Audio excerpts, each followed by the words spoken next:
两公约第四。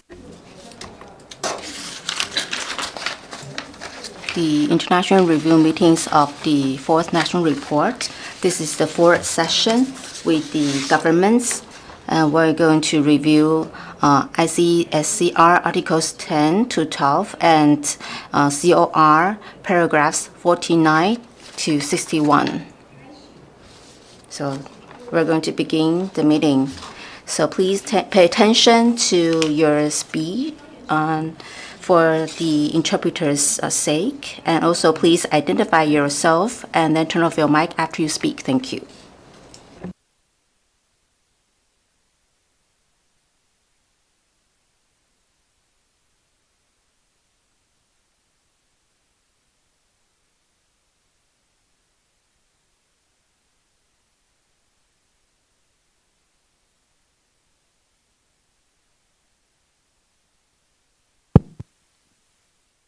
Good morning, everyone. 大家好。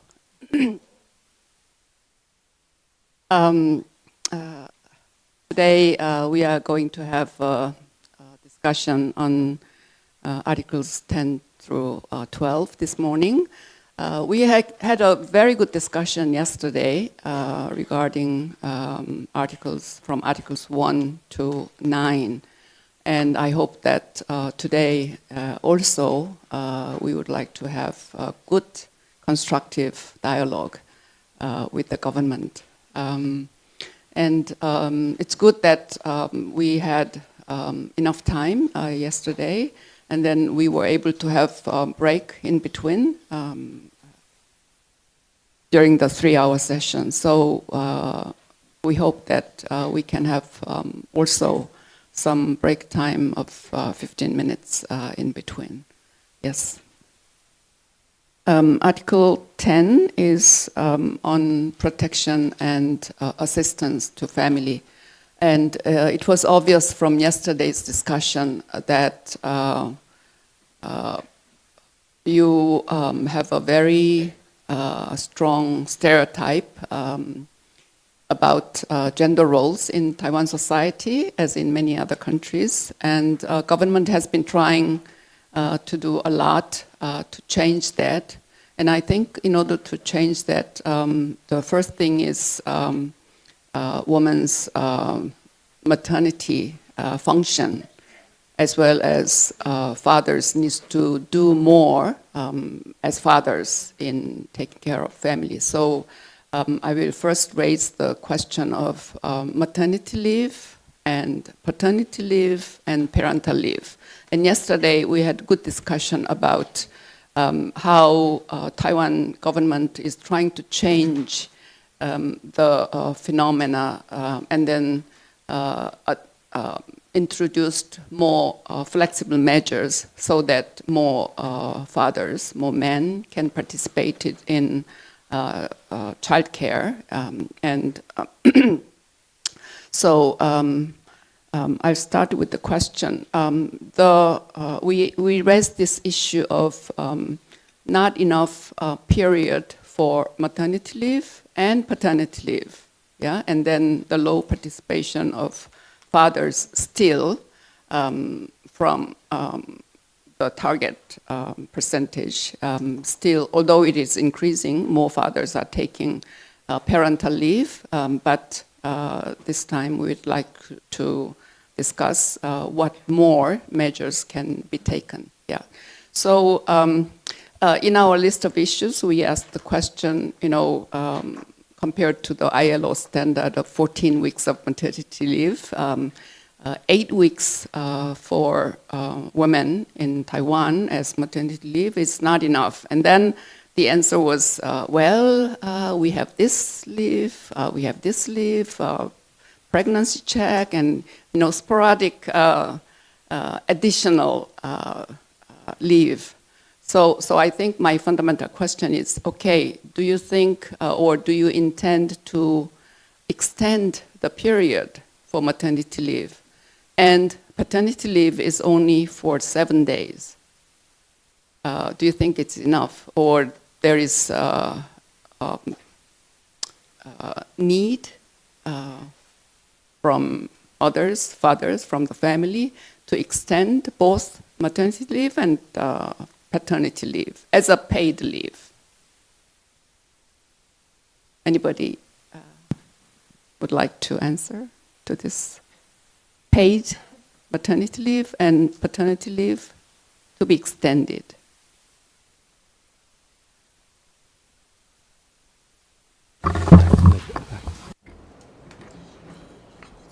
From the Ministry of Labor,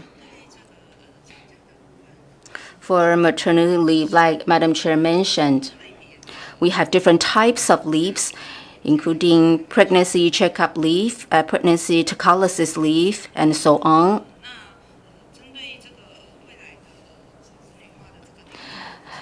Because Taiwan facing the challenge of a low birth rate, and the government has making plans, and this year, we implemented a new system of taking parental leave by day. This responds to the demands of society.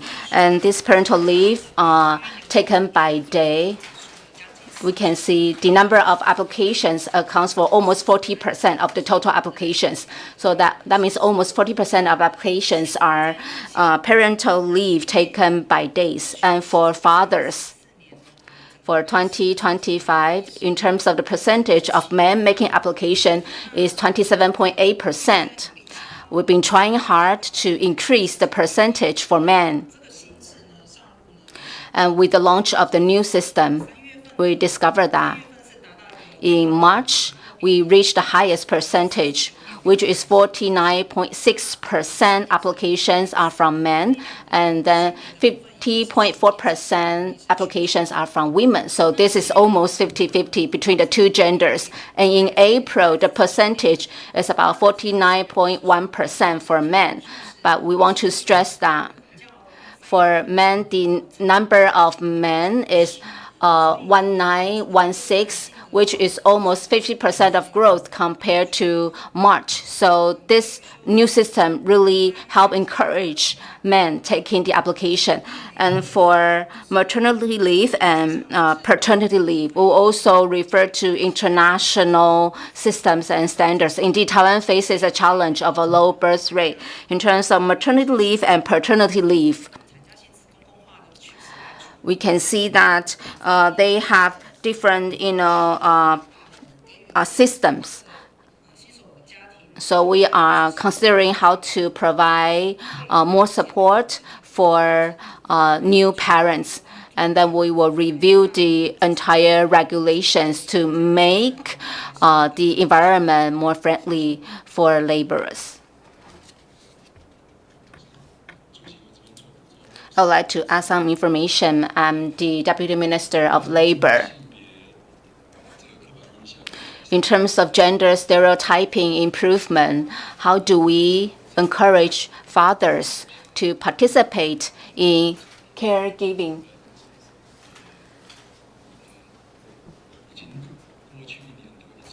For the past 1 year, we have been discussing if both parents have applied for the 6-month paid parental leave. So that means the father has also fulfilled his responsibility as the mother.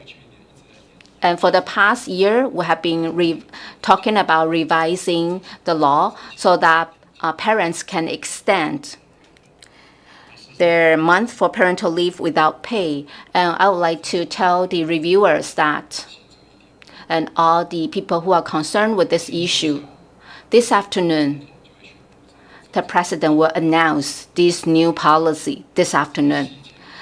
But for the details, I cannot disclose them right here. And it's a coincidence that we are having this review of ICESCR, and the President is going to make the announcement this afternoon. And Madam Chair mentioned that for paid paternity leave, and also the mother's paternity leave. Actually, the Ministry of Labor allocate budgets for the past couple of years to subsidize for these stipends, and we are discussing how to extend maternity leave and paternity leave. And also, Madam Chair talked about maternity leave. We know that there is a gap between Taiwan and the ILO standards, but like our colleague in Ministry of Labor mentioned, Taiwan provides different types of leaves.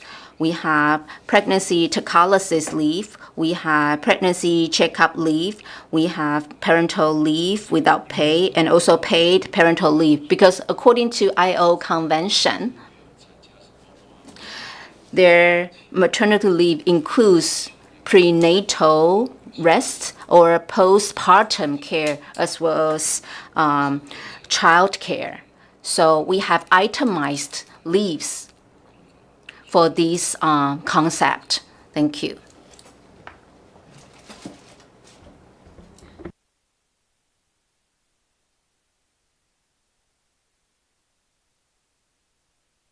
Apologies, but I know you can't go into the details, but can you just clarify what it is, what's the topic of the President's announcements this afternoon? Is it in relation to paid parental leave or something?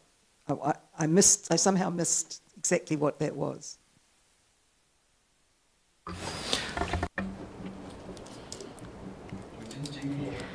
So after very lengthy discussions, parental leaves, obviously people have many different ideas about how they should be carried out. So today what we are going to talk about is that if both parents have taken 6 months parental leave, our law is going to be amended to extend the parental leave. And also Article 19 of the Gender Equality in Employment Act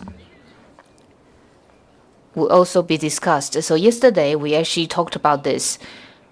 Parents who have children under the age of 3 can apply to employers to reduce their working hours by 1 hour, or they can ask for flexible working hours. And Article 19 used to say that if you reduce your working hour by 1 hour, then that 1 hour will not be paid. So we've been thinking about how the government can provide subsidies. So we also gathered information from Japan and Korea to see how the government can provide subsidies or incentives in order to encourage workers to apply for a reduction of working hours or flexible working hours. So what we are going to do is to do something like what they do in Japan and Korea. So we may, for example, provide subsidies or stipends for employers so that they can find replacement workers. So that's also something that we covered this afternoon. So it's somewhat good news to hear to take additional measures to make parental leave more flexible and then more benefitable to the parents. But before that, I would like to raise again the issue of extended maternity leave and extended paternity leave, paid paternity leave. And you said that, well, although it is not up to the prescribed recommended period by ILO, but still you have additional pockets. Of course, you know, those pregnant women needs prenatal checkups, you know, regularly. First every 2 months at least, and then every month, and then every 2 weeks, you know, before as a delivery approaches. So that's taken for granted. And I'm asking whether Taiwanese government is considering to still extend the maternity leave, because maternity leave of 8 weeks is not enough. And in addition to that, paternity leave, definitely 7 days of paid paternity leave is not enough. Actually, in old days, I think fathers took only 3 days. That means you accompany your wife to the hospital, first day. Second day, you stay. And then third day, you take out the wife. And then there is no time to learn how to bathe the child, how to baby, or take care of the wife who delivered the baby. And then it was extended maybe 7 days, and then 10 days. Korea, we have 20 days of paid paternity leave. So now men are learning during that 20-day paid paternity leave period, the new fathers learn how to bathe the baby, how to prepare food for the wife, how to take care of the family. But we also had a very 3 days, 7 days, but because Korea and Japan as well, I think both societies are suffering low fertility rates. So the whole society is trying to how to raise the birth rate. Yeah. And in that, I think participation of men are extremely important. So I'm asking again whether Taiwanese government is considering at all, or it's out of question, to have more extended paid maternity leave, paid paternity leave, before we discuss parental leave, yeah? Because parental leave comes next, but first, what is the duration of paid maternity leave and paid paternity leave? And there is no consideration at all, no discussion.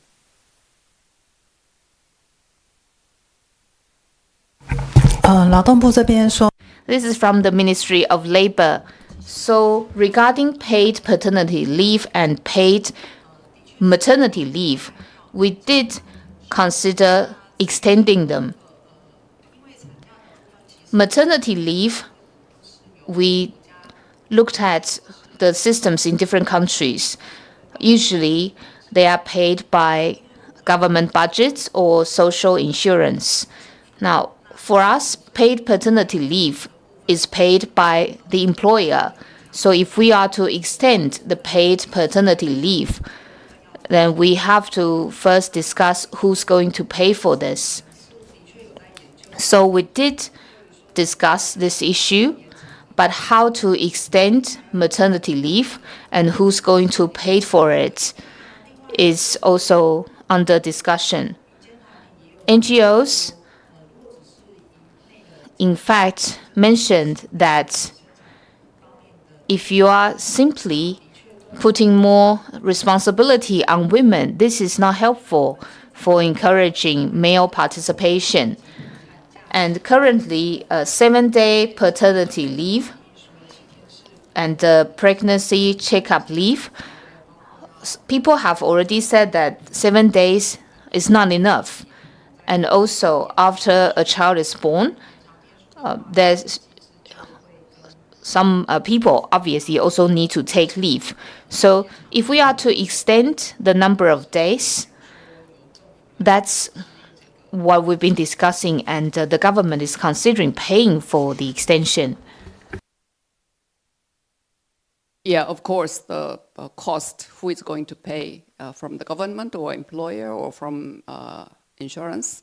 I think this needs a discussion within the whole society. So I hope that there would be extension, in the near future of both maternity leave and paternity leave, in order to change the atmosphere, and then to respect the period for mothers to take a rest, and also for the fathers to learn how to take care of the baby and then the spouse. So, and then we were happy to hear all the additional measures, flexible measures that you introduced to make more men participate in the care. Hourly parental leave or day parental leave, I think those measures are really welcome, and then should keep trying what kind of additional measures you can employ to help the both mothers and fathers raise the child, in a better way.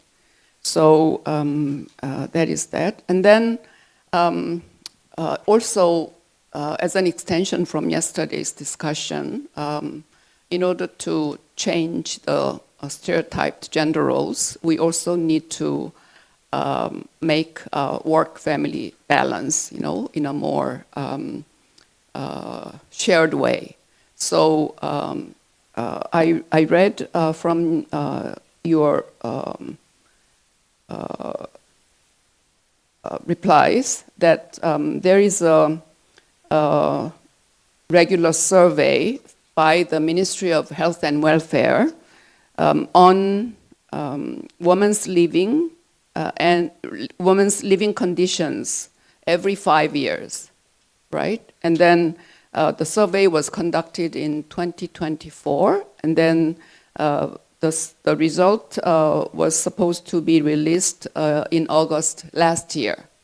Yeah. So my question is, regular survey on women's living conditions means how women are coping with, and then whether women take up the whole primary responsibility in doing all the housework and child caring.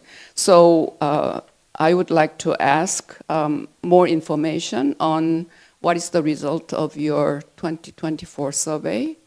Has there been any important changes, remarkable changes in women's living conditions in terms of family situations? I would like to.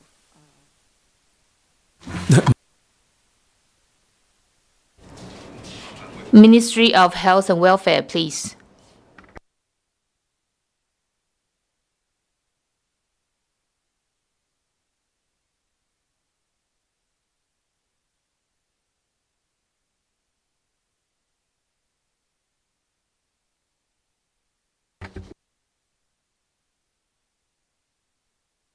That was in paragraph 89 of your response.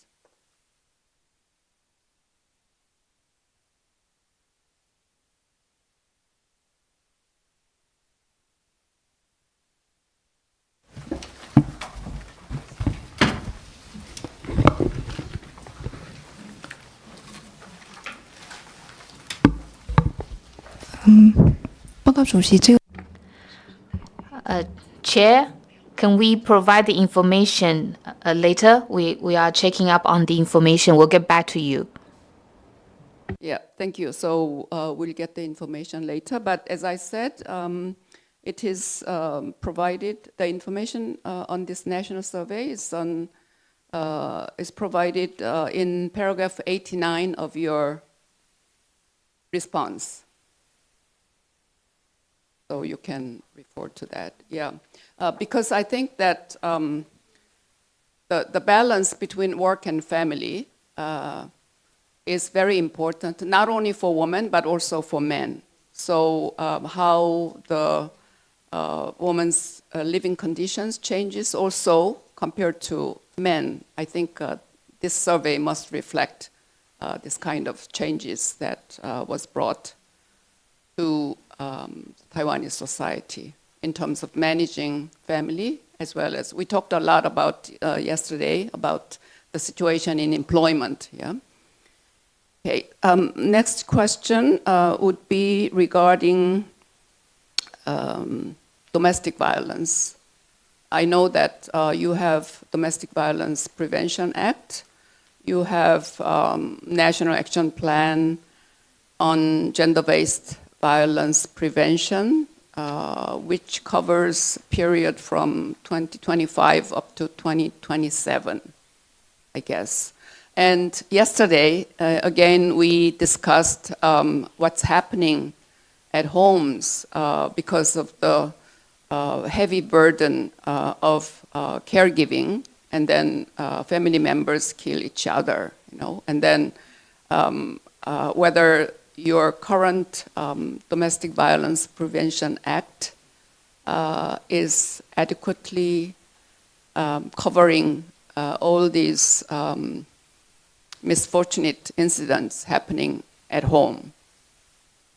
So can someone provide, maybe again by Ministry of Health and Welfare, I guess, how do you cope with all this situation? And then from the statistics I checked, there has been increasing instance of domestic violence, and we already pointed out the seriousness of domestic violence in the previous reviews.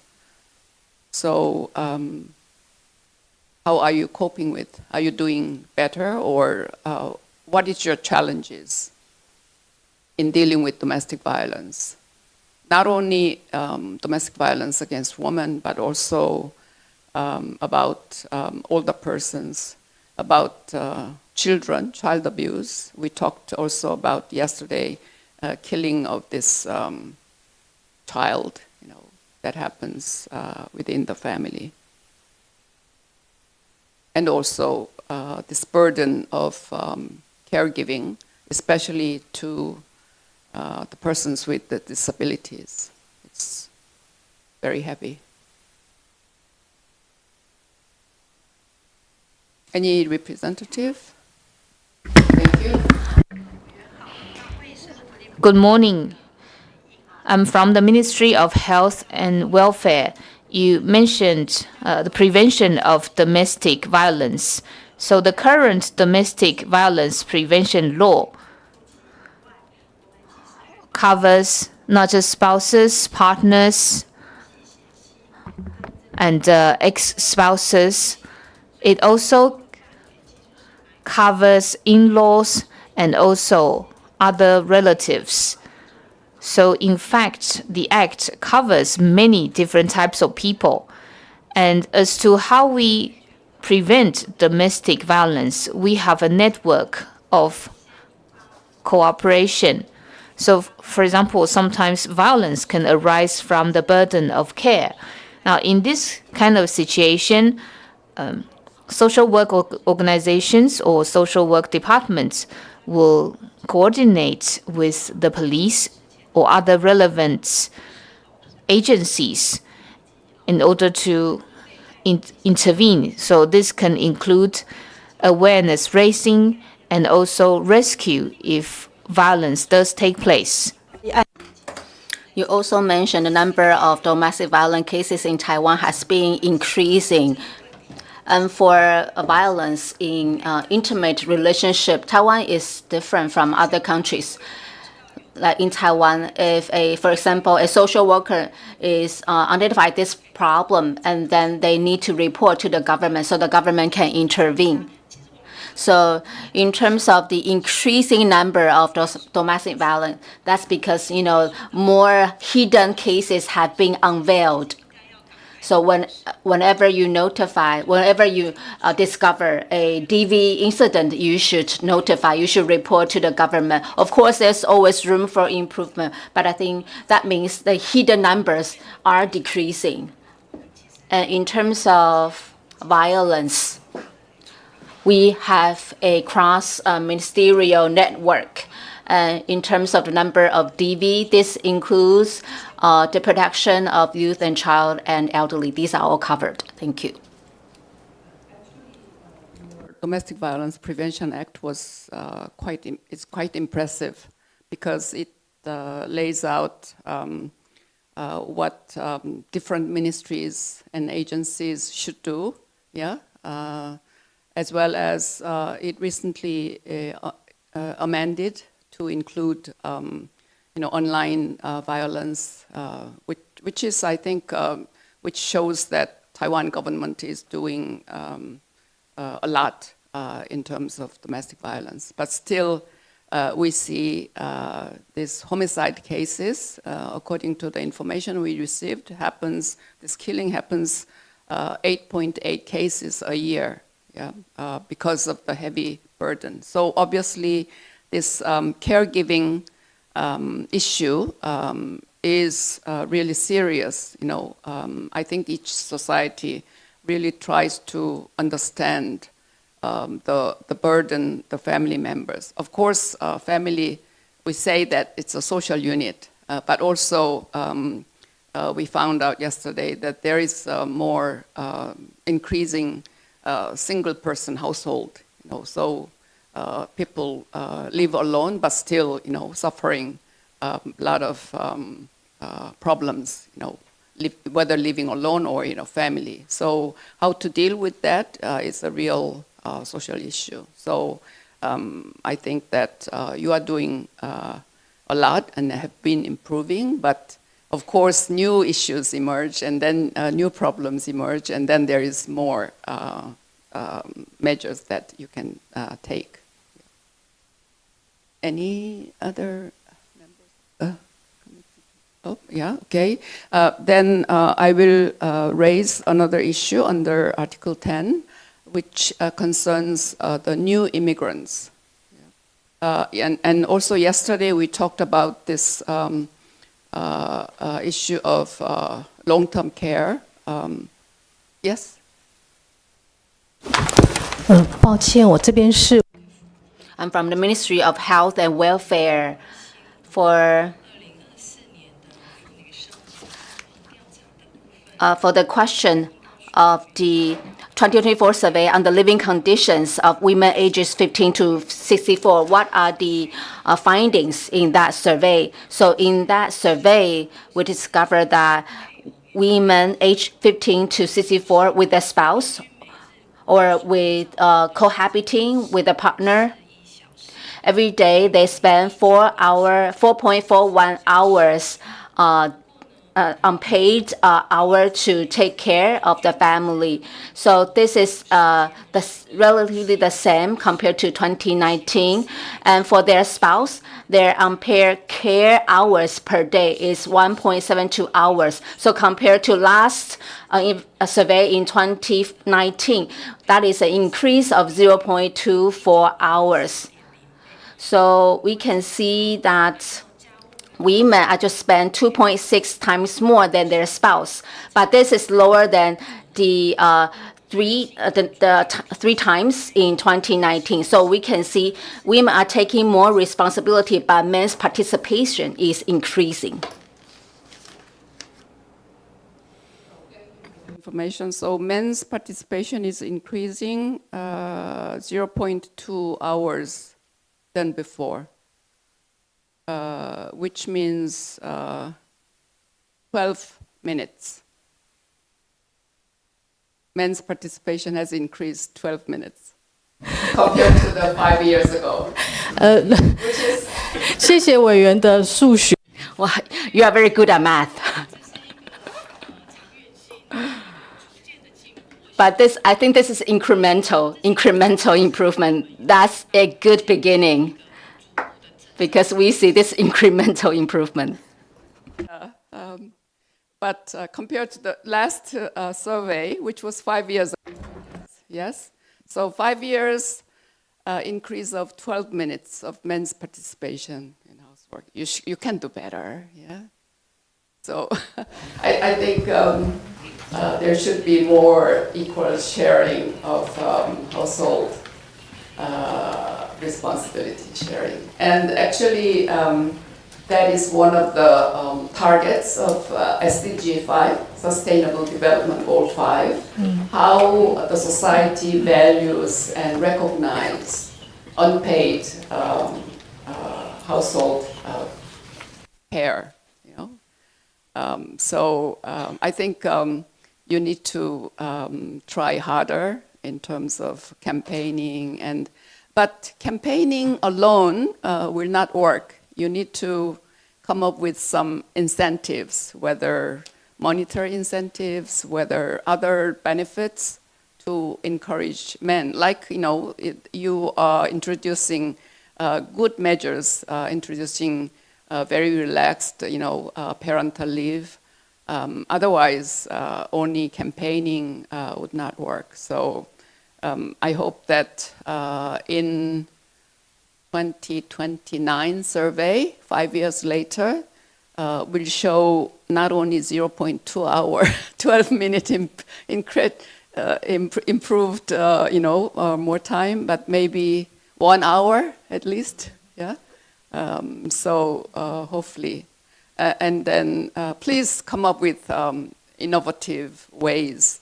And I think you need to have a pioneer group of men who take lead in participating, sharing family responsibilities. Yeah, but thank you for the information.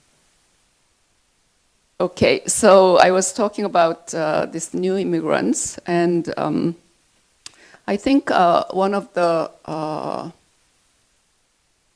information given in your report says that the marriage brokerage is illegal in Taiwan. Yeah, so the course, the route of new immigrants, women coming from South Asian countries, are mostly through introduction by their friends or online, even, many ways. But still, about 16% are through brokerage agencies. So is there any possibility that's related to trafficking?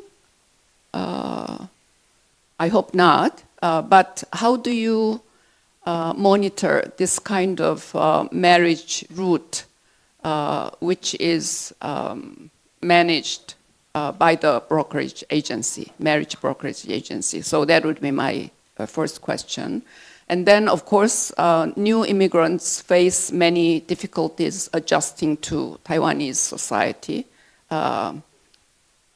We also have that kind of problem, in Korea, even more serious problem, because marriage brokerage is legal, and then we made it legal back in 1998 because there is such a serious problem of marriage brokerage, and I think that was not a good choice.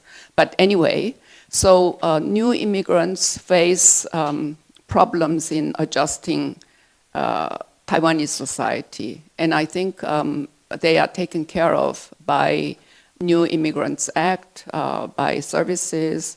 And my question is, first, what is the possibility of trafficking when the marriage is through the brokerage agency? Second, what is your most challenging situation regarding new immigrants? And then third, there was information that even if the new immigrants stayed long enough in Taiwanese society, if they don't have Taiwanese nationality, they are not entitled to long-term care. And then long-term care is becoming more and more serious problem in Taiwan society, of course, for the disabled, for the older persons, etc. So, and I know that there is a failure of getting Taiwanese nationality, and there has to go through tests for naturalization to get Taiwanese citizenship, and then the failure rate is low. Your report says that. We can acknowledge that. But still, how these new immigrants without Taiwanese nationality can survive in Taiwan society, including this problem of not being able to get long-term care. So anybody willing to answer these questions regarding new immigrants? 是，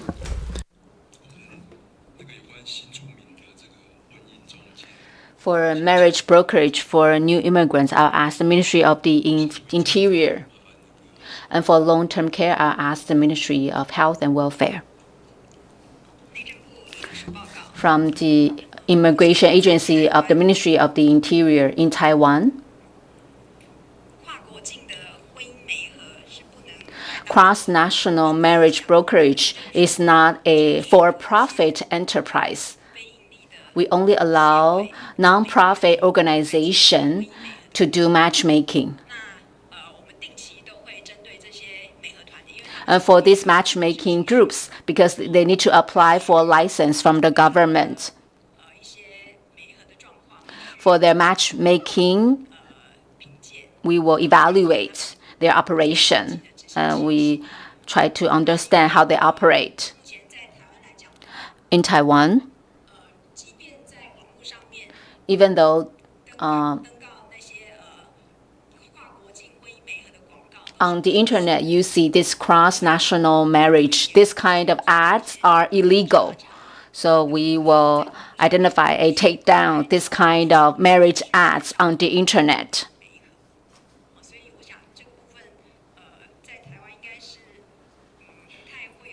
So it is unlikely for Taiwan to have human trafficking through marriage brokerage. And for new immigrants without Taiwanese nationality, we have a new immigrants development fund.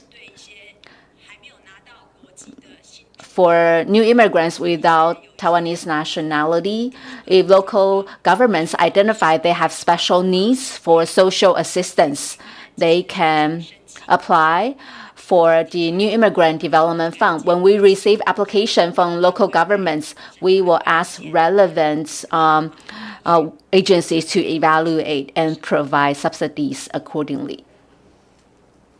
Thank you. So that's relief. NGOs on non-profit basis, they arrange marriage, and then internet marriage trial, you are monitoring closely. Okay, that's good. I also asked what are the most serious challenges that you find in dealing with the new immigrants, and regarding the not being able to get long-term care for the new immigrants without Taiwanese nationality. So they are left out of this protection system if they don't have Taiwanese nationality. This is from the Ministry of Health and Welfare. So regarding long-term care, I would like to provide the following information. Long-term care service applications and the implementation are actually regulated by the law. So it's in fact the government's payment, and the funding source is tax payments. So our country's resources are obviously limited. That's why when we look at who requires long-term care and who gets paid for long-term care, we will also take into account many different factors. For example, this person's income level and whether it's necessary, or the disability level. So our priority is the Taiwanese people. But of course, there have been cases where foreign nationals became eligible for long-term care. In Taiwan, we have a program called the McKay Project. So this is to help foreign nationals who themselves had made contribution to our country. And regarding foreign professionals and their dependents, we also have the law, for example, the Act for the Recruitment and Employment of Foreign Professionals. Now, according to Article 29 of this law, these people who have obtained permanent residency and have resided legally for a total of 10 years, they may qualify for long-term care services. And if they experience physical or mental disability and are aged 65 and older. And this amended provision will take effect on June 30th this year. And elderly new immigrants who don't have household registration in Taiwan currently are not eligible for long-term care benefits.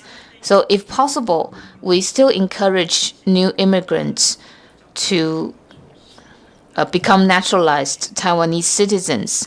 Now, once they have citizenship and they have household registration, then they can apply for long-term care benefits.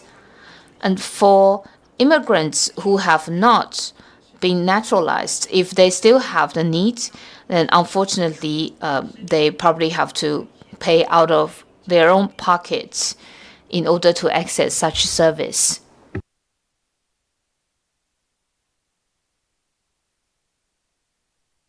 Can I just ask a follow-up question? One's pretty straightforward, and thank you for that information, which we also have in our reports. But I wondered, is there any limit on the age at which new immigrants can apply for naturalisation or citizenship? So that's my first question. So, you know, if you're over a certain age, you know, does that bar you from applying or receiving residency or citizenship, which would entitle you to the care, long-term care services? The second question is slightly different, and I, note, and as did the chair, with appreciation, the fact that not-for-profit organisations may act as marriage brokers for overseas marriages. I wonder what happens, and I couldn't see it anywhere in the reports. What happens if a marriage, not necessarily an arranged marriage, but a marriage between a Taiwan resident and a non-citizen, an migrant, breaks down? What happens to the status of the partner, usually the woman, who is the non-citizen? Does she lose her ability to stay in Taiwan at that stage? I know this is a common issue. I have to admit, had to deal with it in New Zealand when I was at the Human Rights Commission, where, there'd be new migrant marriages, there would be family violence, and then because they were there on the basis of the partnership relationship and hadn't yet, or hadn't maybe even known that they should apply for New Zealand residency, etc., they would then be subject to deportation or have to leave the country. So I just wonder, what's the situation here of women, new migrant married women whose relationship breaks down? Are they able to stay in Taiwan, or do they have to leave? Yeah, thank you.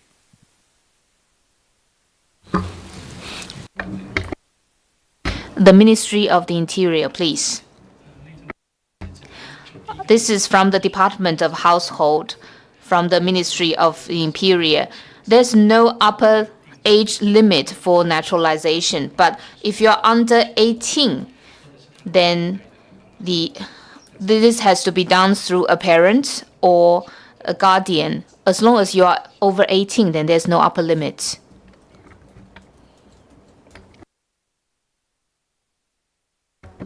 Usually the women from South Asian countries are in their 20s. Yeah, it can be early 30s, has been increasing the age, but usually in their 20s, and then there is age difference, etc. And if they have lived in Taiwan 20 years, 30 years, they are still called new immigrants, yeah? Compared to the old immigrants from China, I don't know. And there might be loopholes. So I asked, what is the most challenging problem you are facing in providing support or in helping new immigrants adjusting to Taiwan society?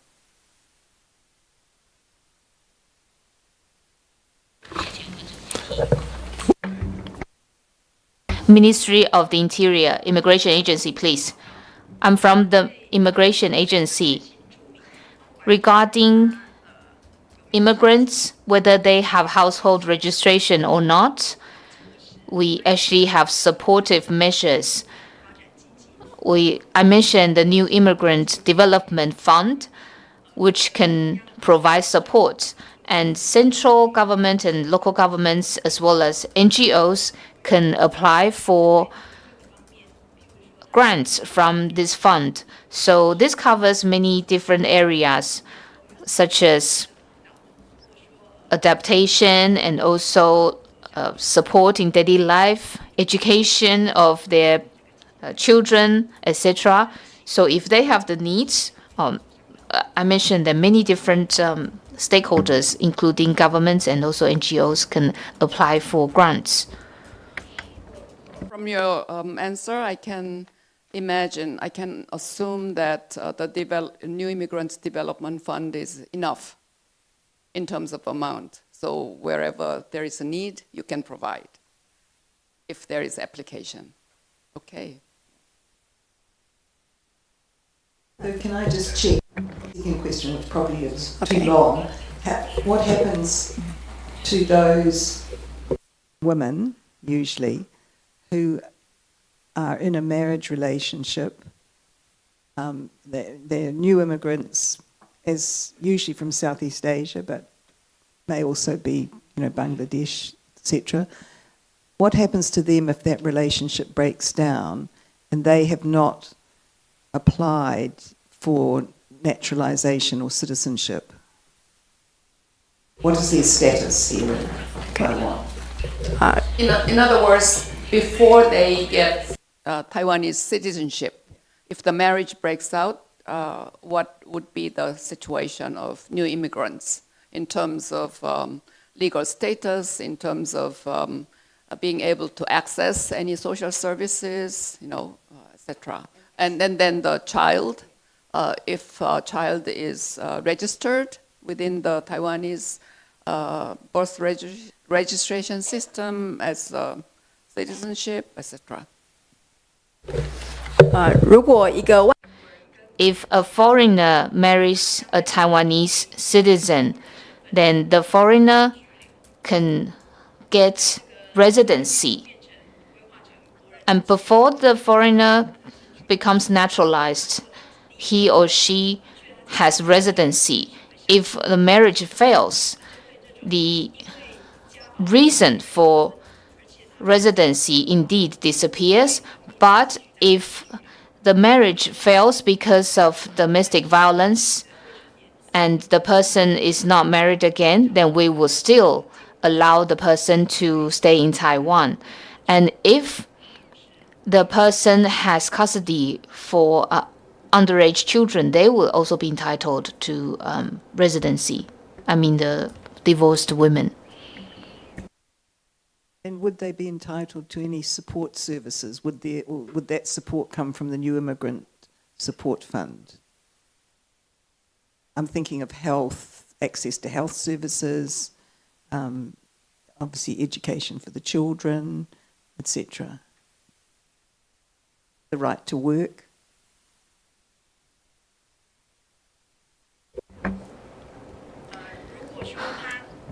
If the immigrants, let's say, if they are not yet naturalized, but if they are eligible for support from programs, they will still get the support.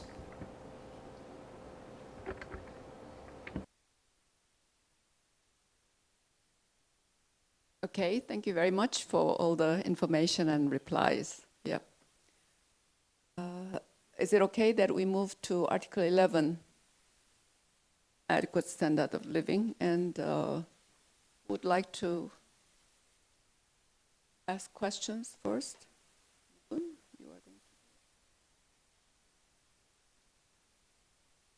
So we will deal with Article 11 then.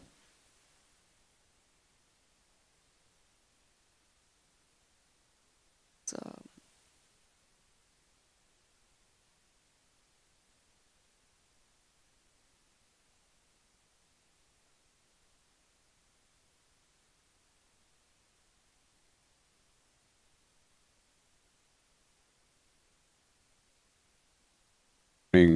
hello everyone. I'm going to be dealing with the issue under Article 11, Right to Adequate Standard of Living, looking at housing and living conditions. And then my colleague, Professor Boyd, will be dealing with issues related to water, environment, so on, right? Okay.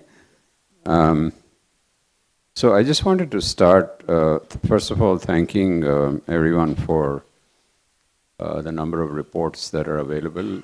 Very detailed reports are there from different parts of the Taiwanese government, from the NHRC, from civil society. So it's very, very good to have all this information, which we've reviewed.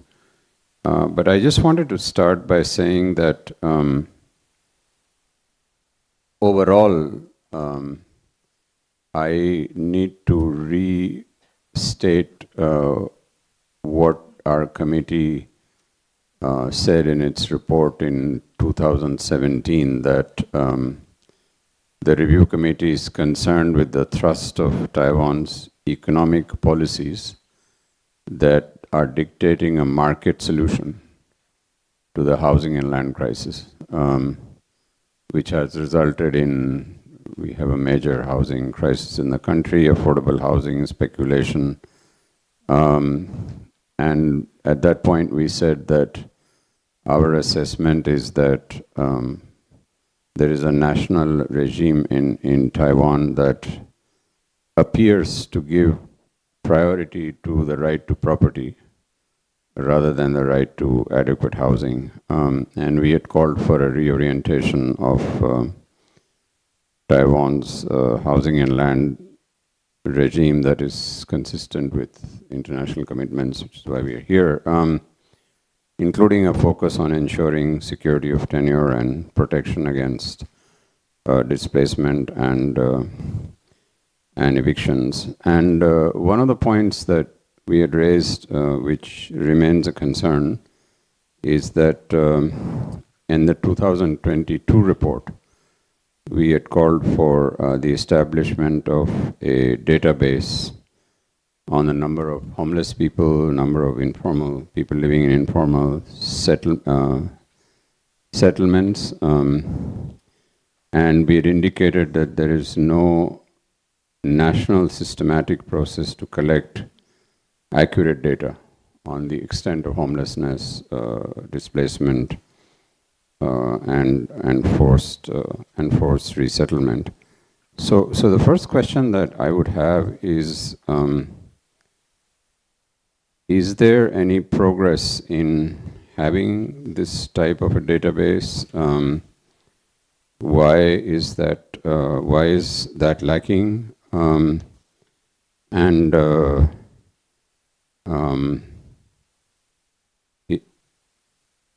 I mean, the concern we have is that unless you have a comprehensive database, it becomes difficult to come up with national policies that can help us to overcome the housing crisis. And I just want to point out that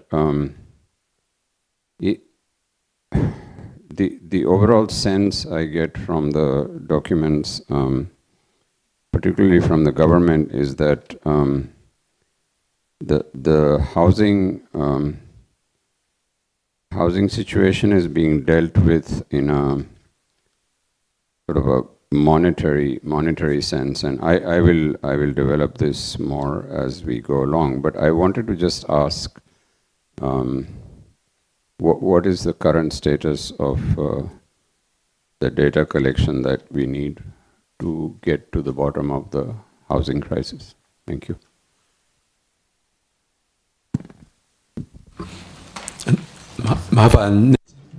Ministry of the Interior, please.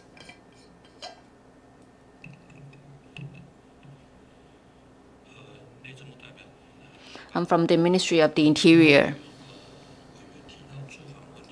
In terms of housing, our housing policy in earlier days provided public housing,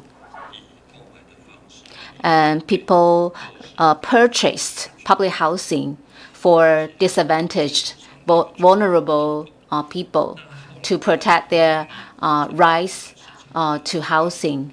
And later on, because of the housing market in Taiwan changed a lot after 2008,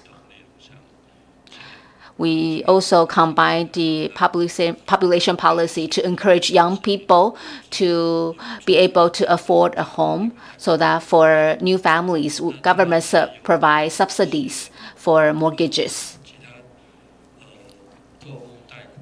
There are also, for example, subsidies for mortgage interest or subsidies for rental.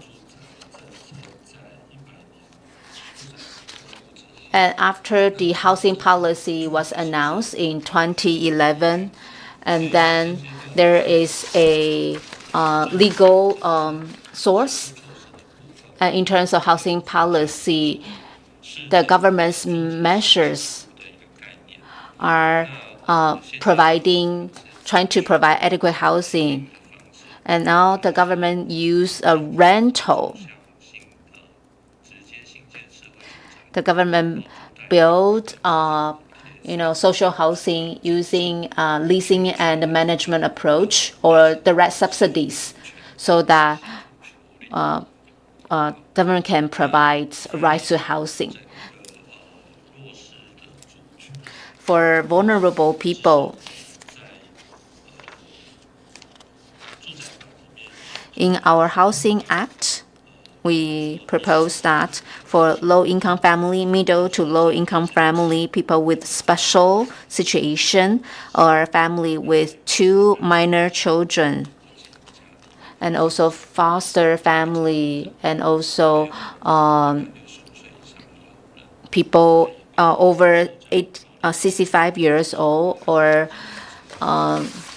victims of domestic violence, people with disabilities, and then people with HIV or AIDS, and indigenous people, disaster victims, homeless people, and then minors encountering difficulties because of pregnancy. For this kind of disadvantaged people, they are covered by the Housing Act to provide assistance for basic housing. So those are the measures provided by the government. Thank you.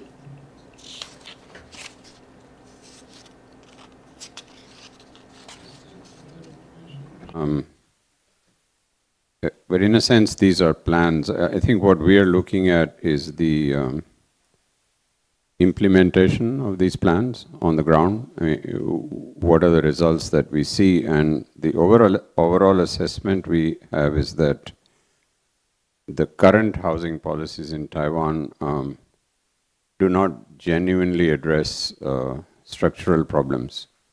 You have very high housing prices, you have commodification of housing, affordability, long-term shortage of public housing, and the government, in response, as you have stated, is largely relying on subsidies, loans, market-based mechanisms, and it is not really applying a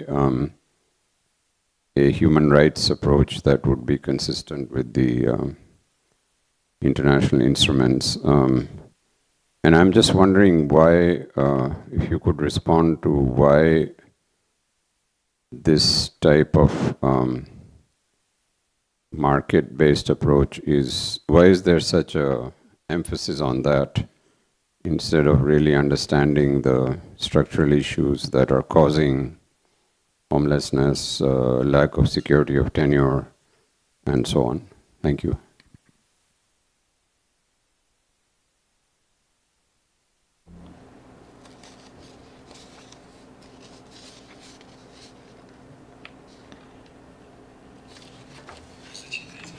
Ministry of the Interior.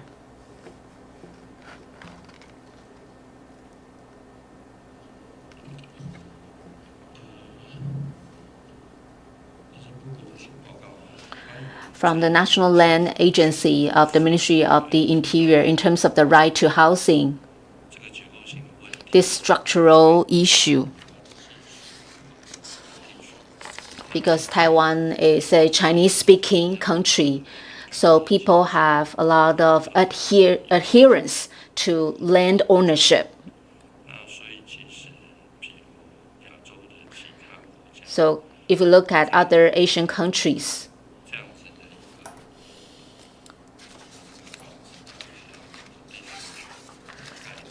when people buy a house and they need to own the land, and then this is a situation very prevalent in Asia. Or some Chinese-speaking immigrants in the U.S. also prefer to buy houses and land. And the increasing housing prices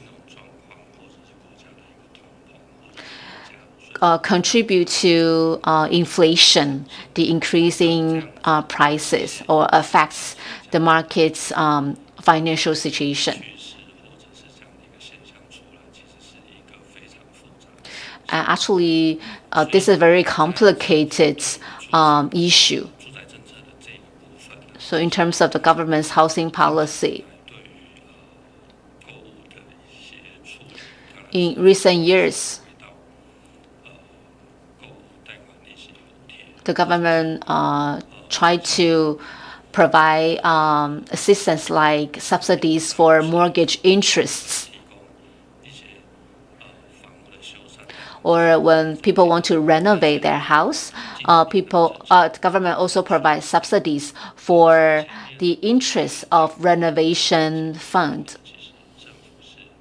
And in terms of the structural issue, the government first wants to provide more stable, housing units for people.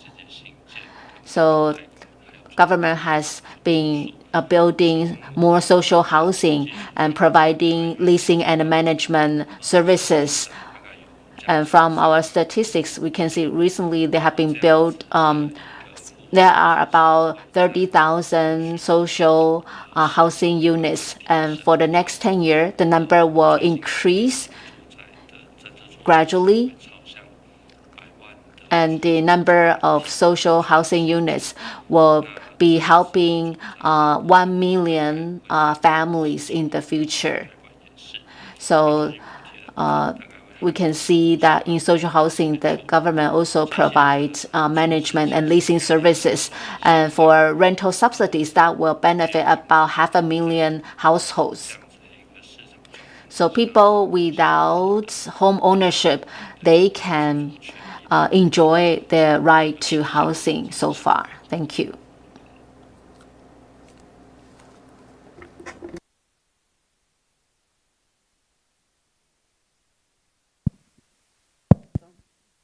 Yeah, thank you for that. But these are plans, right? So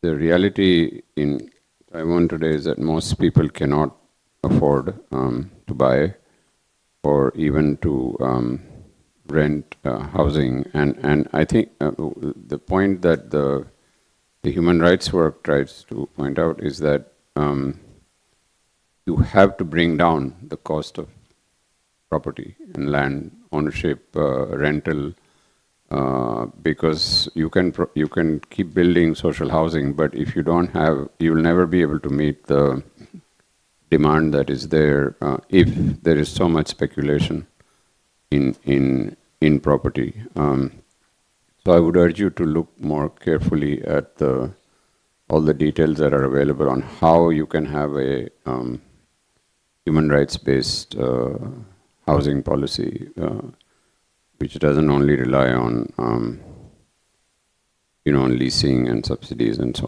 on. But let's move to another issue, which is the issue of land expropriation. It was very good to see that in the Human Rights Action Plan, Ministry of Interior indicated that it would review and amend the Land Expropriation Act, therefore actually acknowledging that there are some human rights issues.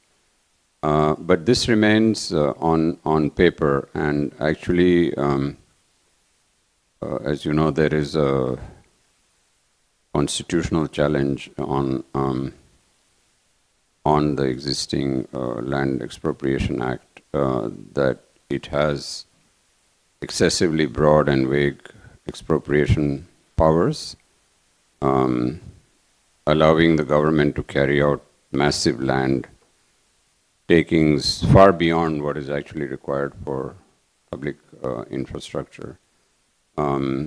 And as pointed out in the NHRC report as well, that there are vague public interest assessments, formalistic participation procedures, and excessive, I'm quoting, excessive reliance on expropriation as a development tool. And I wanted to ask,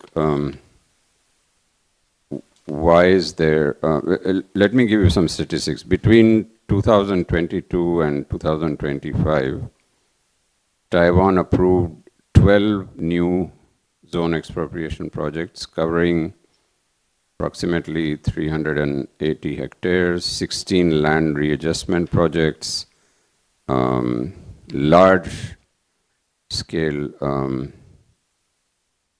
expropriation, acquisition of land projects like the Taiwan Airport, the Shezhidao redevelopment project, and so on. And interestingly, the number of people who are affected or displaced by this are not categorized as people who are evicted or displaced, but voluntary relocation. So the question really is, why is there such a over-reliance, and whether you feel that the government relies excessively on large-scale development and expropriation as tools for urban governance and land policy without looking at alternatives which would minimize displacement that would happen from these types of land expropriation. So this remains a major issue, and so essentially, I just want to repeat, the current land development system in Taiwan is based on zone expropriation, land readjustment, urban redevelopment. All of this is leading to displacement and evictions of people. So why this approach? Thank you.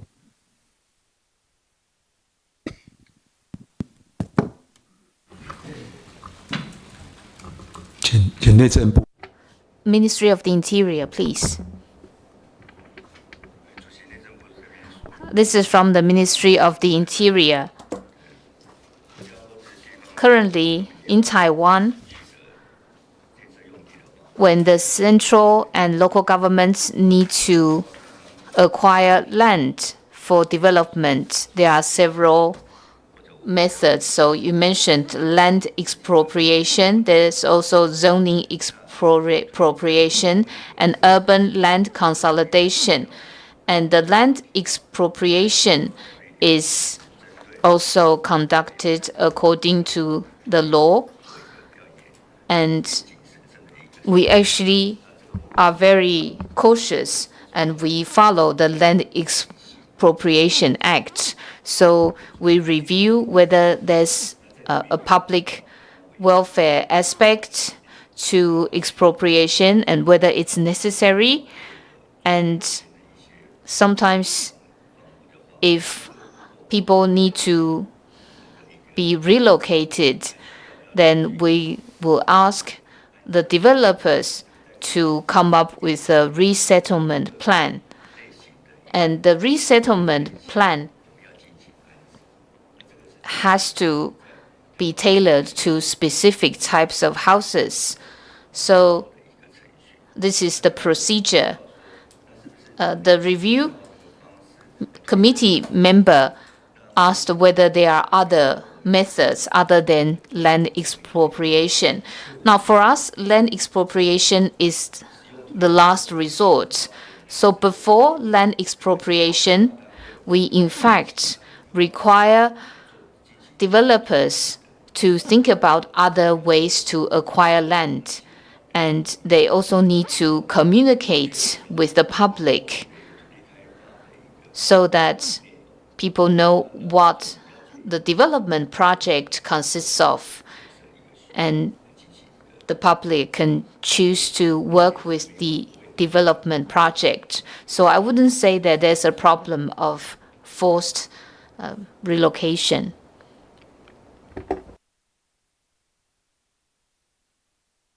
Yeah, thanks for that.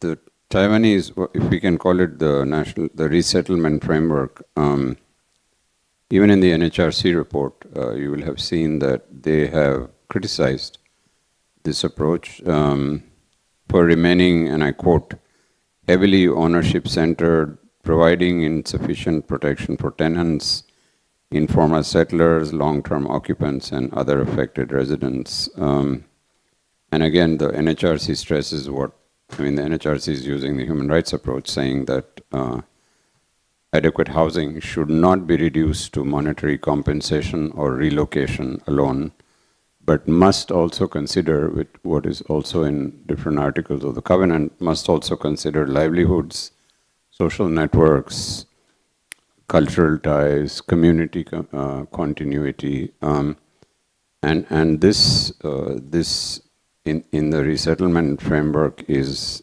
lacking. So I just wanted to stress that again, that if the government can consider a different approach, or an approach that would minimize the dislocation that is taking place because of the current process. And I just want to say that, again, the NHRC has said that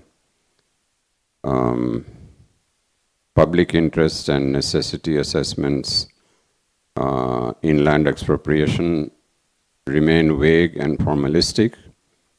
And in fact, the NHRC assessment is that the government uses land expropriation not as a last resort, but as a first resort. So this is something that, I don't know if there are people from the NHRC here who could explain, who could speak about that. Please.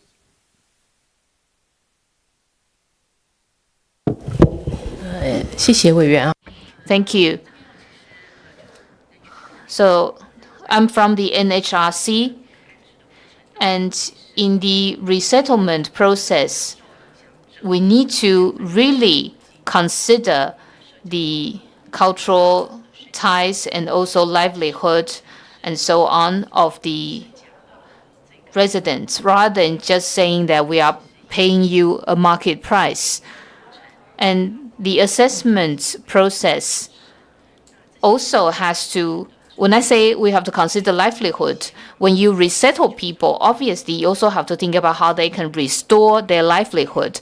And I think for this kind of assessment to be done properly, a cross-ministerial assessment is required, but that mechanism is not there.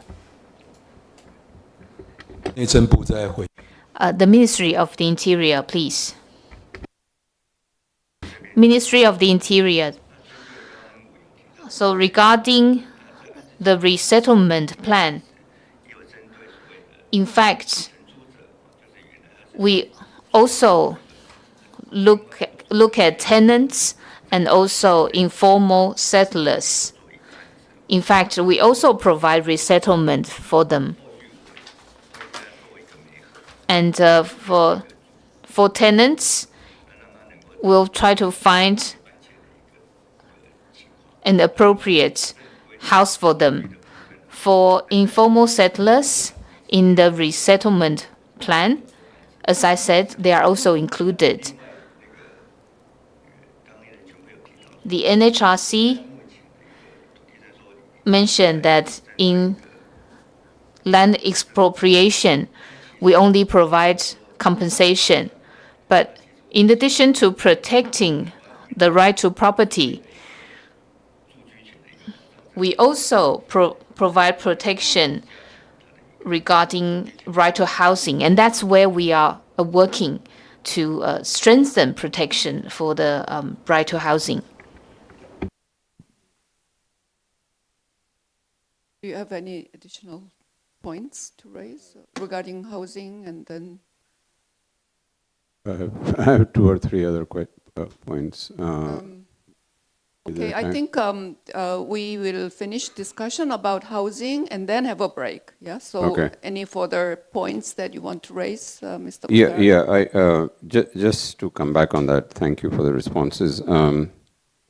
So under the current resettlement framework in Taiwan, the displacement processes are categorized as voluntary relocation, and residents who have been affected by the expropriation processes have sort of complained that their incentives, early relocation incentives, compensation measures that are forcing people to leave. And I mean, I don't want to go into the data, but the nationwide house price to income ratio is very, very high, and social housing only accounts for 1.3 to 1.4%. And a number of human rights organizations in Taiwan have pointed out that expanding public housing supply, as you mentioned, should not become a justification for expanding expropriation powers or legitimizing large-scale displacement. So I would again urge you to consider that. The other issue I wanted to raise was about homelessness. We are still lacking a human rights-based homelessness policy. And the other issue, I don't know if there's time, is of course the issue of evictions. We have, surprisingly, in the government report, it says that since 2022 there have been no evictions. But this is not true. There is so much information of large-scale development projects. I have a whole list. I don't want to name everything. So there is evictions going on in the country, and for the government to say there are no evictions is not really an adequate response. And on the question of evictions, I understand the NHRC, which is a very welcome development, is undertaking a national inquiry on forced evictions. I would like you to just quickly mention that if you can. And also there is a report from the NHRC which unfortunately is not available in English on the impact of forced evictions in Taiwan on the communities in Taiwan. So, that would be very good to have. And I'm wondering if this inquiry on evictions and the report have been examined by the relevant ministries in the Taiwanese government, and what is your general response to the situation of evictions in the country? Thank you. Maybe you. 谢谢委员关心这个议。Thank you for your concern for this issue. At the NHRC last year, our budget was cut significantly, but we secured a special budget regarding systematic research on the right to housing. But as I said, our budget was very limited, so we first looked at government-owned properties and forced evictions from such properties. We are still working on this, and in March this year, we announced that we would do a systematic study. And last month, we also had a public session to gather public opinions. We have a few colleagues who are here today. They actually visited certain stakeholders. And by the end of this year, we are expected to release the result of our systematic study. And Maloon also raised a few issues. So regarding forced evictions, it looks like there's no such cases, no number. But for us, forced evictions don't just mean people who are protesting and then driven away.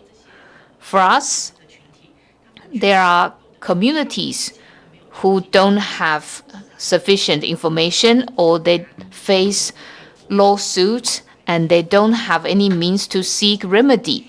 And that's why they are forced to agree to move. And for us, this is the type of forced eviction as well. It's just that I think statistics don't really reflect that. And also, there are people who are in disadvantaged circumstances. For example, informal settlers. We don't have data regarding their conditions after moving. So for informal settlers, how are they doing? That's after moving. That's also what we want to know.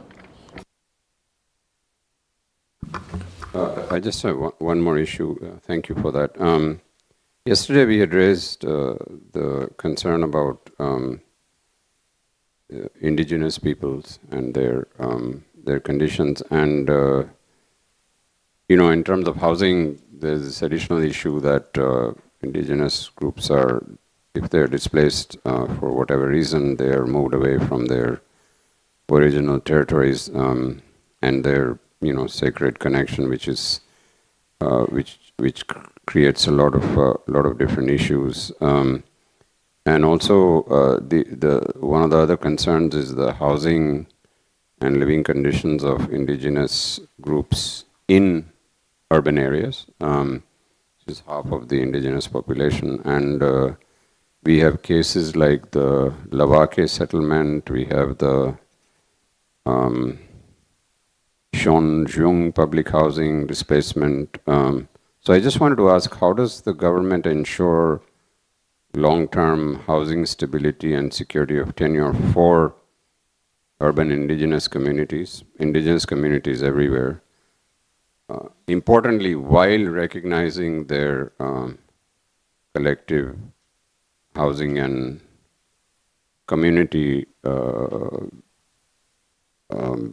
rights, even when they do not possess formal title, but to take their human rights into concerns.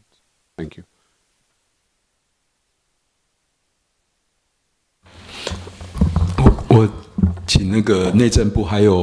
The Ministry of the Interior and the CIP.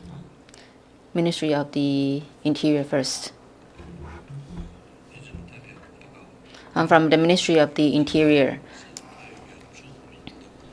You asked about indigenous peoples. Like what we said, in terms of our housing assistance policies, so in addition to subsidies for the interest of mortgage or the interest of renovation loans, for the assistance of family in terms of rental, my statistics show that the government's direct construction of social housing so far the government has rented out 28,000 units. And indigenous people account for 2,855 units, which is 10%. For leasing and management approach, there are 110,000 units. And for indigenous people, there are 9,997 units, accounting for 8.99%. In terms of rental subsidies, the total unit is more than 830,000 units. And for indigenous people, there are 45,000 units, accounting for 5.04%.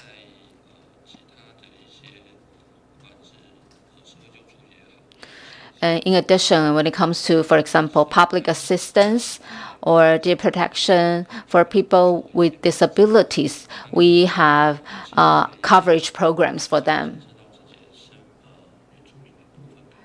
For other parts related to indigenous people, I think the CIP will answer that.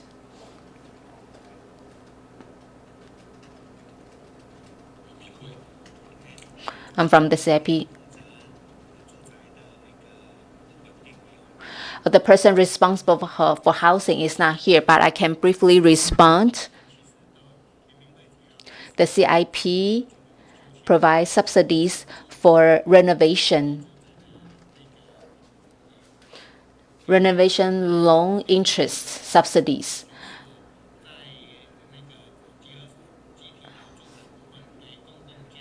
For public housing, for collective housing, the CIP also provides subsidies to help local governments.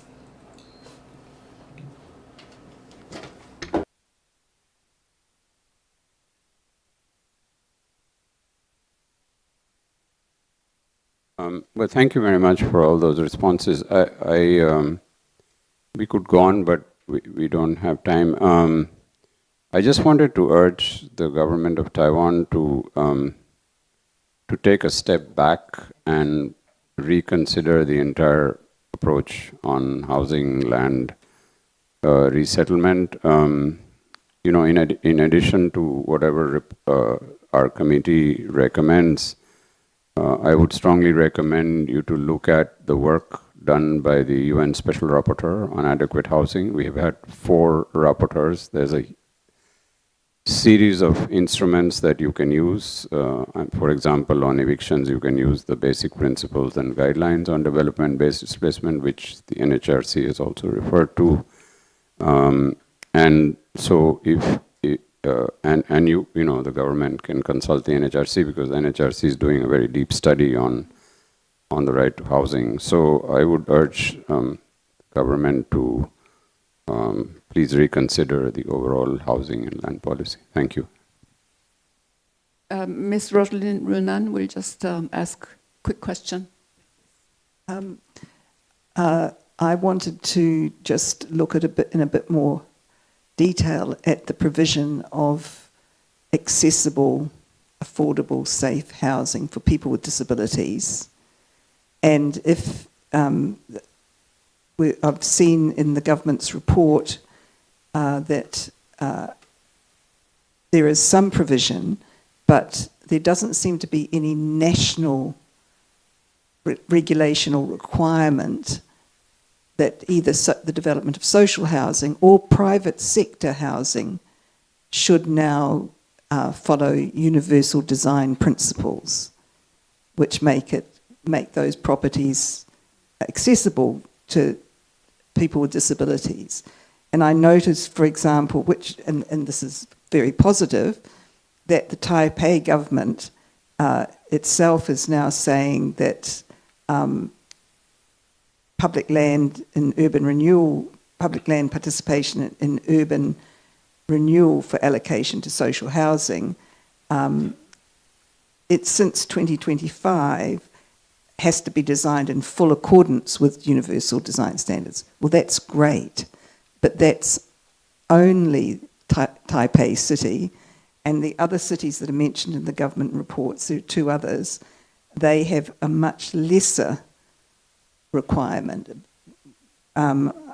Barrier-free is referred to, and I think Taichung City says 3% of their units have to be barrier-free, designed primarily for persons with lower limb disabilities. So it's very good to have this information. It's very good that the issues of housing for people with disabilities are being considered, but this is a very inadequate report because it limits where people with disabilities can access accessible and affordable housing, and we know that people with disabilities are often the least, have amongst the lowest income. And we heard yesterday from representatives of a disability group, Indigenous people with disabilities, that there's no specific requirement where public housing, social housing is allocated for Indigenous peoples, that any of it be accessible for people with disabilities. There's no specific requirement. So my question is it not time for the state as a whole to issue national requirements that all future developments from now on for rental or indeed sale should be designed with universal principles, based on universal design principles? And I will simply note that the evidence is that if you design from the beginning using universal design principles, it is no more expensive than if you don't. And obviously making renovations or adjustments afterwards is more expensive. So is there any reason, instead of having this it's good that something is happening, but it's actually a very, it's not a consistent, and it depends where you live, whether you're lucky enough to get some sort of access to, if you're a person with disabilities. And housing is absolutely critical to being able to take account of virtually enjoy every other human right for persons with disabilities, just as it is for everyone else. And I think that as Taiwan's society is approaching or already reached super old age society, I think people are also becoming disabled as we get older. Yeah, so I think that's proper. And I will not give any further remarks on housing, but we'll have a 15 minutes break, and then when we come back, we will deal with other aspects under adequate standard of living. But I think the Ministry of Interior would like to add something. Yes? Please. From the Ministry of the Interior, the reviewer asked about universal design for improving living environment for people with disabilities. So far in our housing policy or urban renewal policy, we will divide the project into public housing and assistance for private housing. For public housing, and currently in terms of social housing, when it comes to design, we know local governments build social housing, and the central government also in 22 countries and cities in Taiwan, the central government is building social housing. Recently, when it comes to the construction of social housing, we got feedback from tenants. We also fully include the idea of universal design into the construction of social housing. For example, when we enter a household, we have to consider the usage of people with disabilities. In the past, when you want to enter the door, there will be actually a gap of 3 to 5 centimeters. And also for the bathroom in the home, bathroom can create difficulties for people with disabilities. So we actually reduce the threshold of the door for them to enter the bathroom more easily. So we include the idea of providing barrier-free environment. So that's for public housing. And for private housing, recently for urban renewal, we encourage the addition of using barrier-free facilities or using the lifting device for people with wheelchair to move up and down stairs. So all the way from the gate, from the community gate to their room, private housing may want to, individuals may want to pay out of their pocket to improve their own housing, to provide barrier-free facilities, or the community management committee will discuss together to improve the community as a whole. And the Housing Act stipulates that this kind of improvement project should be carried out. If anyone in the community opposes this kind of improvement, there will be relevant penalties. So very short, if you want to say something, yes. From the Ministry of Health and Welfare, I want to quickly reply to the issue of homelessness. We can see these people, live on the street. They do not have a home, and they are mobile. And the Ministry of Health and Welfare still have regular administrative reporting and statistics, and also have a project-based approach to understand the situation of the homeless people.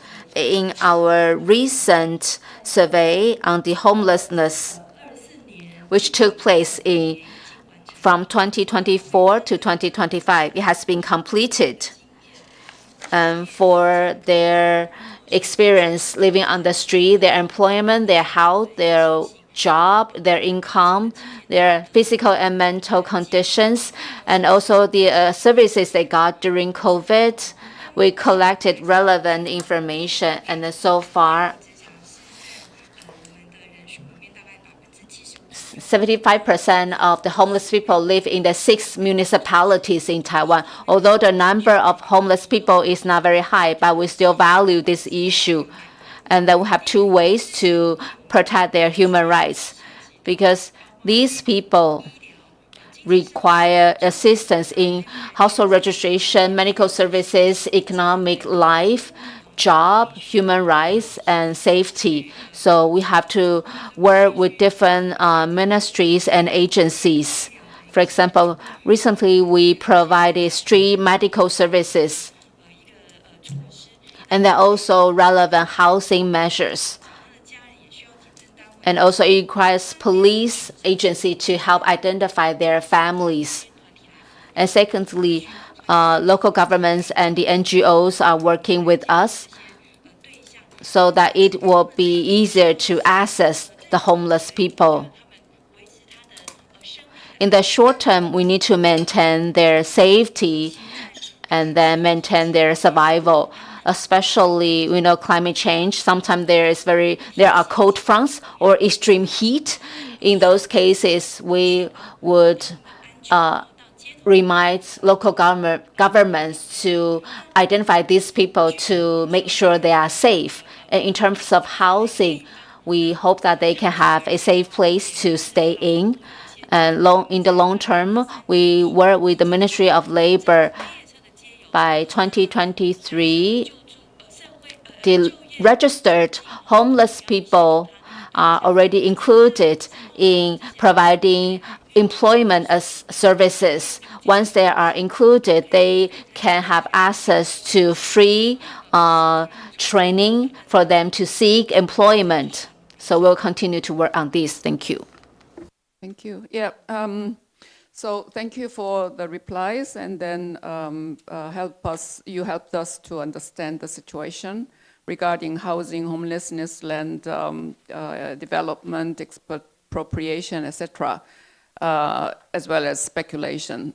I think we can have 12 minutes break and start at 10:30, and then we'll have 50 minutes for the discussion on remaining issues regarding Article 11, which will be raised by Mr. David Boyd, and then also on Article 12, yeah, on health.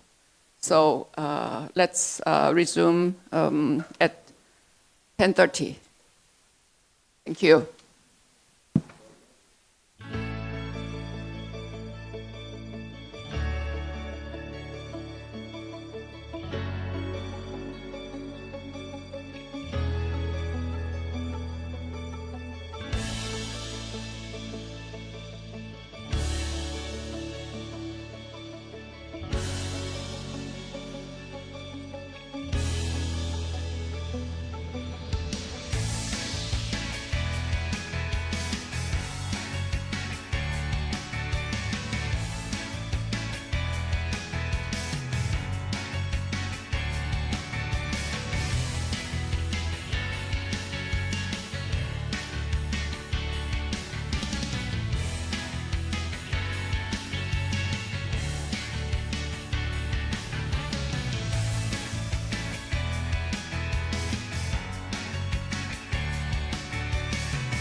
Okay, let's resume our discussion in continuation on Article 11, which covers adequate standard of living, which includes many issues, but we cannot deal all of it.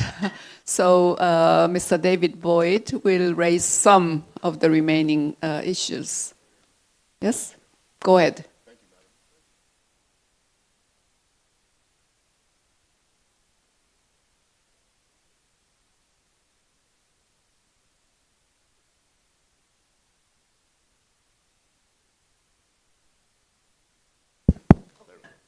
Sorry about that. As I was saying, my expertise is in the convergence of human rights and the environment, and this is actually an area of international human rights law where there have been many exciting developments over the course of the past 10 or 15 years. And that includes the recognition that everyone, everywhere, has the right to live in a clean, healthy, and sustainable environment. This international human right was recognized in a resolution adopted by the Human Rights Council in 2021, a resolution adopted by the General Assembly in 2022, in a general comment by the Committee on the Rights of the Child in 2023, General Comment 27 of the Committee on Economic, Social, and Cultural Rights in 2025, and by the world's highest court, the International Court of Justice, in 2025 in its advisory opinion on state obligations related to climate change. This fundamental human right is also now recognized in law at the national level by more than 165 countries in constitutions, legislation, or through regional treaties that include the right to a healthy environment. The right to a healthy environment has been around for many decades. The first countries to include it in their constitutions were Spain and Portugal in the mid-1970s. It was included in the African Charter on Human and People's Rights in 1981. And so we have this history of experience with it. We know what it means. And so I just want to say the right to a healthy environment includes both substantive elements and procedural elements. The substantive elements include clean air, safe and sufficient water and adequate sanitation, healthy and sustainably produced food, non-toxic environments where people can live, work, study, and play, healthy ecosystems and biodiversity, and a safe, healthy climate. Those are the substantive elements of the right to a healthy environment, and I'll be addressing some of those today. In the list of issues, these are questions 30 through 38, if you want to look that up. The procedural elements of the right to a healthy environment are fundamental to all human rights, and those include access to information, public participation in decision-making, and access to justice. And so my first question for the government of Taiwan, given these recent developments at the international level, is Taiwan planning to recognize in law the right to a clean, healthy, and sustainable environment? Ideally, that would be in the Constitution, but it could also come in the form of an amendment to the Basic Environment Act. So that's my first question. Okay, who is going to reply? Ministry of Environment, please.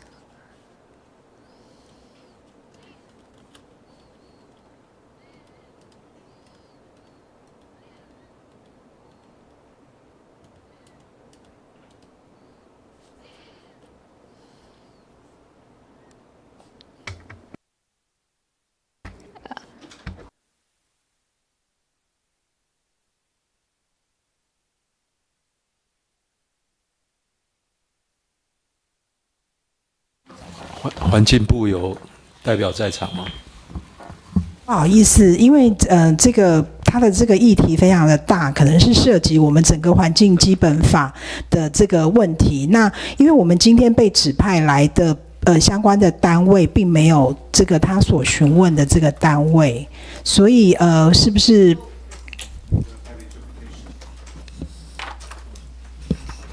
Sorry about that. We were not receiving translation while you were Can you speaking. repeat? the delegate department doesn't come here? We are not responsible for the issue, so I'm sorry, maybe we cannot reply your question. Can we bring the question back and reply later in in the writing form. Sorry. Yeah. No, thank you. That's fine. If we could get an answer later, that's Yeah.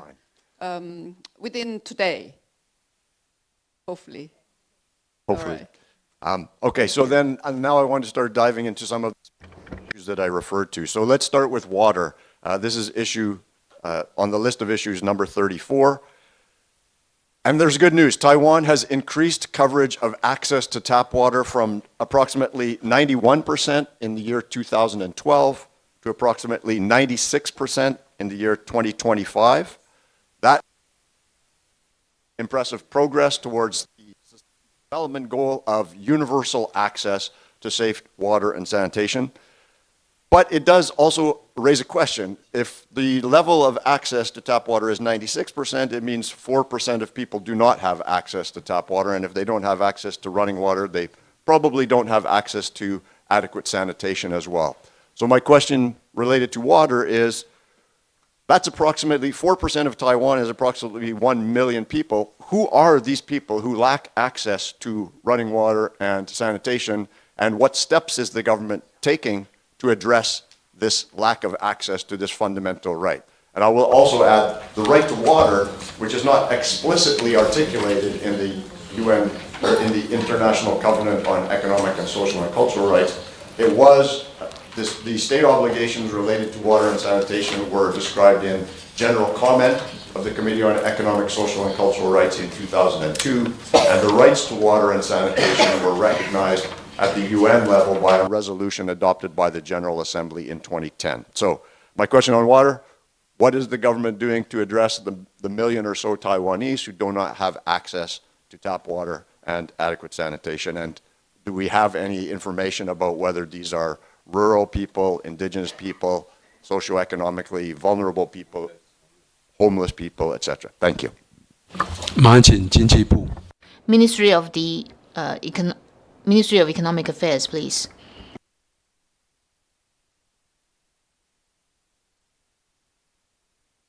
I'm from the Ministry of Economic Affairs. So by the end of 2025, 96% of Taiwanese people had access to tap water. And if we look at the number of households, then about 408,000 households didn't have tap water access. And of these, 70,000 households had so-called simple tap water or simplified water supply infrastructure. And most of the people who don't have access to tap water live in mountainous areas.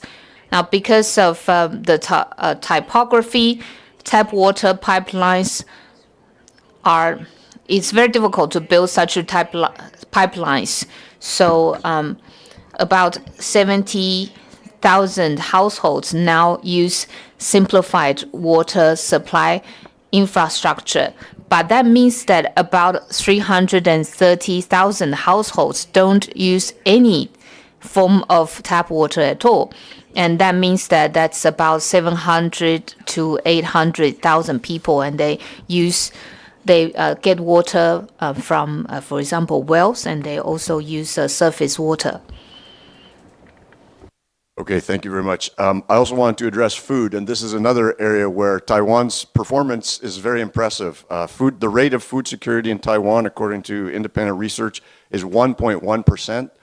That's people who don't have access to enough food to live a healthy life. And 1.1% is among, if you look across an international comparison, that's a very, very low number. So Taiwan deserves praise for that achievement. However, that still, again, raises a similar issue. 1% of Taiwan's population is about 230,000 people. And so I have a similar question, which is, who are these 230,000 people? Are they indigenous people? Are they homeless people? And what is being done to ensure that these people are able to enjoy their right to food? 马上请农业部。 Ministry of Agriculture, please.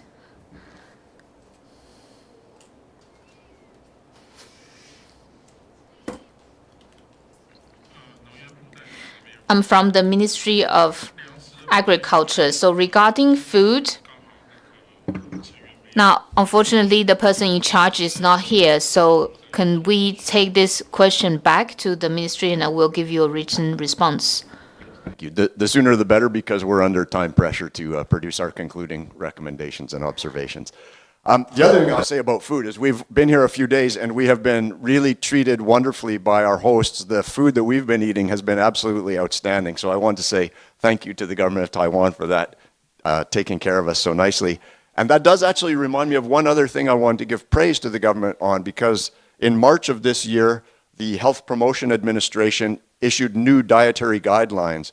And these new dietary guidelines are very scientifically based, very what's described as plant-forward or plant-friendly dietary guidelines, which not only are excellent and commendable from a human health perspective, but also from a planetary health perspective. A plant-forward diet has a much lower impact on biodiversity and climate than a more traditional meat-heavy diet. So congratulations on that. The final question I have related to food is related to pesticide use. And here is another issue where Taiwan has made substantial progress in phasing out and prohibiting the use of what are called highly hazardous pesticides. These are pesticides that are acutely dangerous to human health and also dangerous to the environment. So that's the good news. The bad news, however, and this is my question, is that although Taiwan has phased out the use of these pesticides in Taiwan because they are dangerous, there are still businesses in Taiwan that are manufacturing these pesticides and exporting them to countries largely in the global south where these pesticides are still a major risk to public health and the environment. I'll give you one tangible example. In 2019, Taiwan banned the sale and use of a pesticide called paraquat. Paraquat is notorious globally because it's used by people all over the world to commit suicide. And in fact, in Taiwan, there were people using paraquat to commit suicide. And when Taiwan prohibited the use of paraquat, that resulted in a decline in the suicide rate in Taiwan. So my question to you is, given that Taiwan has prohibited the use of these highly hazardous pesticides here, when will the government take action to prohibit their manufacture and export, which is a very unethical business practice? 谢谢委员称赞Well, thank you for your mentioning of the food guideline from the Health Promotion Agency. So I'll ask Health Promotion Agency to go first, and then I'll ask the Ministry of Agriculture. Well, thank you. From the Health Promotion and Agency. So according to people's dietary habits, we do survey and we also revise our food guideline accordingly. And this time, the revision is made from the survey of Taiwanese people's dietary habits, along with the international trend and evidence from scientific investigation. And then we have collected relevant opinions, and then we will finalize the draft very soon. And this version considers the idea of sustainability to promote a plant-based diet. We also refer to international references to include these ingestion standards for water and trace minerals. And according to different people's health status, we design calorie suggestion, intake suggestion for different people. Hopefully, by doing so, people can choose their food more wisely, at the same time also be more sustainably. From the Ministry of Culture, when it comes to the management of pesticides, so you talk about this issue. Countries have different approaches when it comes to the management of pesticides according to the environment and pest management and the risk management. So every country has different regulations. Taiwan prohibited the use of paraquat because actually this pesticide was used as a tool for suicides. in order to safeguard human life, we prohibit the use of paraquat. But actually, it's very safe for the environment. And we stop prohibit the use in Taiwan. And for other countries, the U.S. and Japan, they do not forbid the use of paraquat. So for those countries which do not prohibit the use, and then in terms of international trade, we will not prohibit export to those countries. And we continue to pay attention to countries' management. If this particular pesticide is prohibited use in another country, then we will prohibit the export to those countries. For that response, I guess we can agree to disagree on that. I would disagree that paraquat is safe for human health or the environment. Certainly that's not the position taken by the European Union, where paraquat is not permitted. And there are other countries where paraquat has been prohibited. I think I would encourage Taiwan to take the approach of leading countries like France and Belgium that have recently passed laws prohibiting them from exporting pesticides that are not approved for use in the European Union. That's an example of moral leadership. I think if it's too dangerous to be used in Taiwan, then it's too dangerous to be used anywhere. And the United States and Japan, according to my information, one of the major recipients of paraquat exports from Taiwan is India. I don't think that paraquat is being safely used in India, and India has substantial problems with suicides related to paraquat use. Would you like to respond? 谢谢委员的建议。 Well, thank you for the suggestion. We have our statistics for export paraquat to other countries. The amount has been decreasing, and the government is paying attention to that. And thank you for your suggestion. The International Review Committee hope that you would set the bar high. And then don't compare with Japan or USA or Korea, yeah. So compare with the countries with very good statistics and standards, please. Thank you. I just want to add a very quick question to regarding the right to water, clean water for drinking, which concerns 4% of your population who are, from the answers, who are mostly live in mountain areas. And I'm wondering whether there is any test by the government whether the water from the well or spring in the mountain areas are proper for human drinking.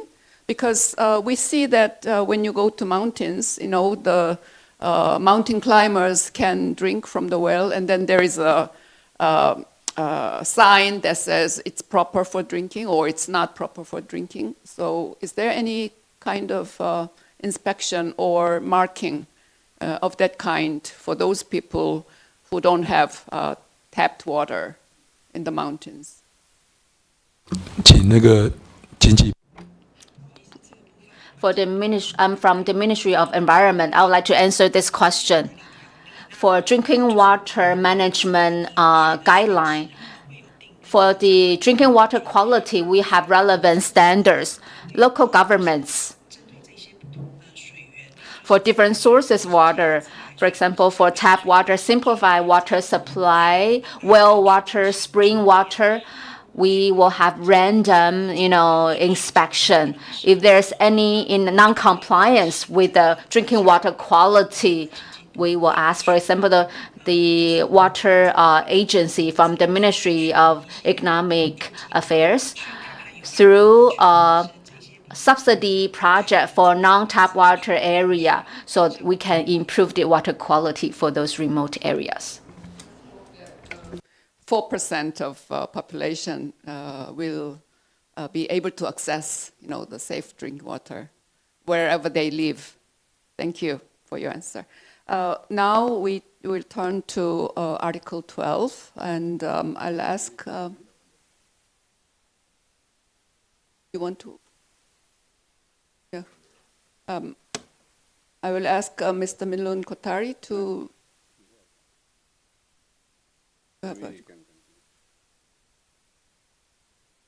Yeah. Yeah, but I think you can raise general issues on health.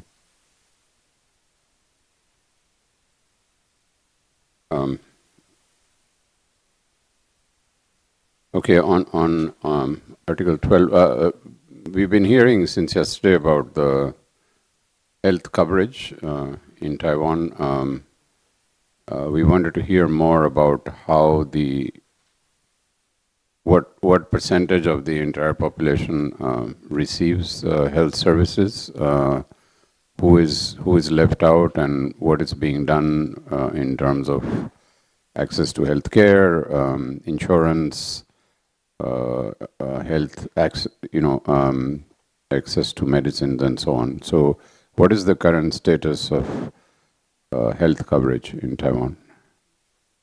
We have the capable Ministry of Health and Welfare, so I think we can have the replies on the situation of population in general, of the entire population, how many of them are covered by the national health insurance, and then what is the quality of the health services. 麻烦请卫福部。 Can have the Ministry of Health and Welfare. From the National Health Insurance Agency for health coverage, because our National Health Insurance Act stipulates that all Taiwanese citizens need to join this mandatory insurance program. So all citizens in Taiwan have been included, and for foreigners, as long as they have residency rights in Taiwan, they can be covered as well. Therefore, the coverage of national health insurance is 99.99%. For those uninsured are people who actually live overseas or people who have gone missing. Otherwise, the rest of them are covered by the National Health Insurance Program. And for foreigners, as long as they have ARC, they have residence permit in Taiwan. In 2024, there are more than 1.3 foreigners, and then they are insured.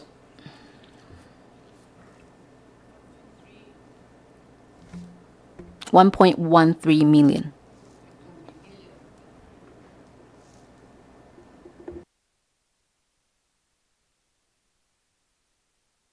Okay, so in terms of national health insurance, 99.9% of Taiwanese nationals are covered, except those who are living abroad. Yeah? And then foreigners who have residency, they are covered. And then who are left out then? Anybody who cannot be covered by the health insurance who are in the jurisdiction of Taiwan? Yesterday we heard that the asylum seekers. 0.01没有付。 For the Taiwanese people, for the 0.01%, those people who live abroad or who have gone missing. And for foreigners who are covered, that means that they do not have the residency permit in Taiwan or business travelers. And then we hope that they can get, business insurance to cover their medical needs. Just to follow up on that, to make sure I've understood. So when you're talking about people going missing, you're referring, at least in part, to migrant workers, my understanding, often particularly domestic workers, but maybe not only, who for whatever reason leave their job and then disappear into the countryside. So my question is, what happens about health coverage to their children? I think this is something we raised last time, and I think you've made some progress in that, but I'd like to be clear what happens now to the children of those missing people in terms of health particularly, but also obviously the other basic services, education, etc. And maybe before you answer that, 0.01%, that's how many people in numbers? It's very small, but Taiwan has 25 million people. So how many would be that in numbers?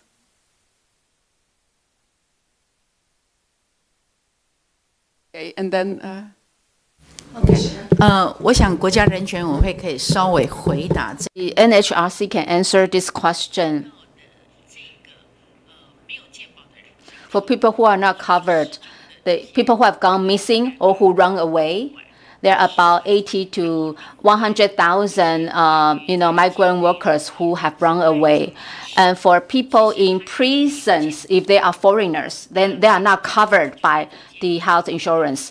So for these foreigners in prison, they are provided by the jail for their regular medical needs. And because we do not have a Refugee Act, if there are asylum seekers come to Taiwan hoping to stay here, although they are not deported, however, they do not have a residency permit in Taiwan. They do not have the right to work, and they do not have national health coverage. And we're also paying attention to this group of people. There are about 1 million people. I would like to add some information. Well, some members talk about migrant workers who have gone missing, and the Ministry of Labor want to provide information. Well, 3 years ago, for domestic workers coming to work in Taiwan, so they need to have orientation training at the airport. So after they come to the airport, we will send them to a training site so that they can understand the labor regulations, how to get protection. Also getting to know Taiwan's culture, language, and customs. If there is any unfair treatment, they can use a direct channel to make a complaint to the local government or to the Ministry of Labor. Before we implemented this training 3 years ago, the missing rate of domestic workers was about 6.6%. But for this quarter one this year, the missing rate of domestic worker has been dropped to 1.8%. So we think this orientation training is effective. We will continue to strengthen the content provided in the training. And starting from 3 years ago, during orientation training, we encourage all the domestic workers to subscribe to our LINE app so that we will have a LINE group. Any issue they have, any unfair treatment they have, they can report directly through this LINE app. And then when the local government receive the message, they can help them immediately. So sorry, I have this. 我刚刚讲的 Sorry. So what I was talking about, the people who don't have residency, it's about 100. Sorry, not 1 million. 100 such people, not 1 million. very right. Up to 100,000 people without health insurance, And thank you for the government efforts. I think it is very important for the migrant workers, whether they work inside the family or at the other workplaces. It is very important for them to have access to the information. And sometimes they don't know where to access to get information. And I think that's really important. Yeah. So hope that 100% in the future of people in Taiwan, whether nationals or foreigners, will be able to have access to health services. Okay. Ian, can I just check one thing which you may have told us yesterday, but I can't recall? The work that you're obviously doing with migrant workers coming in, domestic workers, and ensuring they know their rights, they've got some access to knowing their rights, etc., is excellent and a model that others could use. But is there also sort of education or awareness raising or advice or guidelines for employers who are employing them in the home about how they should treat domestic workers living in the home? Is there some insurance that they also become aware of their responsibilities as well as their rights?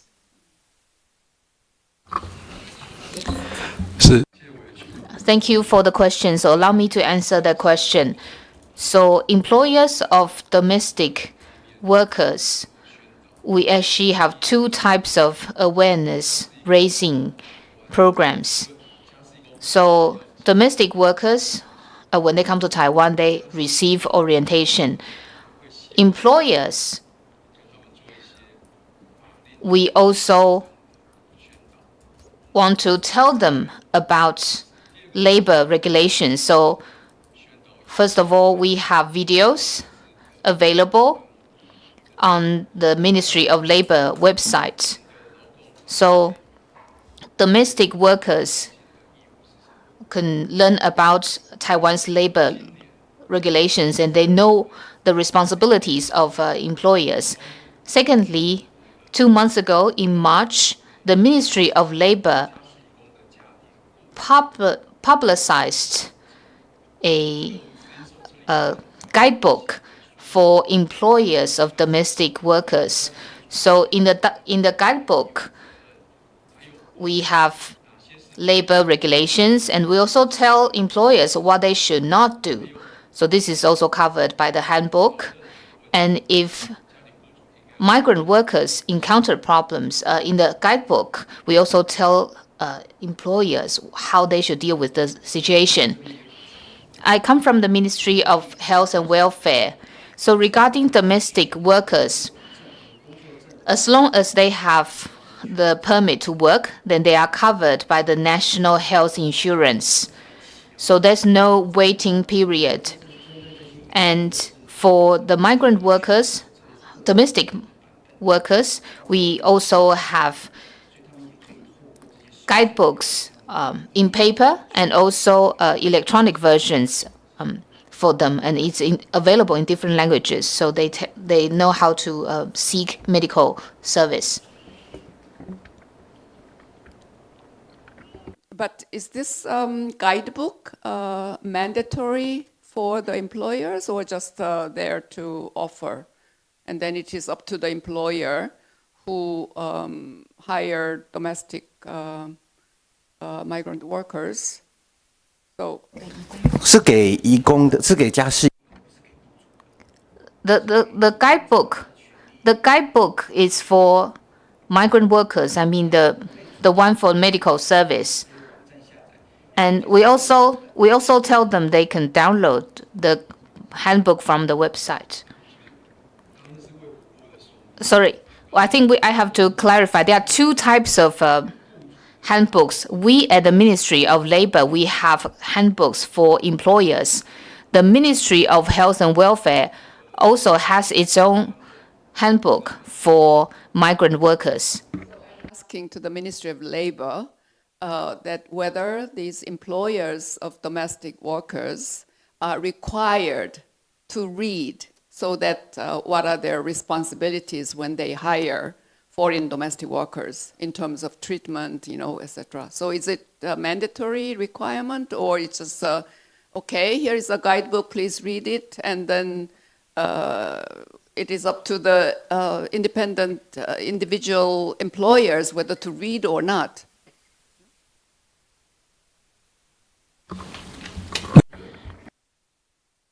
First of all,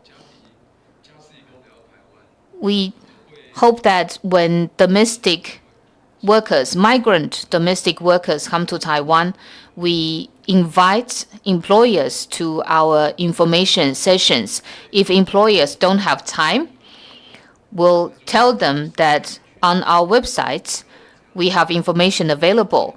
We also have social media apps that have relevant information. And through other channels, for example, local governments, we'll also use local governments to reach employers. when migrant workers, whether they are domestic workers or factory workers, within 1 month, usually within 1 to 2 weeks, local governments send people to the site of work. For example, if it's domestic workers, then they will go to the employer's house. So local government representatives will visit the migrant workers to see whether there are problems and whether they need help. Thank you. Would you like to add anything? On Article 12, I had a general question about those in Taiwan who are affected by mental health. What are the specific services? We didn't ask that question. Yes, we will raise it.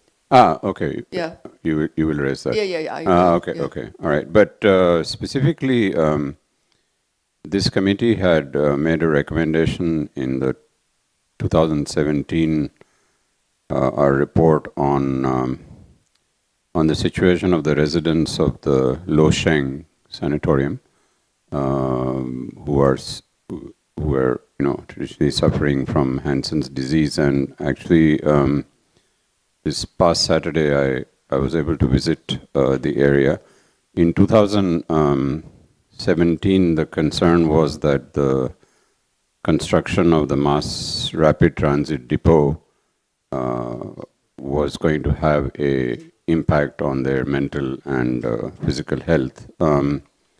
That depot, of course, has been constructed, but the concern right now is that the there is a move towards privatizing the area, which was not the original intention, was to keep it as a public service. And the cultural houses that are there, there's something called Penglai House, has been taken away from the residents. So they no longer have a place where they can collect together. And I just wanted to ask the question, why is there this push to privatize an area or something that needs to be protected for the health of the residents, for cultural reasons? And so the commercialization of the Losheng Park and taking it away from it as a community space, I could see was having an impact. And I wanted to ask why that is being done and what is to be done to restore the community spaces that the residents should have. Thank you. Ministry of Health and Welfare. I'm sorry, the person in charge of this case is not here, so can we get back to you later? Yes, within today. Yeah. I don't know whether we will have time to deal with it orally in the afternoon, but if not, written submission. 可以，我们看看待会是不是就可以回答，那或者是在今天结束之前。We'll see whether we can get back to you today. We'll try our best. Now the issue of mental health, I would like to talk about. We asked the question, what are you doing in terms of mental health problems? And then you came up with this information, which is a comprehensive whole of society mental health resilience plan,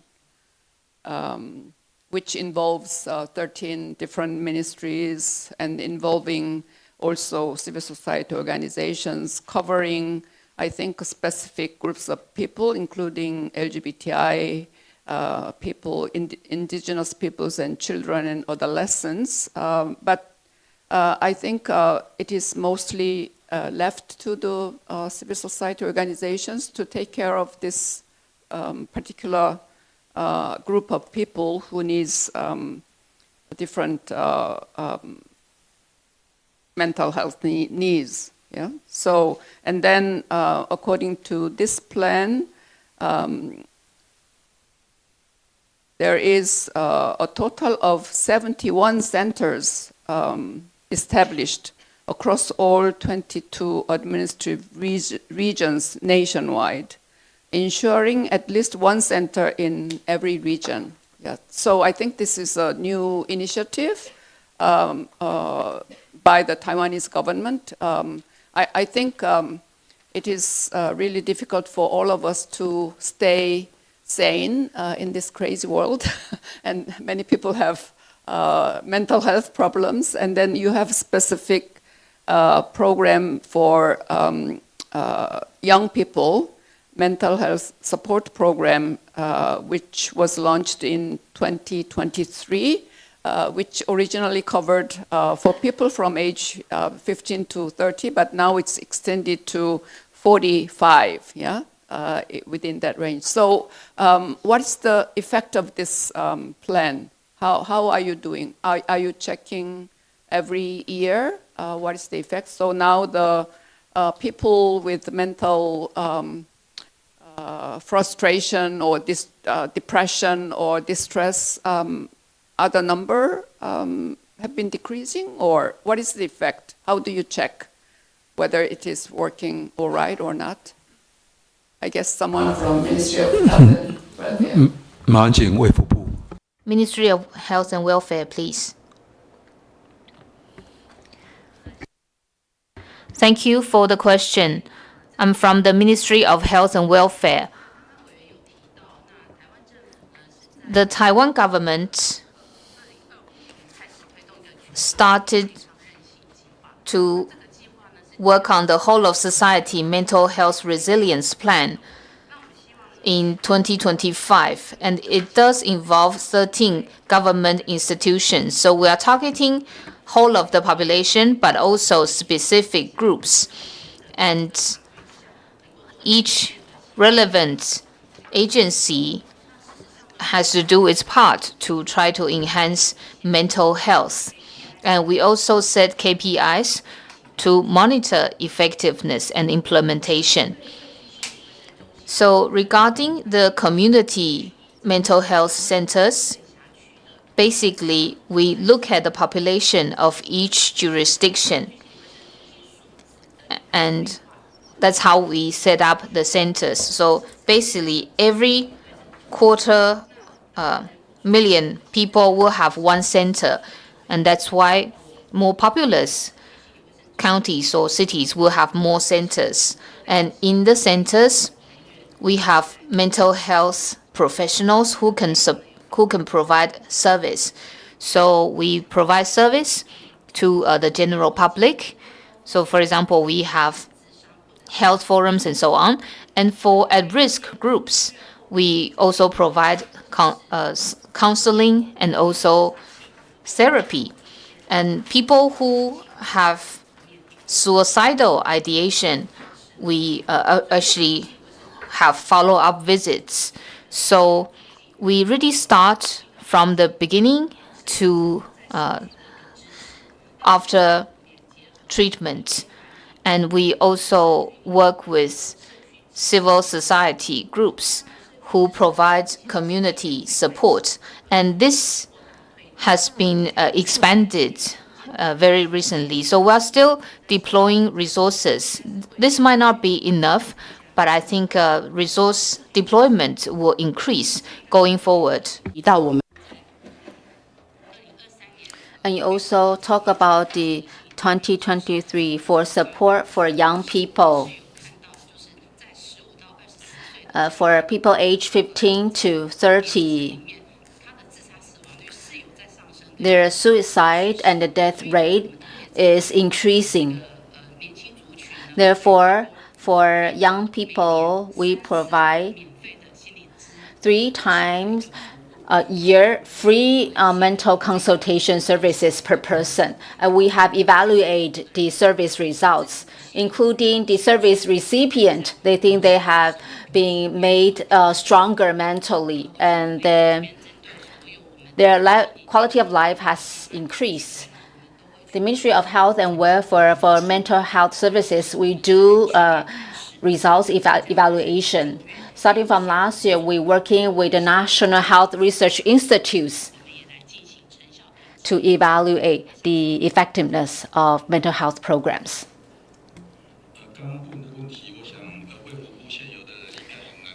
So it's difficult for MOHW representative to answer about Hansen Sanatorium, but well, I used to work in the environmental impact assessment for Metro, and then at the time, the government evaluated the issue of sanatorium, and 70% of the sanatorium was actually removed, and 30% was reserved for cultural asset purposes.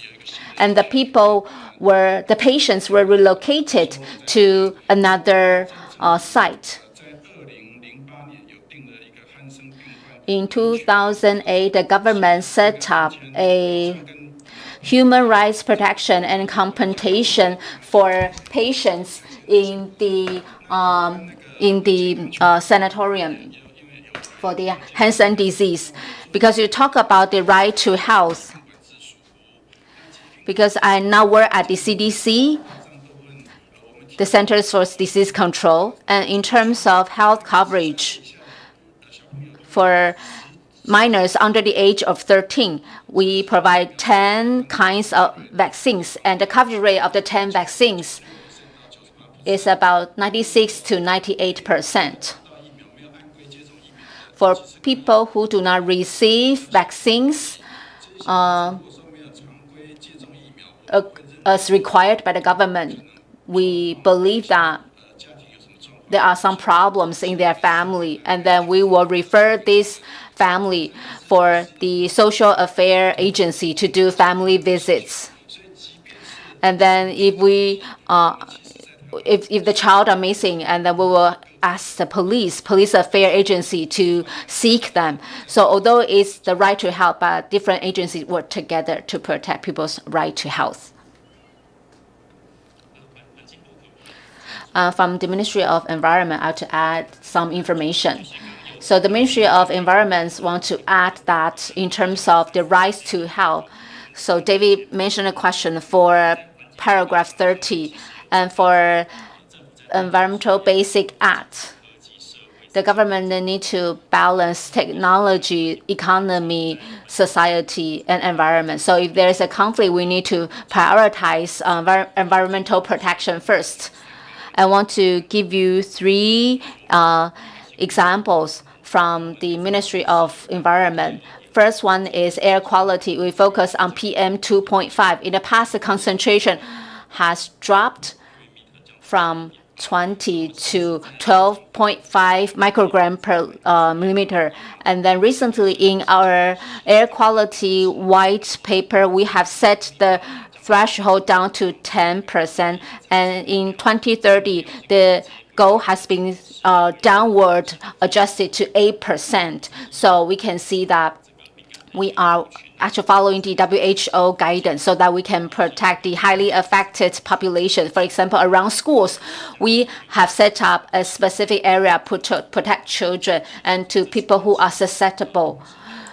So that's about air quality. In terms of water resources, take into the consideration of the importance of drinking water. We have a Drinking Water Management Act, and also following the possible potential risks coming from climate change, we continue to monitor water quality so we can guarantee, we can protect the right to safe drinking water. Lastly, I want to talk about climate change, because climate change is a long-term thing. For children's rights, we want to safeguard children's rights, whether it's consultation, making information transparent. We encourage youth to participate in climate change, and there are relevant, web pages on this. So for climate change, we have adaptation process. We consult different stakeholders. For example, in our public hearings, there were senior high school students talking about their ideas, their opinions for climate change. We also want to encourage children to participate. And starting from last year, for NDC National Determined Contributions, So in addition to general consultations, we have also 40 meetings, 40 sessions, and we engage 15 sessions with university students with more than 6,000 students participating. In addition to university, we also work with senior high school students. For example, we have online courses for high school students to get more information, and they can raise their suggestions to us. So we involve senior high school students because they will be very important for our 2050 net zero goal. So we are making this empowerment efforts. And for COP30 last year, we invited young people to involve. We had 4 university students to go to Brazil to COP30 for constructive dialogues. So that's all from the environment, the Ministry of Environment. I'm afraid we were supposed to finish this morning session at 11:20, and I was wondering whether you will be, especially those from the Ministry of Environment and Ministry of Health and Welfare, will you be able to come here again at 2 so that we can continue our discussion before we engage with the discussion on education, and cultural rights, which involves Ministry of Education and Ministry of Culture, etc.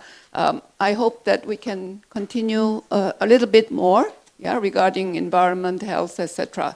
There are some other issues that we didn't raise. Yes, you want to say something? 对于那个空 For air pollution.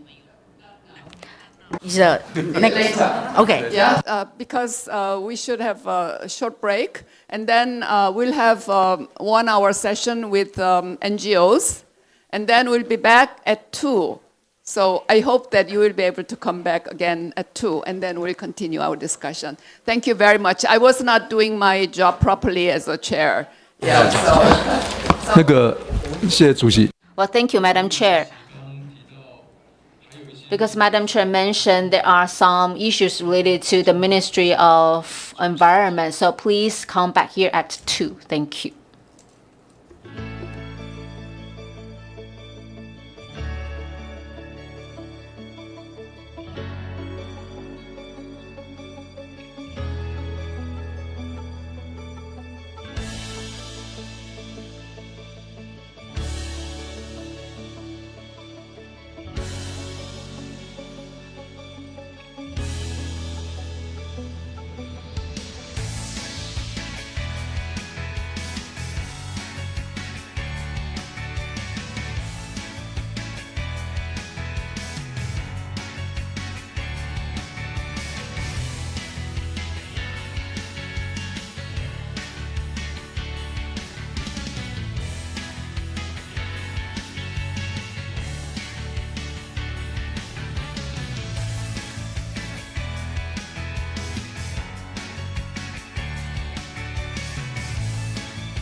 4次 International Review Meetings of the Fourth National Report on the ICESCR. This is the session with NGOs. The chair will decide on the order of the speakers.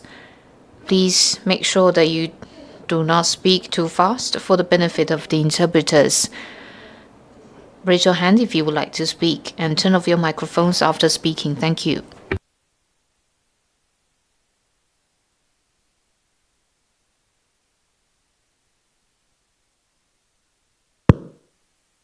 Sorry for the delay in getting started with civil society organizations. We are going to discuss about how you feel from your side regarding the government answering our questions on Articles 10, 11, and 12. Of course, 12 is not finished, but we can raise any other issues during the afternoon session dealing with 10, 11, and 12. So anybody willing to first talk about Article 10? There has been extensive discussion about maternity, paternity, parental leave, as well as how to change this stereotype. And other issues, the caregiving, homicide issue, also new immigrants issue. How many of you would like to say anything about Article 10? 1, 2. Okay. So first you go and then. Yeah. I'm in Taiwan, and according to our government and medical estimates, Taiwan have about 200,000 to 300,000 abortions a year, and it is very high. And in fact, maybe you know that our fertility rate is the lowest in the world. Right now, last year, it only reached 0.695. That is below 0.7, the lowest in the world. And so I think, very high abortion rate is one of the key causes of this crisis. And so I think the government neglects its responsibility to provide efficient or enough support to those unplanned pregnant women, who are facing this issue of whether to have an abortion or not. And so so this is why it's so easy to have an abortion in Taiwan today. And so we hope that the government should provide enough support. For example, at least like in Germany, a pre-abortion counseling should be required. That we should provide them with a comprehensive information about making this decision before they have conduct this kind of procedure. Yeah. So in addition, for those who do not want to have abortion, we should provide them with enough support. For example, they can decide to keep their babies or to arrange for adoption. Yeah. We should provide this kind of alternatives. Options to them for them to consider. So I think this is why, and so I hope that the government should think about this issue, the very high abortion rate. And for example, and in addition, the second issue is divorce. Taiwan has very high divorce rate, which is the second highest in Asia. The highest is China. So over the last 26 years, for example, when there are 10 new marriages, there are 4 divorces. So over the last 26 years, we have more than 1.5 million of minors who experience parental divorce. And in Taiwan, it's so easy to have a divorce because it takes only about maybe 10 to 15 minutes to have a divorce done. Yeah, so I think the system of divorce is too weak. I mean, the government is only responsible for registration without thinking about providing enough support to those who are facing a divorce, couples. So, for example, counseling should be provided, but they do not. All the information about the consequences of divorce, we do not require. Now, 85% of divorces are under mutual consent. So the government doesn't involve, or the court doesn't involve either.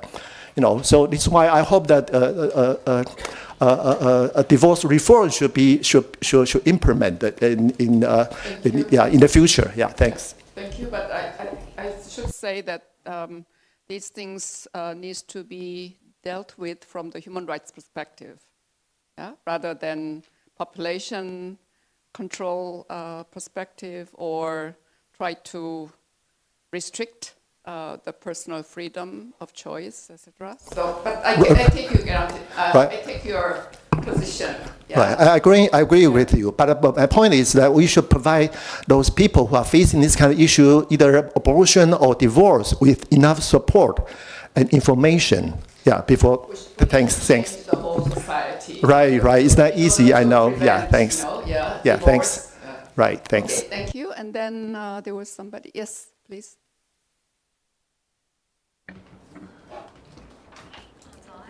Good morning. I come from Taiwan Mother Shield Alliance. So just in the meeting, I heard about the mental health issues of minors. And in recent years, we are seeing more and more underage people suffering from depression. So that's the fastest growing group of people suffering from mental health issues. And we see that even primary school, elementary school children may have suicidal ideation. And according to the National Health Research Institute, intimate image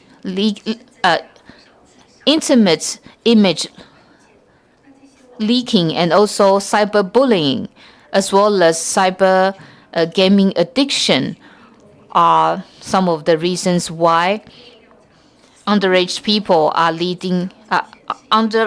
are suffering from depression. And so we suggest that mental health evaluation should be part of the school's routine health checkups, and there should be efforts to try not to stigmatize people with mental illness, and these children's privacy has to be provided. And so basically we need long-term preventive measures, and we need also routine screening so that we can identify risks, and there has to be follow-up as well. In addition, support on campus and also support on the family side is important. And also education from parents is very important. But I think in terms of parental education, this is something really lacking. And that's why children's mental health has been affected. And we also want to say that children are not born controlling their emotions. They started to learn from within the home. And more countries are now saying that supporting parents is supporting children. So we think the government should do more on this front. Yes. 谢谢主席，这边是人生百味。那这边想要针对刚刚主席前面讲的新住民的议题做一个补充，就是昨天委员和民间团体都有提到。Translation, please. Sorry, I come from Do You a Flavor NGO, and yesterday you mentioned refugee issues, and Also, the government officials mentioned that refugees don't have nationality, so they cannot have access to public assistance. And it's the same for immigrants. And they've been living in Taiwan, but they don't have the identity, so they cannot receive sufficient support. And sometimes government officials say that immigrants can use commercial services, and also the government says that nationality is a barrier. But the thing is, the Taiwanese government also has the McKay project, so that means that certain foreign nationals can still have access to a public assistance. So it creates a system where some immigrants are being discriminated against. McKay projects apply to new immigrants from which country? Limited to which country?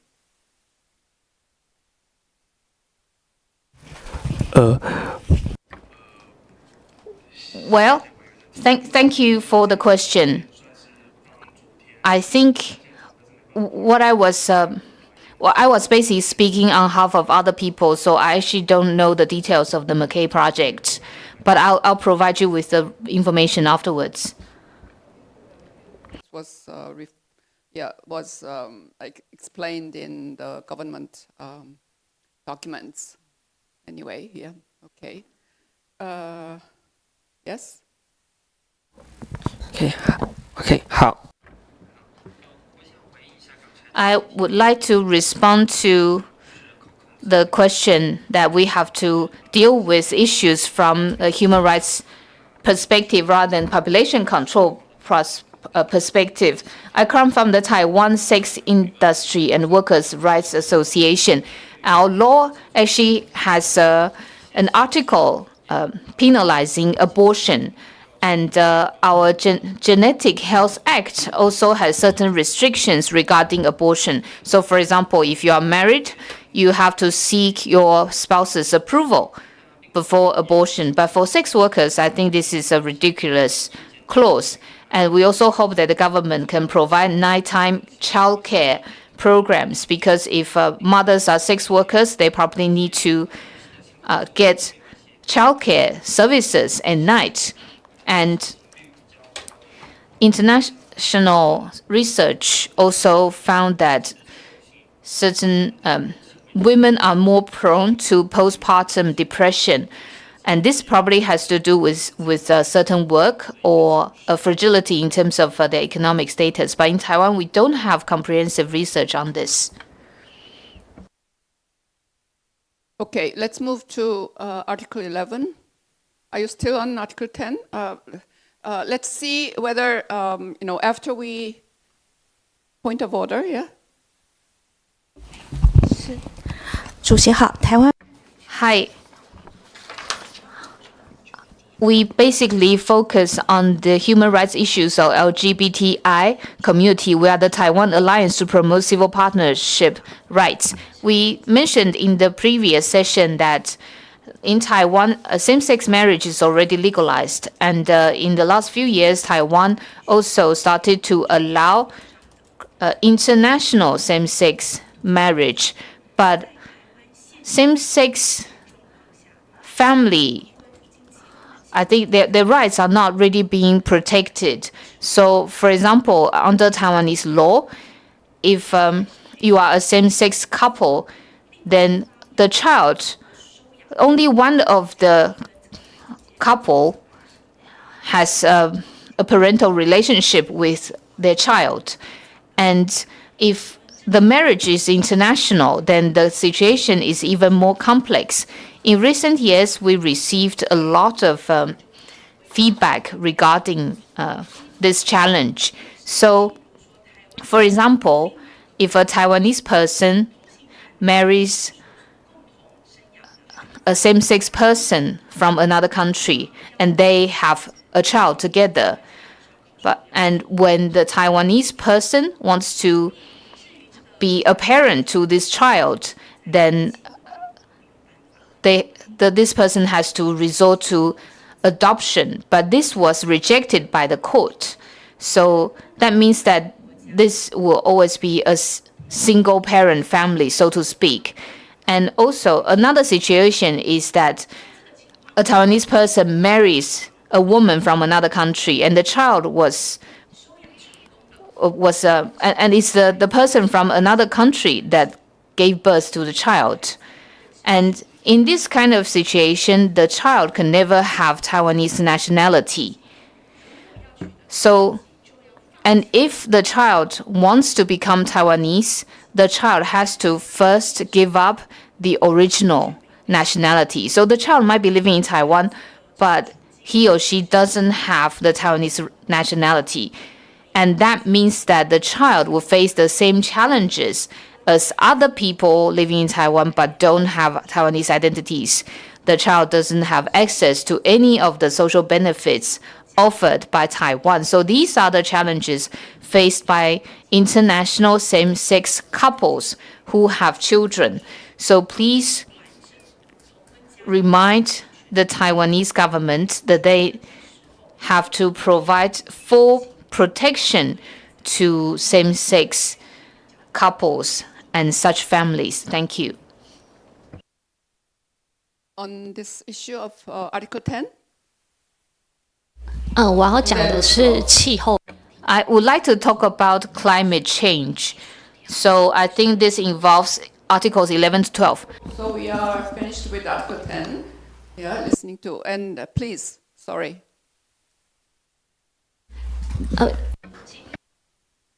Well, the climate issue also has to do with children, parents, and so on. Our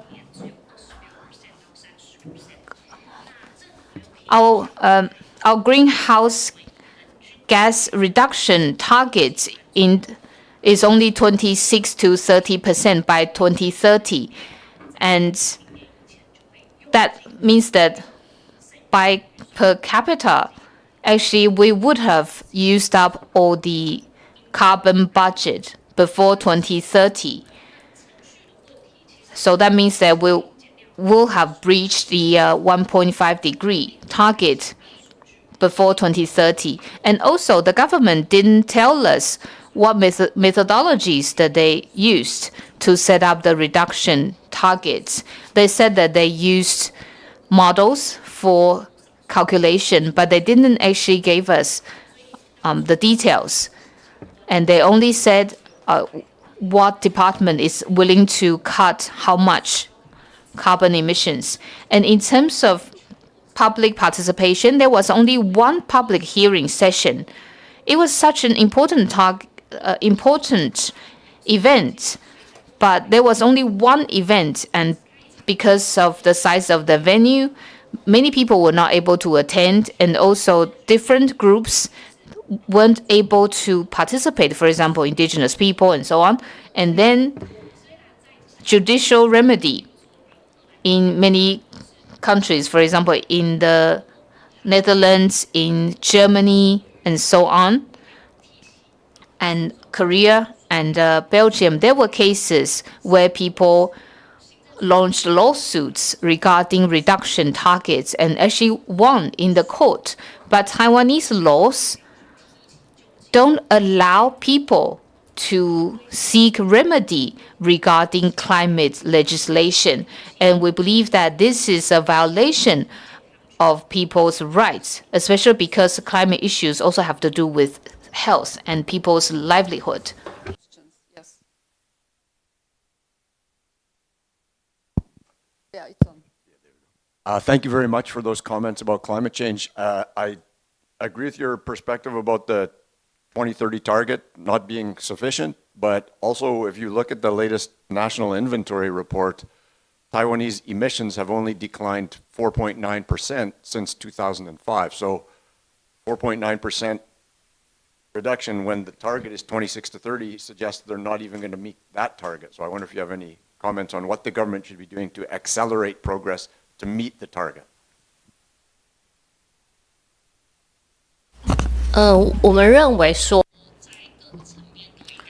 We think that the government should accelerate the endeavor in every aspect possible. Our 2025 target is 10% less. So far, we haven't had the number yet, but I don't think that we will be able to meet the 2025 target of 10%. I think that in terms of renewable energy is important, so the government should accelerate the development of renewable energy. At the same time, the stakeholders' concerns should be taken care of. Also, for industrial policy, we can see this is insufficient. Taiwan's electricity price is very low, but the Taiwanese government hasn't raised the price, and then we have a lot of, for example, fire or gas-fired or coal-fired power plants. The government doesn't require energy users to reduce the use of energy. So I think in terms of the industry and the development of renewable energy should be encouraged. Thank you, Sheshe. And the other question I would have about climate change, a government representative earlier today said that in Taiwan, climate change is a long-term thing. Now, I don't know if that was an inaccurate translation, but climate change is not a long-term thing. So I wonder if you could speak to the impacts of climate change that are already affecting Taiwan and Taiwanese people. Thank you. 其实台湾被世界银行 Well, Taiwan is rated as a high-risk country by the World Bank. We have a lot of natural disasters. In 2021, we suffered from a 100-year drought. We have also experienced many times of serious typhoons. Taiwan is not just a perpetrator, but also a victim of climate change. So we can see that when climate change is exacerbated, whether it's typhoons or droughts, the frequency and the severity continue to increase.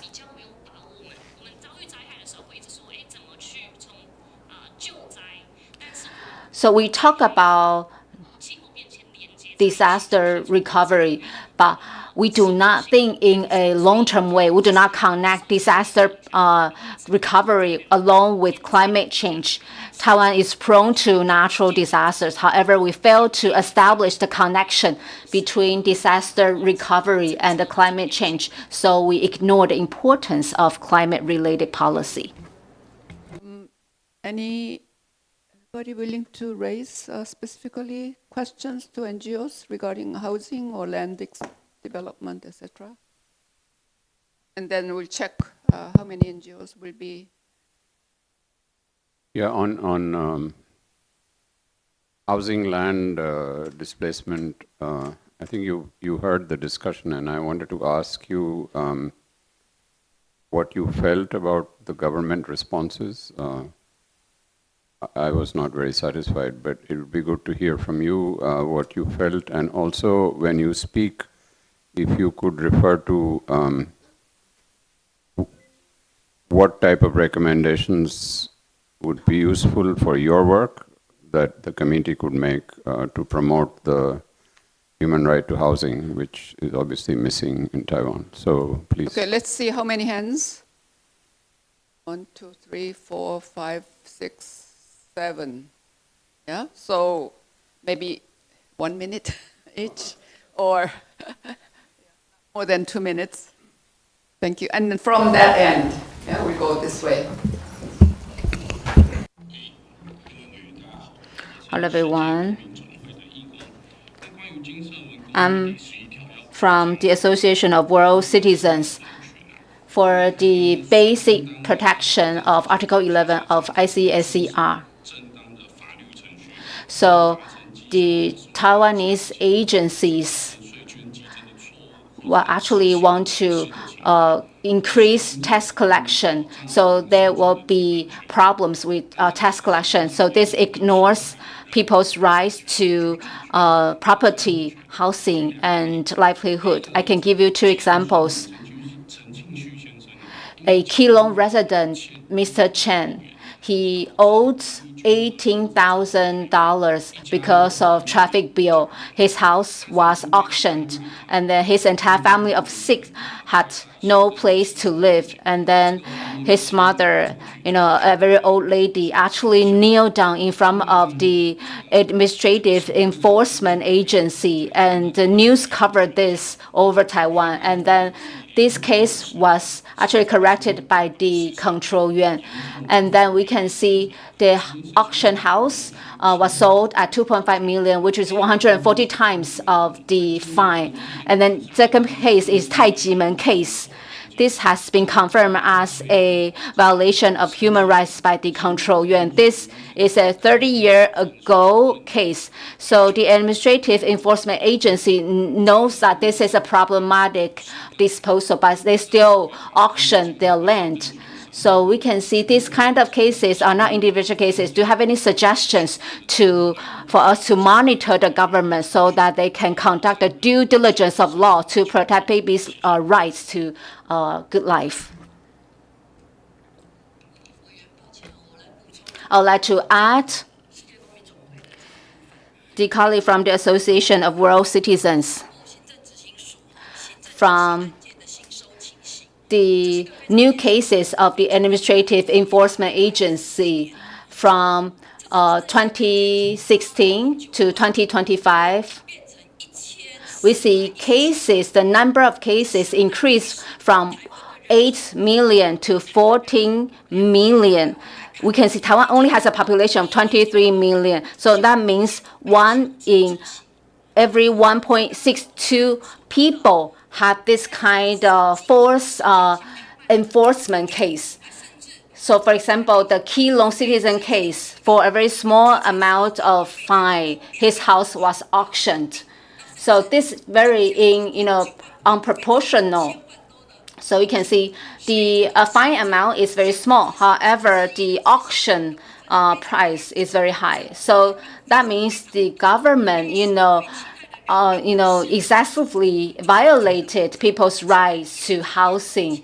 So this is severe, infringement on people's rights to life. So it's like 1 in every 2 people, 1 in every 1.67 people have this face this kind of enforcement. So that is a very serious situation. So please guarantee people's rights to housing and basic living. Thank you.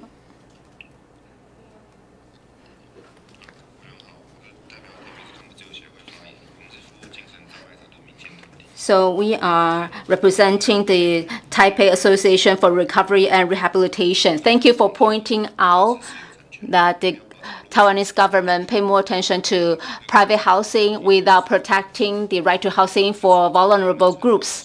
So in terms of social housing, the government committed to build 130,000 units, but now it has been shrunk to 40,000 units, and then 90,000 units.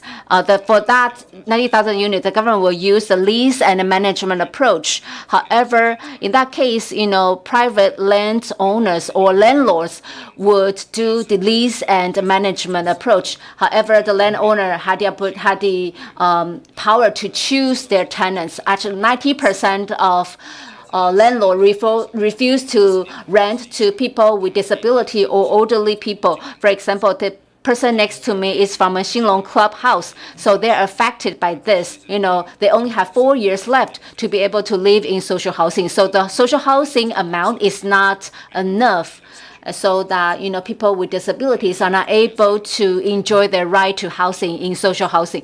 And then in terms of poverty, because I didn't have time to talk about this yesterday, and the government talked about they are this kind of assistance covers people with special situations, but now we see that special situations has become a norm. That means the system itself has problems. And then 2 years ago, we learned that the draft has been submitted to the Executive Yuan.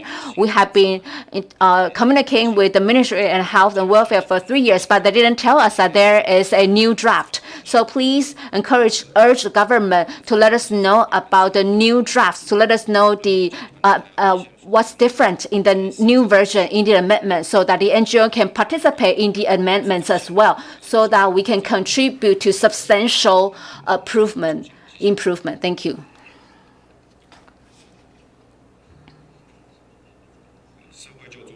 It's about Public Assistance Act for people in poverty. This middle.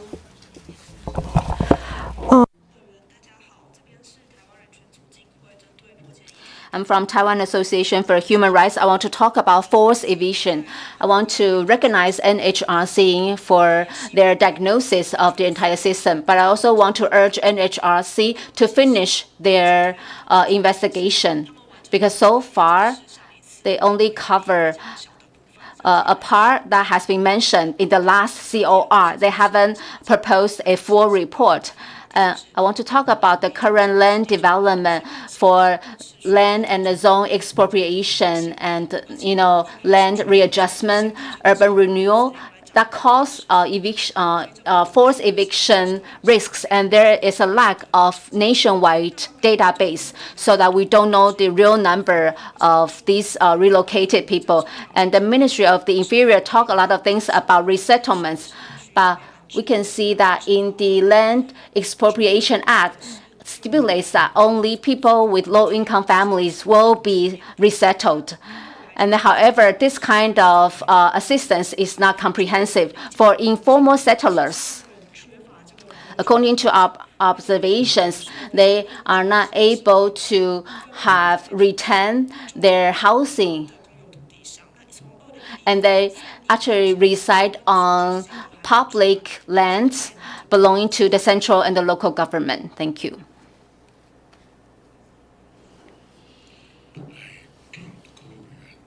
Hello, everyone. I'm a retired professor from Zhengzhi University. My name is Xu Shirong. I participated in 2017 and the 2022 reviews. For the previous reviews, I proposed my suggestions, and I want to thank the IRCs for providing COR to the Taiwanese government. But unfortunately, I have to say that the CORs in 2017 and 2022, our government failed to pay attention to uphold the CORs, especially in 2017. In the COR, some amendments were proposed. However, the government failed to do so. And for the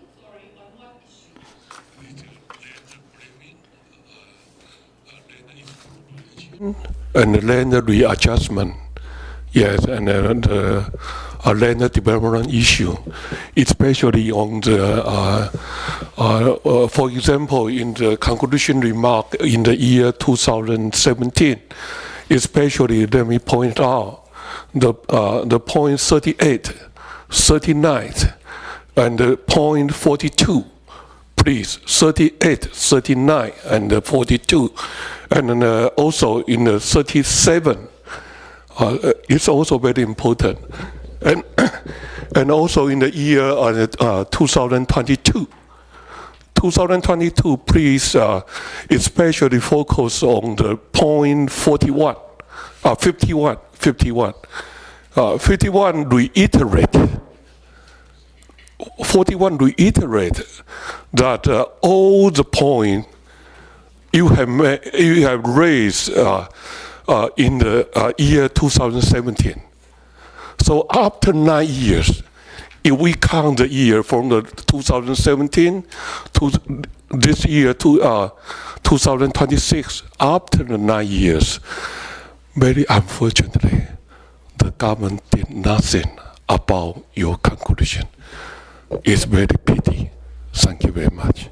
Please, please remind the conclusion again, please. Thank you. Thank you. Okay, back there, and then you.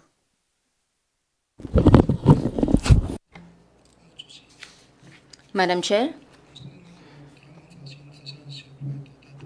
I'm from the Homeless Taiwan Association. We serve homeless people. We pay attention to poverty. In the morning, the response from the Ministry of the Interior, they talk about social housing, prioritize the homeless people. Actually, the Ministry of the Interior does not prioritize services to the homeless.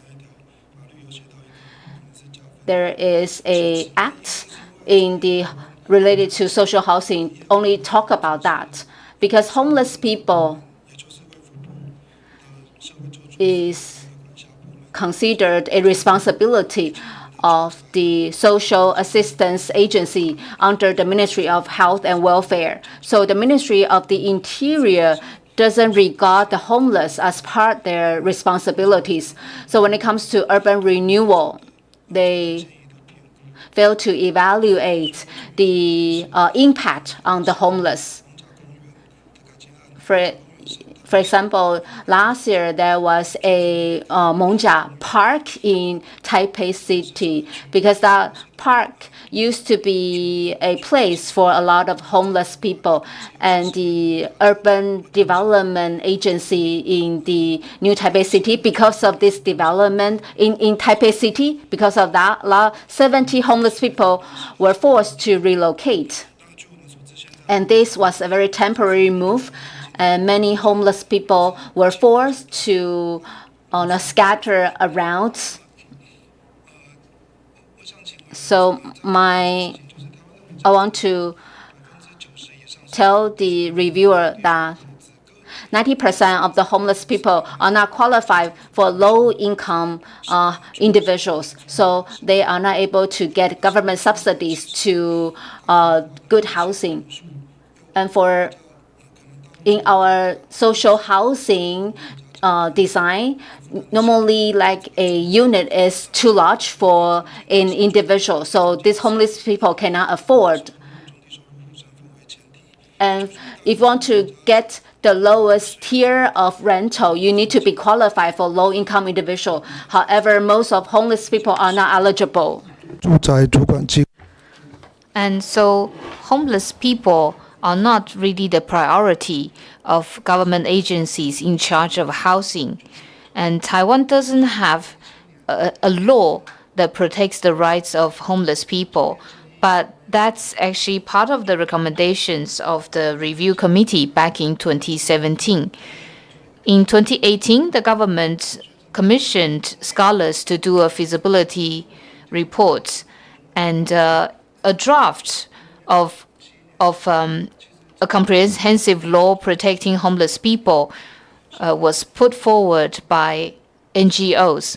But in the last 7 years or so, the government has not put forward a dedicated law to protect homeless people. And in fact, it's the Public Assistance Department under the Ministry of Health and Welfare that was against devising a law on homeless people. And the Ministry of Health and Welfare mentioned that the benefit covered 8.71% of the people. But I think this figure is actually not very believable. And in fact, only about 1% of the national population is designated as low-income people. So that means that many people actually lack protection, and homeless people lack protection as well. And also a lot of homeless people are not even registered. On some issues, the cooperation between different ministries are being well done. Some issues like housing, homelessness, it's not being, the cooperation between different ministries are not well done. Thank you. Yes, go. Thank you. Hi, everyone. I actually come from the Taiwan Indigenous Youth Public Participation Association. First of all, I want to talk about indigenous peoples living in cities. And about 30 years ago, there are indigenous people who lived along rivers, and then they were relocated to public housing. But then this year, the new Taipei city government said that they don't have enough units in the public housing. And so the indigenous peoples were asked to move to other places. And the reason the city government gave was that there are other disadvantaged indigenous people who need to live in the place. But I think that's not a reason. You cannot say that there are other poor people, so you ask the original tenants to move. And yesterday, we also mentioned that sometimes there's a language barrier issue. And also, originally, the indigenous tenants thought that they could live in the place permanently, but it turned out that it's not the case. And then another issue I want to talk about is climate change. We hope that the review committee can ask all relevant agencies to protect the right to participate in the discussion. And in September last year, in Hualien, there was a village with 11,000 population, and they were affected by natural disaster. And the thing is, the disaster prevention law specifies what kinds of disasters can lead to assistance in terms of, for example, budget and so on. And also, take myself as an example. I live in a so-called geologically vulnerable area. I think we do have the knowledge of our own area, and we are resilient. But the thing is, we only receive, for example, text messages from our mobile phones saying that there's going to be torrential rain. But we don't know the severity of the disaster and to what extent we should prepare. And so I think participation is very important. We have hundreds of years of knowledge to know which area is dangerous, but often the government doesn't listen to us. Better than the government, huh? Regarding, yes, maybe you are the last. Thank you. I want to talk about protection of adequate living conditions. And in fact, the Public Assistance Act only covers about 2% of the population. We've been talking about this in the last 2 days. And the government, in fact, includes all types of subsidies and stipends into the figure. So they said that about 8% of the population is covered. And also, a lot of benefits are only available if you are designated a low-income person. But the thing is, our public assistance system is very fragmented. So it looks like there are many benefits, but what kind of people can have access to the benefits is actually very complicated, and there are a lot of loopholes. It looks like certain people should be eligible for a lot of benefits, but the actual assistance that they get is not enough for them to rise out of poverty. So we hope that the review committee can remind our government to pay attention to integration in terms of our social benefits. Otherwise, some people will be left behind. Okay, last on this issue of 11. 大家好，我们是那个环境保障基金会。Hi, so I would like to talk about human rights and climate change. We come from the Environmental Rights Foundation, and in the previous session, the government makes it seem like there's no water right issues. But the thing is, with climate change, water resources are scarce. When water resources are scarce, usually the government will ask farmers to stop tilling their farms so that the water can be used by so-called public use. But the so-called public use, a lot of it is in fact for industry use. So what this means is that under the pretense that this is for public use, the government is redirecting the water for farmers to the industry. But that means that many farmers will see their livelihood being impacted, because if their farms lay fallow, then they don't have income and they are not able to get subsidies, because some of the farmers are not able to get subsidies because they don't own the land that they work on. So, and also there's no transparent information. Farmers don't know how much agricultural water is being redirected for industrial use. And in addition to that, farmers are not asked to participate in the discussion. So at a time when water resources are scarce, how much water should be reserved for farmers? So regarding this issue, farmers' opinions are not reflected. We think that the government should ensure farmers' right to use water, because it is basic human rights. It also protects farmers' livelihood. Only 5 minutes left. So let's hope that we can have up to 10 minutes discussion on Article 12 on health. So let me see how many of you do. Okay, so 1, 2, 3, 4, 5. If you are from the same organization, please, just one person. So I see so many. So really 1 minute for each, please. Just make focused recommendation. Not a long explanation. Yes. No, from far end to this side.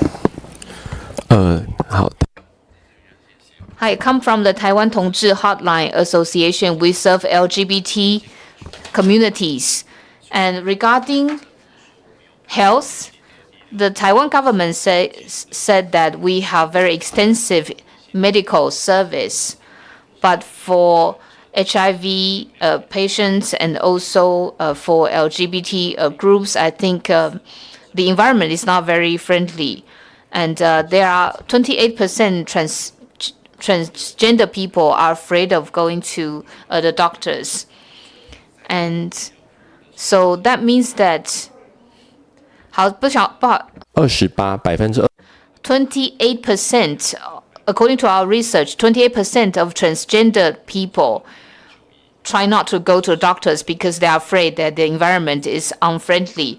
And also 28% of the transgender people actually don't go to the hospital when they are ill.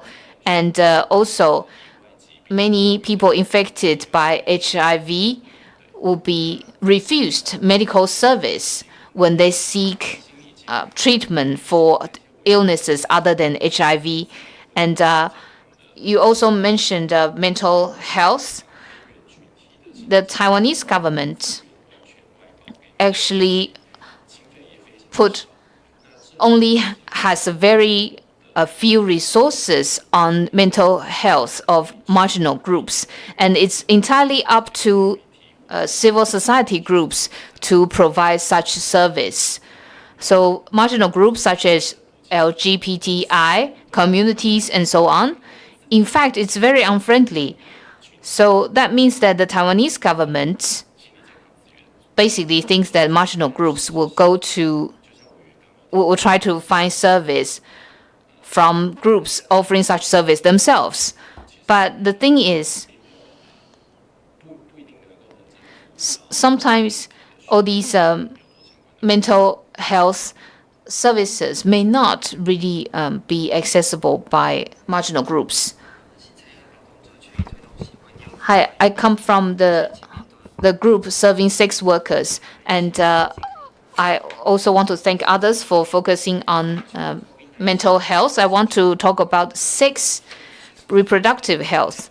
And from the COVID-19 period to now, basically the government is only looking at sex workers to make sure that they don't spread diseases. And often condoms were very often used by the authorities as evidence of a crime.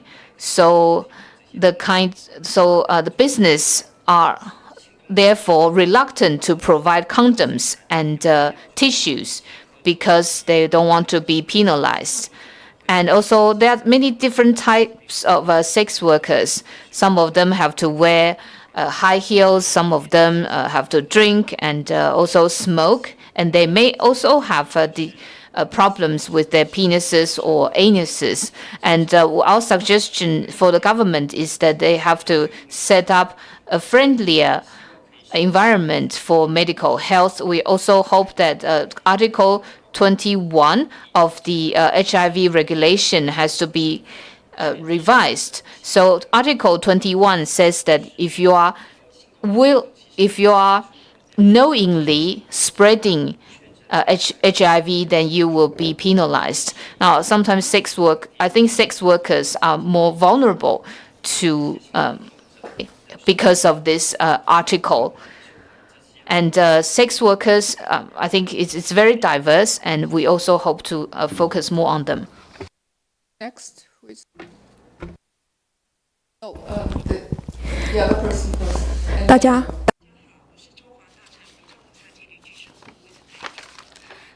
Hello, everyone.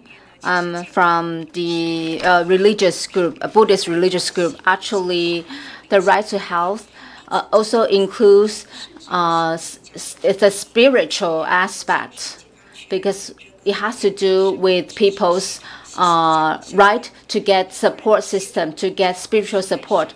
Lots of people come into contact with religion when they are most vulnerable. For example, mothers who lost their children, or for ex-convicts using religion to be able to stay away from drugs, or terminally ill cancer patients rely on religion to have peace of mind or improve their physical conditions.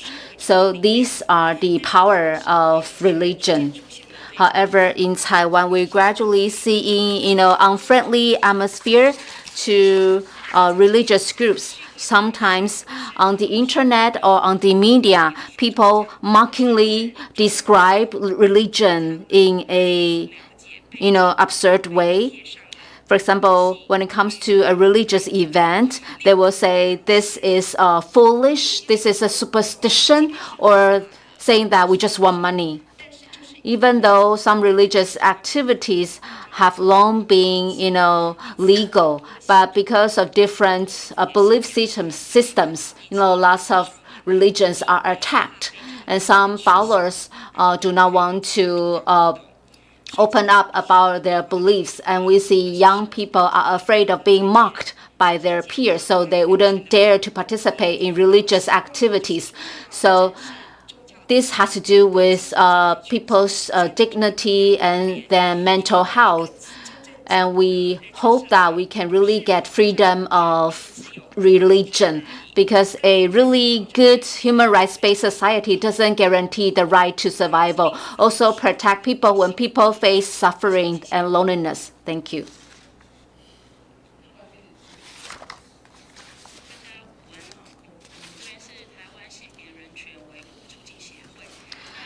So I'm from the Taiwan Sex and Human Rights Maintenance Promotion Association. We can see that. So we can see the cases for syphilis. This has been an increase of 4 times. And for people from 10 to 24 years old, in terms of syphilis, we can see the numbers have been doubled. So STI problems for young people has become very serious. So have more. A lack of basic understanding of physical health. That means that we cannot prevent STI from happening. So I want to urge the government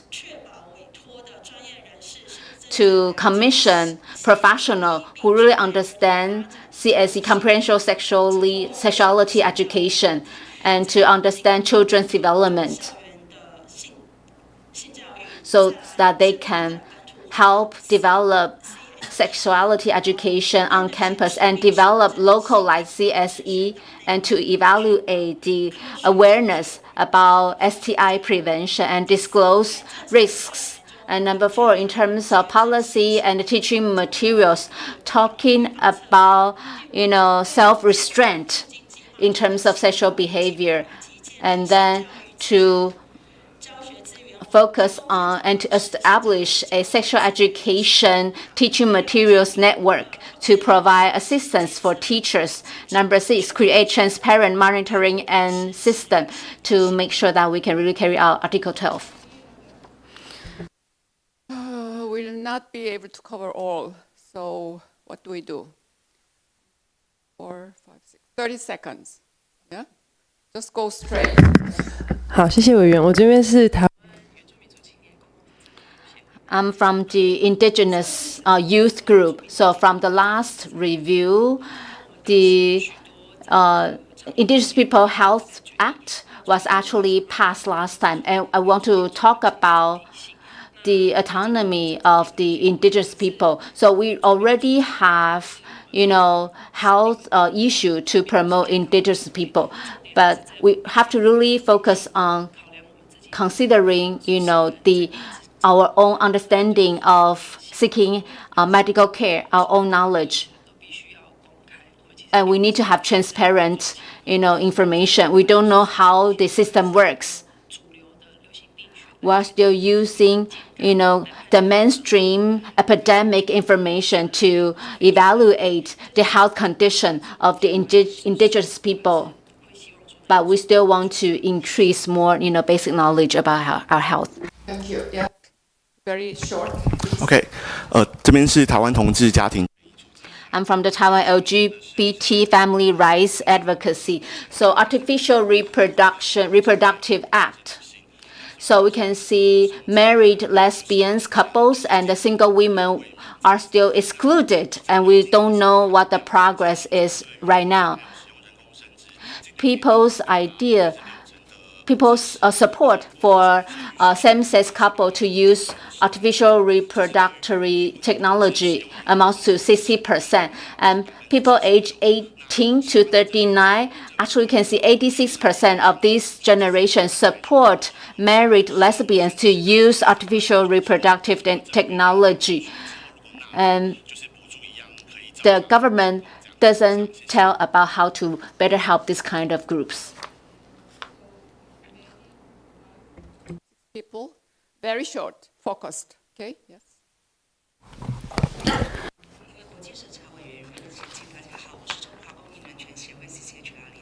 I'm Cha Peihua from CCH. So I want to talk about a very important thing for children's mental health. So Taiwan has a very low birth rate. So when the birth rate is very low, we can see the mental crisis for children is very severe.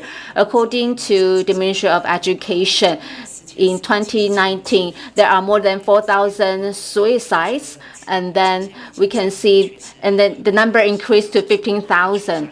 And then the Article 12 talked about it's important to enjoy the basic dignity and the right to health and so on. For children's mental health drugs, we can see that the international community suggests using a warning on the medication to make sure that children and the parents have, make informed decisions. It's important to have them participate in medical decisions. We know it's important to have proper medical interference. It's actually part of the support system. Medical assistance shouldn't replace the importance of family education.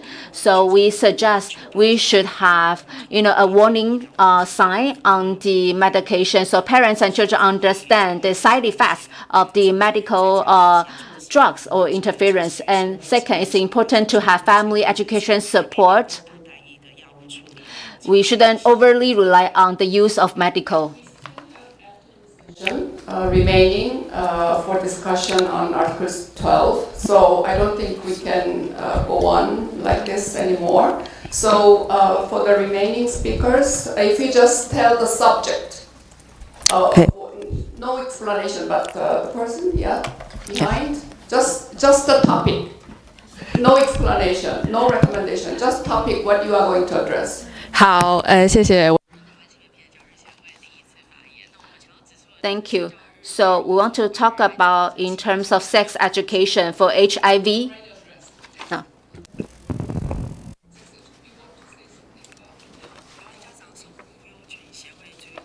So I'm from the Parents Association. So when it comes to school sex education. Already addressed, yes? 我们想说 For the sex education at school. Actually, they are not professionals in. Yeah? Yes, never. Yeah. And No. We will deal with the sex education at schools under Article 13, 14, or under Article 12. Discussion on Article 12 was not finished yet. So we will start again discussing that in the afternoon session. So I just want to know what kind of topic you want to raise. Sexual health, and STI prevention. Okay, STI prevention was already addressed. Okay, so no, not yet. I think in this section we have not really addressed the. No, I mean the NGOs who are concerned. We're different. We're different NGOs. We're different. Yes, different NGOs, but topic is the same. Okay, the one at the back, last. Hello, I'm from Amnesty International, and I would like to address the TikTok use for the danger of TikTok use for the mental health for children. And also the other topic would be the adaptations of climate policies in Taiwan. There is mostly focusing on infrastructure and engineering solutions, and we would like to call on the government to integrate the vulnerable groups into climate adaptations. All right, thank you. Thank you. So, very sorry that we didn't have enough time to discuss, but I think this is only what we can do. Thank you very much, and we'll meet again at 2 with the government delegation, and hope that you will stay and observe our dialogue between us and then government officials. Thank you very much. 谢谢. Yeah. 谢谢各位的参与。Thank you for your participation. We have prepared lunch.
This session is the 5th session with the government representatives.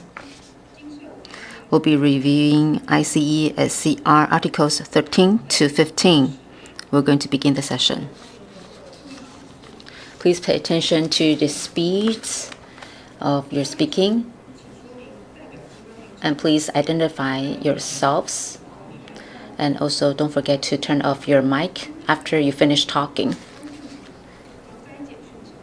And in the 4 p.m., we will have a drill for disasters. So make sure that you turn off your mic and your cell phone.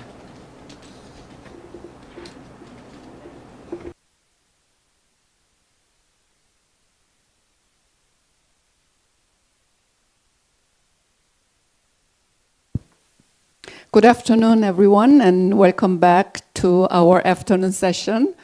We couldn't finish the morning session on Article 10 to 12, so we'll spend a little bit more time regarding that issue, and I hope that we can devote maybe 20, maximum 30 minutes for the afternoon session regarding these unfinished articles.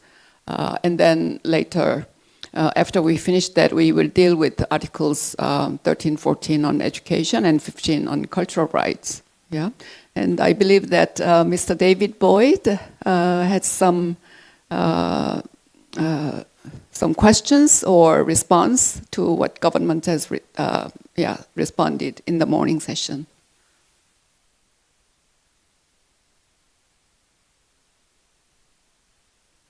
Thank you, Madam Chair. Yes, and Sheshe for the information provided by the Ministry of Environment about air pollution and climate change. I just had a couple of follow-up questions. First of all, on air pollution is the single biggest threat, environmental threat to human health. The World Health Organization estimates 7 million premature deaths every year are caused by air pollution. Asthma, respiratory illness, lung cancer, heart disease. And of course, Taiwan is not immune to these problems of air pollution. And while it's encouraging that levels of air pollution have been declining in Taiwan, I found a study published by Taiwanese researchers in 2017 that estimated one air pollutant alone, called fine particulate matter, was the cause of approximately 6,300 deaths. And a more recent figure from the Global Burden of Disease, looking at all forms of air pollution, estimated approximately 14,000 premature deaths per year in Taiwan, and that's a 2025 study. So those are disturbing statistics. And my question is really, when we talk about improvement in air quality in Taiwan, we're talking about an overall number. So it's the overall level, for example, of fine particulate has declined from 20 micrograms per cubic meter down to 13 micrograms per cubic meter. The World Health Organization's ideal level is 0, but they say a relatively safe level is 5.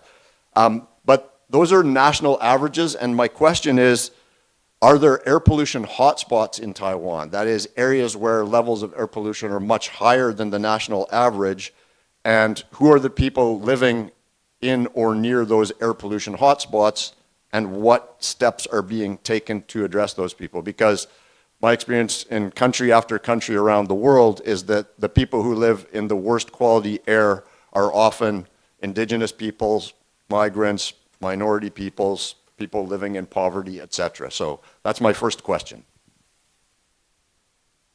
Okay, somebody from the...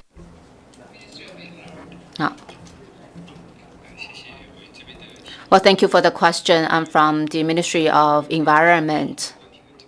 For your question, I will briefly answer.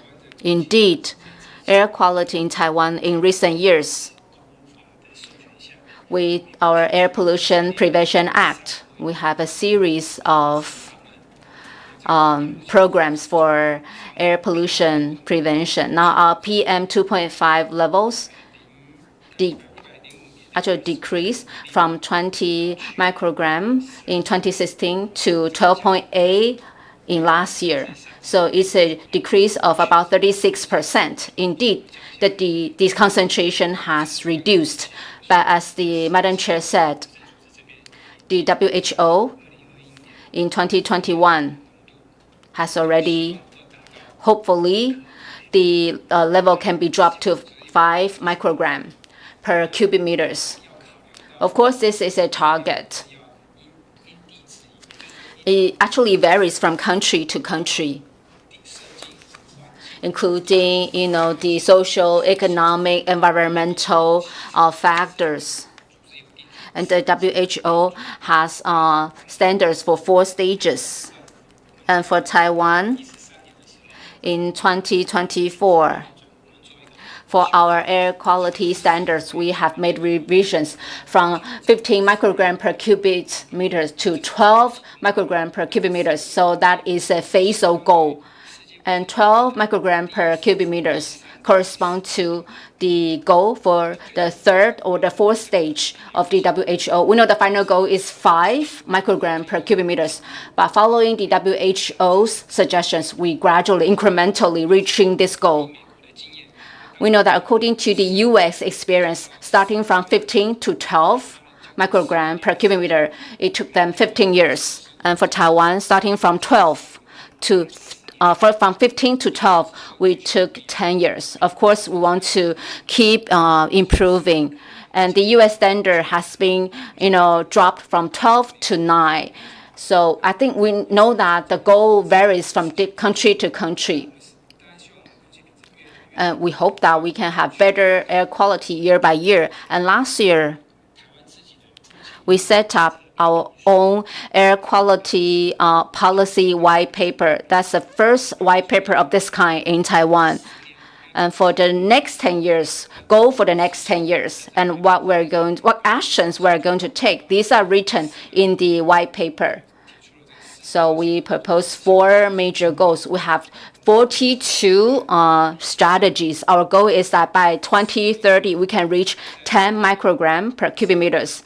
And by 2030, it can be dropped to 8 microgram per cubic meters. So we have set up our goals for the next 10 years. And for sensitive groups or, susceptible groups, for this kind of groups in our white paper, we talk about increased protection for these group of people. For example, schools, students. We have a 4-tiered protection program for schools. We work with Ministry of Education and MOHW. So with school as the center point with a radius of 1 kilometer. So if there are any industrial zones within 1 kilometer radius of school, we'll strengthen our monitoring. And for around school, we will set up that place as a monitored area. We will prevent highly pollutant cars from entering this area.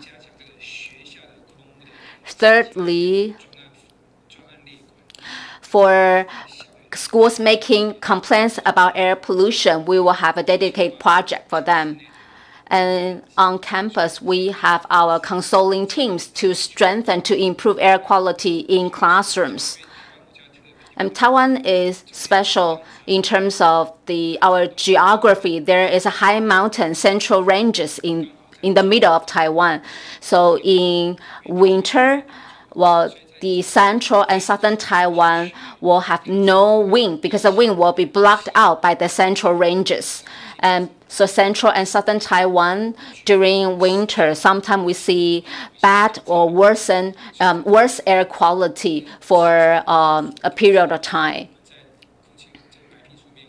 In the white paper, we propose that for central and southern Taiwan, we will reduce air pollution to meet the special needs of central and southern Taiwan. So we strengthen the reduction of certain air pollutions in specific areas because in specific time of the year, there may be, if there's any pollution, it will be very bad for the local area. And all in all, we have our goals for the next 10 years listed in our white paper. And we'll continue to take endeavors to implement these projects. Very detailed and helpful response. And my only follow-up question is whether the white paper is available in English. Yes? Okay, excellent. I'll find it on the website then, I assume. Thank you very much. I'd like to switch to climate change and, please. For air pollution, I would like to add one point. That's my investigation at the Control Yuan. So Taiwan wants to reduce the use of coal. And we know that in Mailiao power plant recently has stopped the use of coal, as a source of power. But the MOEA says that because they want to prepare Taiwan for a possible war, so that the Mailiao power plant is going to use coal again. So the local citizens are very angry because, finally the power plant stopped using coal, but now the government is going to restart the program. And there has been a public health survey about the health condition of the citizens around Mailiao power plant. So people get sick, and then the government doesn't admit that it is because of the coal power.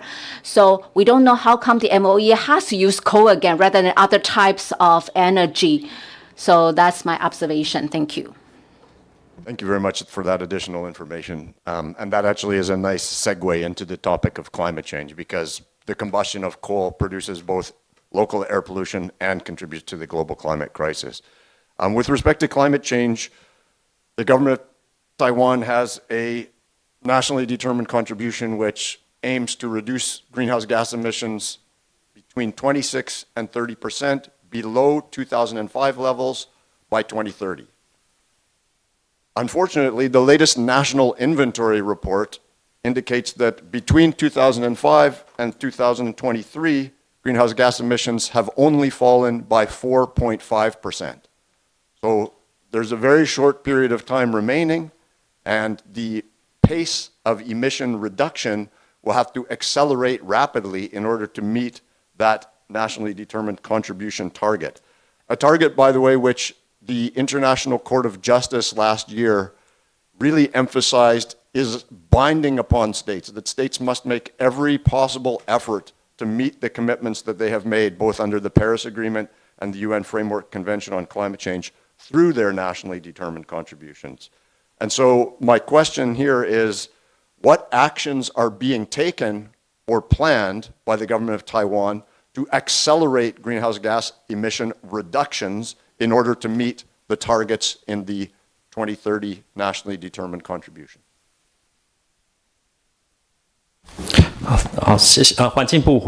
I'm from the Ministry of Education. Thank you for the question. So I want to respond two things. First, in the climate policy, in our NDC 3.0 plan, we aim to accelerate the reduction. From 2021 to 2025, we have a phase 2 reduction goal. And for the 3.0, we have 20 programs from energy, manufacturing, transportation, environment. There are 6 sectors which has been identified that the government will put in more resources to increase the reduction. And there are 20 flagship programs, and then different agencies will participate. And secondly, in order to increase the reduction, starting from last year, we started from a carbon pricing mechanism.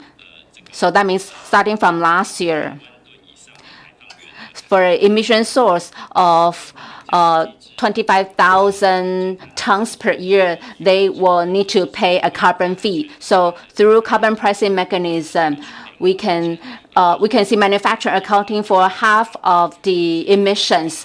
And then with our mechanism, we hope that we can reduce carbon emission. So after 2027, 2028, we hope that we can change to the ETS system so that we can work with the international standard. Thank you. Thank you. And is there a specific timeline for the elimination of coal-fired electricity generation? Because many countries, myself as a Canadian, we will stop burning coal by December 31st, 2029, as part of the Powering Past Coal Alliance. I'm wondering if Taiwan has a specific deadline for ending coal-fired power generation. 好，谢谢环境部先。Thank you for the question. This is the Ministry of Environment. Regarding coal-fired power plants, I think perhaps the MOEA, the Ministry of Economic Affairs, can respond. For us, in our ministry, we regulate emissions intensity of electricity. So our goal is 0.319 by 2030. So I don't know whether the Ministry of Economic Affairs can respond to the coal-fired plant question. 跟委员报告就是So regarding coal-fired power plants, the person in charge is not here. So can we get back to you later? Later today would be optimal given the short time frame that we have to produce our report. Thank you. Related to that, and this is, I guess, a follow-up to this answer about all of the various strategies and actions to reduce emissions, I understand also that there are new liquefied natural gas plants being brought online in Taiwan because of increasing electricity demand. While LNG is slightly cleaner than coal, it's still a source of greenhouse gas emissions. So there may be actions to reduce emissions, but it seems like there's also actions that will increase emissions. So I'm curious as to how you reconcile that contradiction.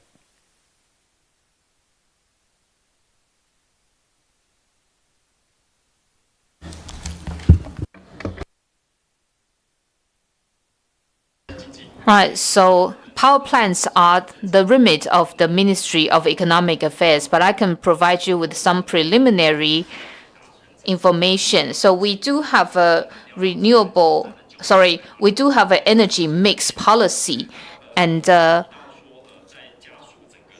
mentioned we want to step up energy transformation, and there are 20 measures. So one of such measures is to increase the share of renewables. So for example, solar energy, offshore wind power, and also geothermal and small hydro. But of course, renewable energy can be intermittent. So we also have to focus on storage systems and hydrogen power and so on. And if we are to reach net zero by 2050, we also have to focus on other measures such as CCUS, so carbon capture and so on. So we believe that these technologies can probably help us. So LNG plants can also be equipped with CCUS technology to further reduce carbon emissions. Thank you. I do think it's important to talk about climate change, and some people may be wondering why are we talking about climate change in the review about human rights, but the global climate crisis is also very much a human rights crisis.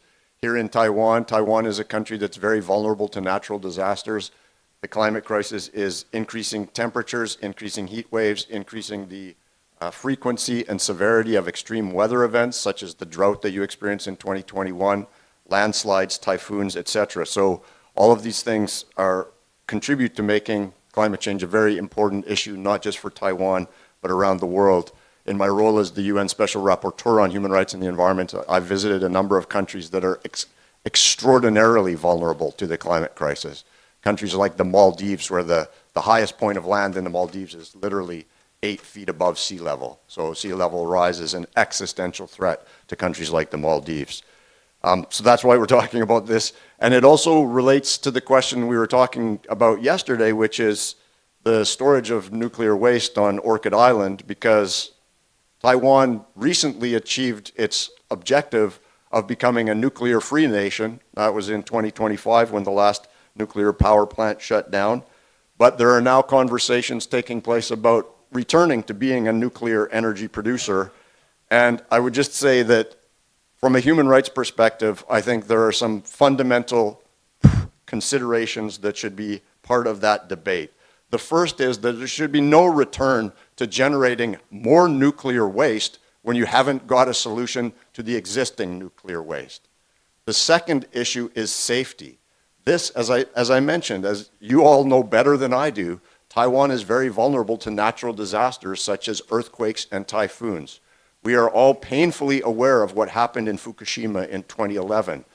Top-notch Japanese technology and one of the worst nuclear catastrophes the world has ever seen. The cost of the Fukushima nuclear disaster has already exceeded $200 billion and continues to rise.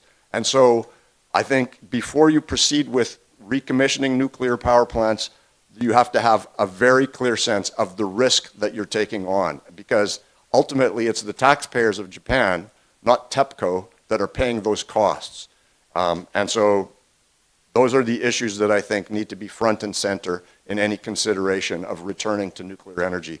And the other thing to keep in mind is that over the last 15 years, the cost of renewable energy, in particular solar and wind, has declined by 90%. And more recently, battery storage, which overcomes the intermittency challenge of renewable energy, battery costs have come down by 90%. So the great thing about solar energy is energy from the sun travels 93 million miles to get to the Earth. None of those miles go through the Strait of Hormuz. And there is no such thing as a solar disaster. There is no such thing as a wind disaster, but there is such a thing as a nuclear disaster. Thank you. That was some sort of speech. Yeah, thank you. Yeah.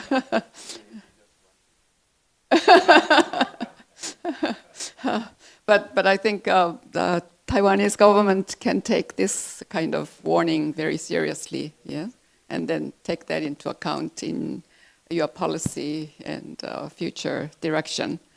I wonder whether people from the Ministry of Health and Welfare are still here. Yeah, because we have some remaining questions regarding health. Yeah. Because in the morning we discussed overall national health insurance, and then your all of society's mental health resilience plan, etc. And we had a meeting with the civil society organizations after that, and there were many issues raised additionally, which we couldn't mention because of lack of time. So if I can ask people from Ministry of Health and Welfare that there are areas that health service should be provided with more attention for marginalized group of people,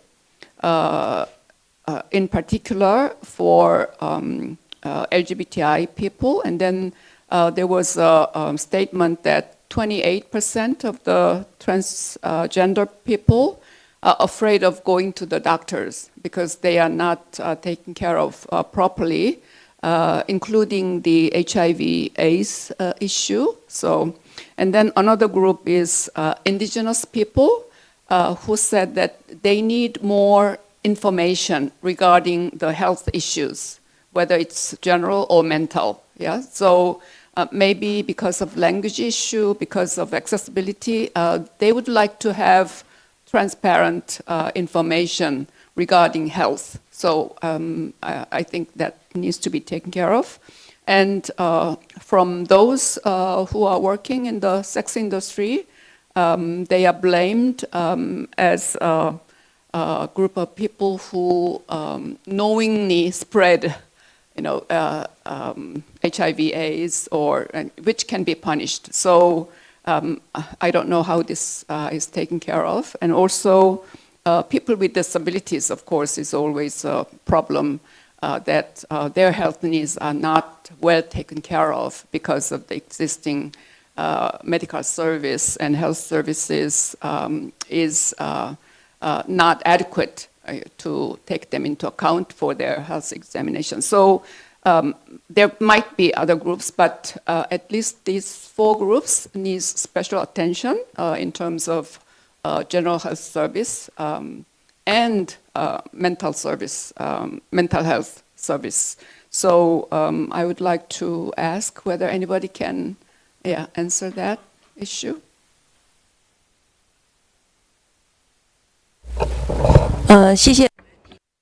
Thank you for the questions regarding health services.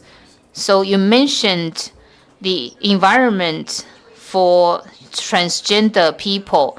I think there are 2 aspects here. First of all, we have to continue to educate medical personnel.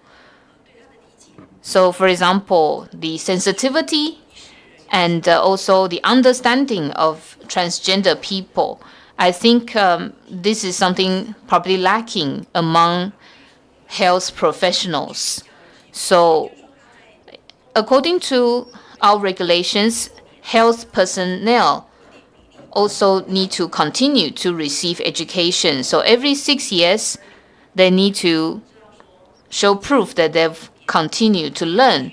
So among this will be an understanding of transgender people and also clinically how they can provide service to transgender patients. So this is already mandatory by law. Secondly, in actual practice, now, of course, I mentioned continued education, but that's passive. How do health professionals use what they learn? I think that's another issue. So in 2024, we announced some guidelines for medical personnel. So when they meet transgender people, so certain guidelines are provided, including how to address transgender people, how to ask them their medical needs, and so on. So, as I said, we have guidelines, and big hospitals and also hospitals are regularly evaluated. And sometimes patients come from the transgender communities. So through hospital evaluation, we also encourage hospitals to set up, for example, facilities and toilets and dressing rooms that take into account the needs of transgender people. And regarding other vulnerable groups, for example, for the disabled, hospitals in our building code, hospitals have to be barrier-free. That's the first thing. And then we also provide incentives for hospitals to provide better barrier-free service. So, for example, certain medical equipment has to be tailored to the needs of disabled people, and we encourage hospitals to offer this through incentives. And then in clinics, so smaller places. Now in Taiwan, the major medical providers are hospitals or clinics. Now for clinics, I think it's relatively more difficult to push for barrier-free environment. But we provide incentives for clinics.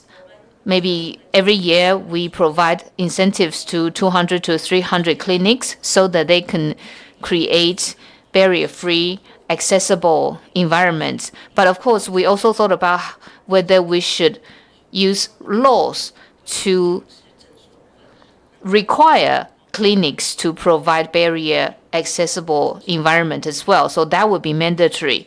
So that's regarding the disabled group. Thank you.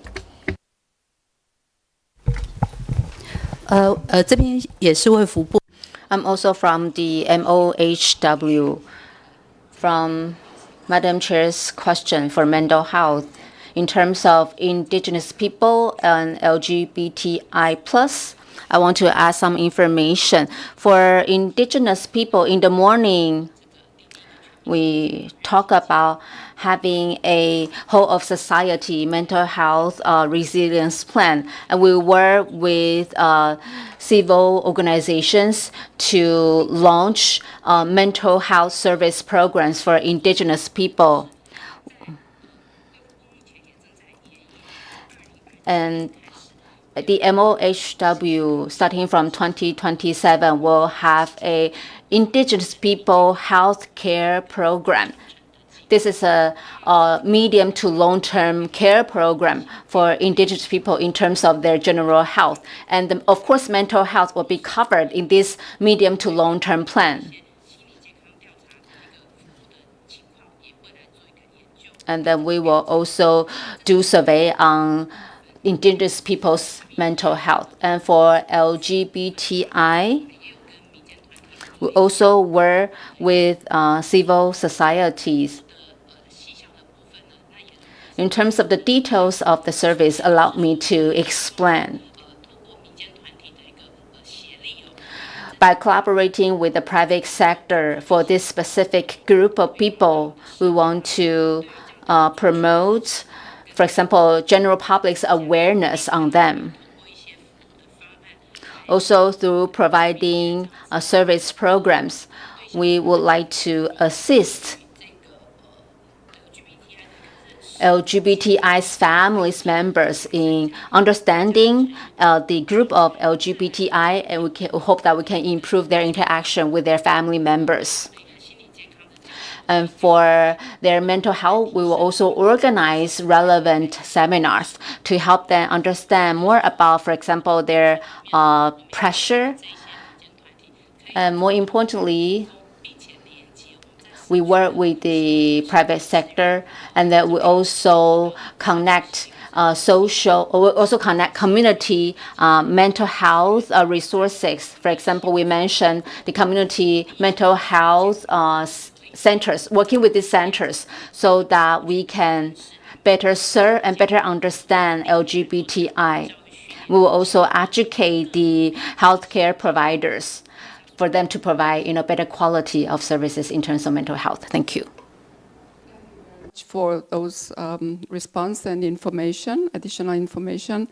There was a concern from the NGOs that because you relegate many of these services, community-centered services, to NGOs, there was a concern raised that there was not enough funding to the NGOs. Yeah, and then I wonder when you provide funding to the NGOs, do NGOs need to apply what kind of services they will provide for what particular group of population, whether it's LGBTI or indigenous people or disabled people or who are in the sex industry, and then they should pass, they are selected, and then money will be given, yeah?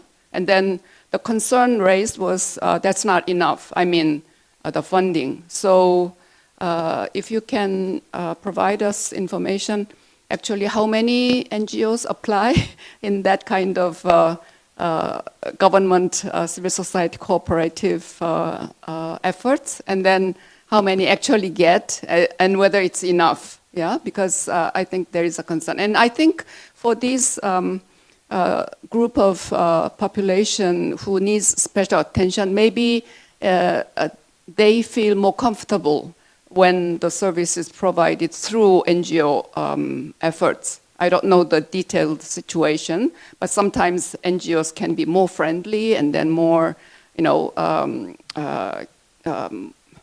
in a much better relationship than they deal with the authorities or, hospitals. Yeah. And I clearly understand that you are trying very much to encourage with incentives hospitals and clinics, but these people with disabilities, imagine when they are trying to get X-ray examination, for example, it would be difficult, for them to accommodate their special needs. But anyway, if you can provide more information regarding this NGO cooperation, and when you say with the cooperation of private sector, you mean the business sector would also contribute to the funding to be given to the NGOs, I believe. Otherwise, yeah, please.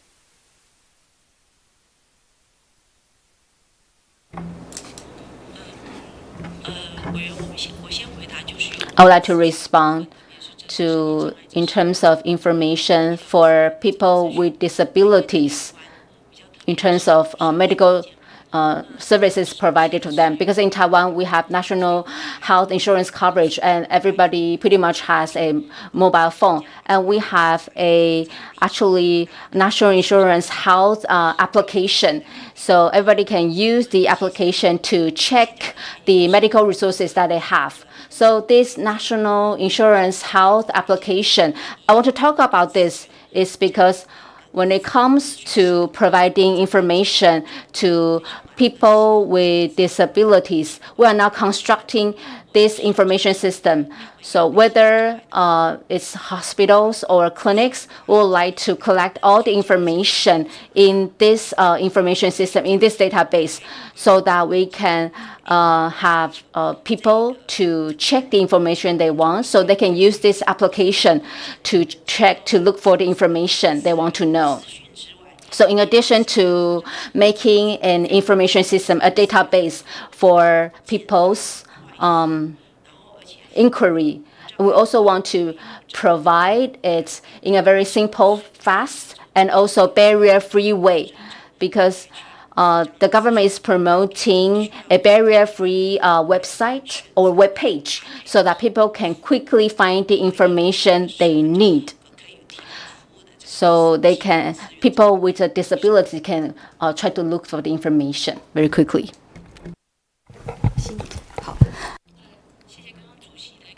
Well, thank you for your question. For LGBTI, for these civil groups that we work with every year, for our specific focus of work, we open applications from these private groups. So these groups, according to their own service capabilities, according to the content they can provide, they will apply they'll submit their application to the MOHW. And these civil organizations actually help connect the information, help provide information to people in need. However, they are not actually providing service because the services and the resources are provided by the government. So we talk about the fee for mental or psychological consultation. Actually, there are free resources in the community health center, mental health center. And these civil organizations, when they serve LGBTI, they can let them know about what kind of mental health resources are there in the community, so they can better utilize these existing resources, because we have actually invested in the resources. We want them to utilize them in consideration of privacy and convenience. In mental health consultation services, lots of services can be provided remotely, so you don't need to be there in person. In terms of costs, the government also subsidizes the cost for seeking this kind of mental consultation. NGOs, civil society organizations are mostly mediating the channel. And then, they will check what kind of resources are there in the community and then connect the transgender people to the actual services which is paid by the public funding. Is that it? But then why, I don't understand, because the NGOs raised the concern that there's not enough resources for their activities in trying to provide help to these people in the special category, marginalized groups. So anyway, we can check out later, yeah, again, yeah. One other issue is there was the issue raised whether you need to do anything about mental health and social media, the harm that social media is bringing, especially for young people, teenagers or even younger age. And then we know that there are now several countries which prohibits the youngsters, adolescents under 16, using social media, apps, etc. So is there any discussion in Taiwan whether you need to introduce that kind of prohibitive legislation or policy because of the harm that young people will have in terms of their mental health, especially? Okay. So Ministry of Digital Affairs, anyone here? Or NCC, National Communication Commission, to have representatives here? So MODA, Ministry of Digital Affairs, or NCC, any representatives? I'm from NCC. And the NCC monitors radio media, and for social media, this is actually not the responsibility of NCC, but NCC, according to Article 46 of the Child and Youth Act, so we will convene different entities to have an I-Wing institution which collects complaints about harm done to children and the youth. So I-Wing will accept this kind of complaints and do follow up. Thank you. Information and try to find out the situation currently in order to discuss. Yeah, okay. Thank you. The next issue under Article 12, which was not raised, is sexual and reproductive health. And then the issue was already raised in our list of issues regarding sexually transmitted infections or diseases, especially syphilia, gonorrhea. And then I can see that you are trying to do a lot, as well as another issue is artificial reproductive technology, which can be controversial, of course.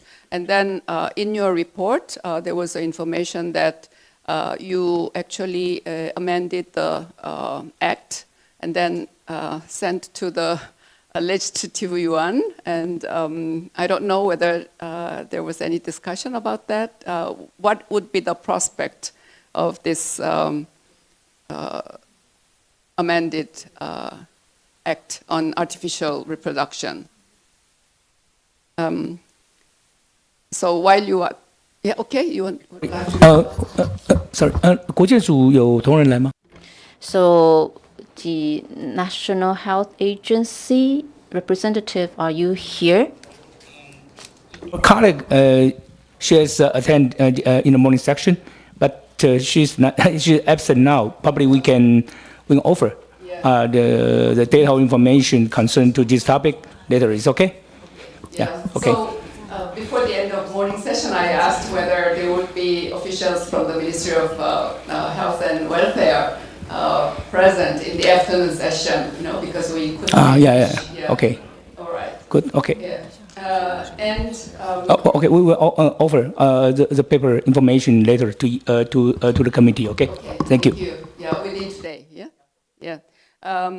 So there is a need for the correct, age-appropriate, evidence-based education regarding sexual and reproductive health in school as well as outside of school for the young people, for the adults. Yeah, I think it is not adequately done in Taiwan because of lack of or not adequate education on sex and reproductive health.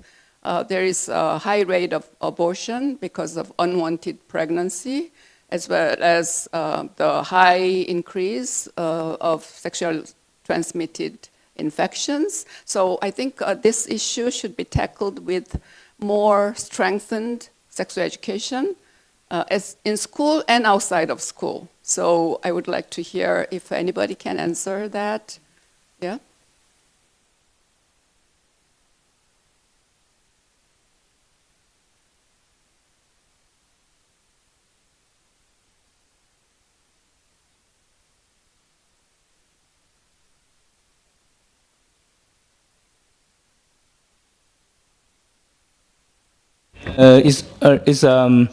The main in charge, I think, will ask them to offer the information, okay? All right, yeah, we have... Per your request.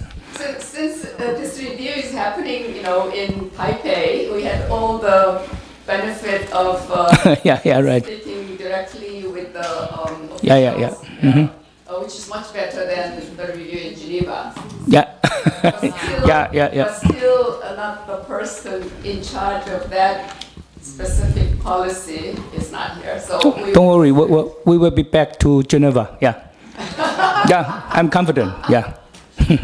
Of course. All right. But my colleague, I will ask if possible. Yeah. They will rush. They will rush now here. Okay. Yeah. All right. Yeah. So they will provide information. Yeah. Later. Okay. Okay. Probably you. after the coffee or After the break. Yeah. I think. Yeah, it's okay. All right. Thank you very much. Yeah. I think if there is any other issue that my colleague would like to raise under Article 10, 11, 12. Yep. Otherwise, we move to the next segment, which is final segment on education and cultural rights. And then at 3:20, we can also have a break. And then if we have enough time, we can go back or we can finish early. Okay, so who would like to raise an issue regarding education? You want to raise the issue of human rights education?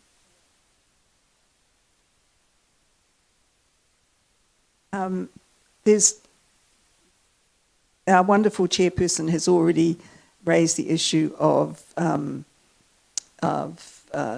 sex education in schools and elsewhere. So, I mean, I think that is the responsibility both health sector and the education sector more generally. But we'll hear from you about that. So there was two other issues with respect to the right to education that have been presented to us. The first one is in relation to disadvantaged students from poor families and so on. And I think we were pleased last time to learn of the extent to which there was real efforts by local authorities to provide books for financially disadvantaged students who are exempted from fees in other ordinances. But we received the report that the 2024 survey conducted by the Taiwan Fund for Children and Families found that 45% of adolescents, so young teenagers, in vulnerable families have considered giving up further education primarily due to economic hardship. So that's obviously, a source of enormous stress And educational instability, as we know, is often related to housing insecurity, as well as low family incomes and poverty. So, and then there are particular issues affecting Indigenous students and those with disabilities.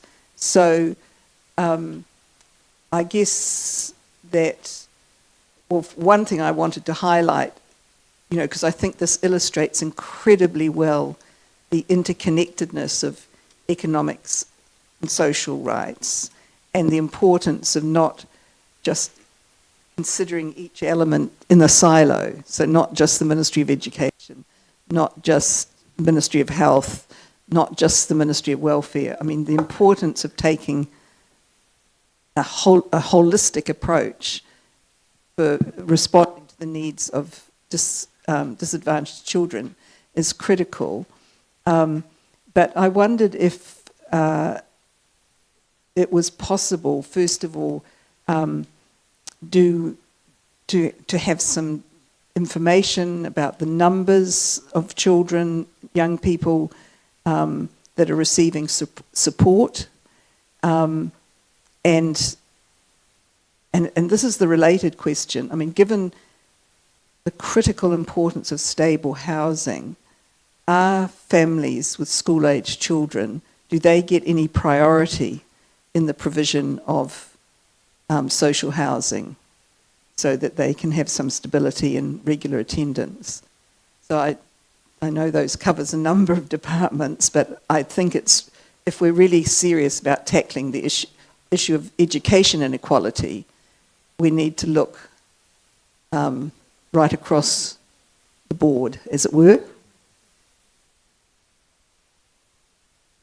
Mr. Jochen von Bernstorff will also raise a question regarding education. So after you listen to what he wants to say, you can respond. Thank you, Madam Chair. We have seen that the government has taken measures in the past to integrate human rights education in the general education system. And could you perhaps enlighten us about or on the current state of play in the field of human rights education in schools and other parts of the education system? At which levels of state-provided education human rights trainings are today part of the mandatory curriculum? That would be very helpful information for us. And are there perhaps plans and projects for the future to further promote human rights education in the general education system? Thank you. Thank you. 我是不是先请教育部啊？教育 So Ministry of Education first, and then Social Housing, perhaps Ministry of the Interior can respond.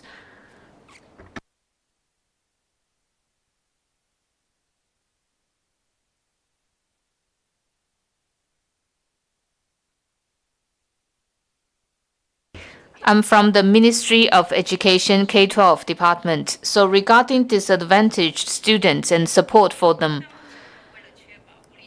Now, in order to ensure that disadvantaged families can receive necessary support, we have subsidies for students who are not able to pay their fees. And for indigenous children and disabled children and low-income children, they can take part free of charge of after-school care programs. And in addition, we also hope to help more disadvantaged children. So we have the so-called savings program, whereby we raise money from the public to further support disadvantaged children and also other students who are facing difficulties. And this is to ensure that they can stay in school. And for economically disadvantaged students, most local governments actually provide subsidies for their school lunch fees. And we actually provide at least 2.1 billion in general education subsidies for school lunch fees. And starting in 2026, except for New Taipei City and Jiayi City, a total of 20 cities have implemented free school lunch programs for students. And we also have support programs for students with special status. So we have regulations that can exempt or waive educational expenses of students with disabilities and children and of persons with the disabilities. And we also have school transportation allowances and subsidy measures to support students in need so that they can go to school. And to assist indigenous students enrolled in senior secondary schools and below, we also have scholarships and subsidies for accommodation and meal expenses. So you think currently you include all the students with special needs? They can be all educated. Then human rights education? Okay. Yes. 是的。 Yes. We received submissions about abuse experienced in a special school for those who are hearing impaired, and I wondered what steps the government takes or the state takes to monitor what goes on in special schools, because we know that, again, around the world, they are a place where abuse sadly quite often occurs. This may be because teachers are insufficiently and other staff are insufficiently trained to deal with often difficult, challenging students, but nonetheless it is a real issue. And so my first question is what steps, how are school, and if there are seem to be issues arising from a school, what steps are taken to correct them? And the second thing was that apparently very recently there has been introduced something, the Referral Education Act, which appears as if it will act very punitively towards students with challenging behaviour in schools, and may end up being forced to go to, a special centre, sort of kind of like a juvenile detention centre. Now we know that there's been increased numbers of children and young people with autism, for example, or who are on the spectrum, who can present very challenging behaviours in schools.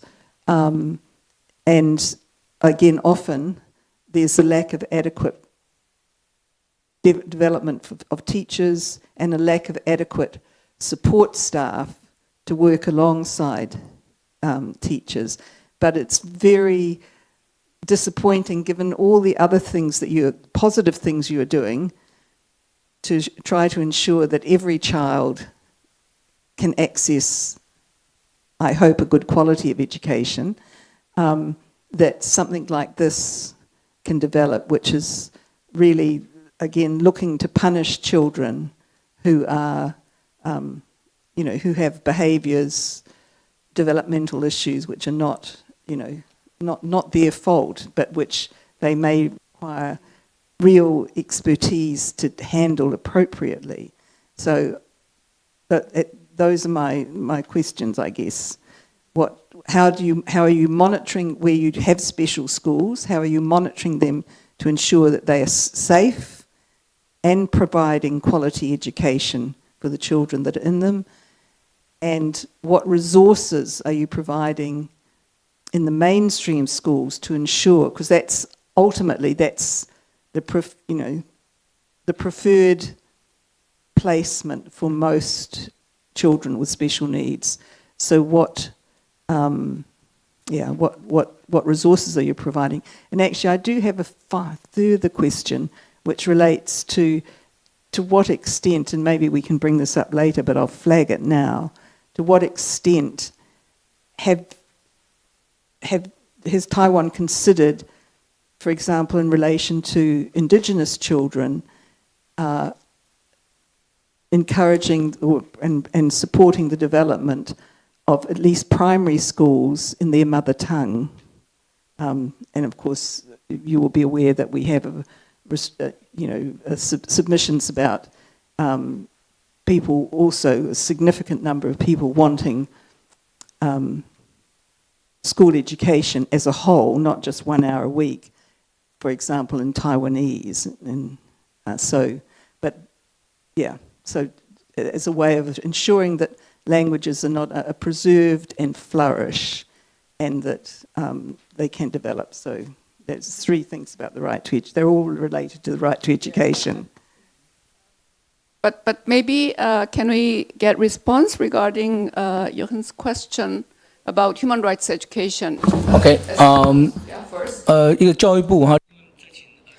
We have Ministry of Education and the NHA. So Ministry of Education first.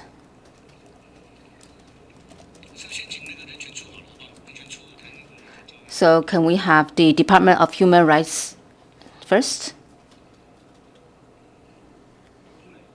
To have representative from the Department of Human Rights.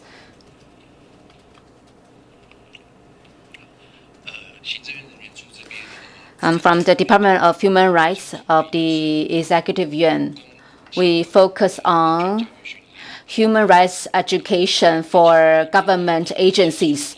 In the list of issues, we have done some, explanation, but I think the reviewer focused more on the human rights promotion in school. So I think we will ask Ministry of Education to talk about that part. But I can add some information for human rights education in school. Before we domesticate the conventions into domestic law, we have been rolling out for a long time for school to have more human rights education. For example, we include human rights education in our curriculum, but still the Ministry of Education is responsible for this. Thank you. So Ministry of Education.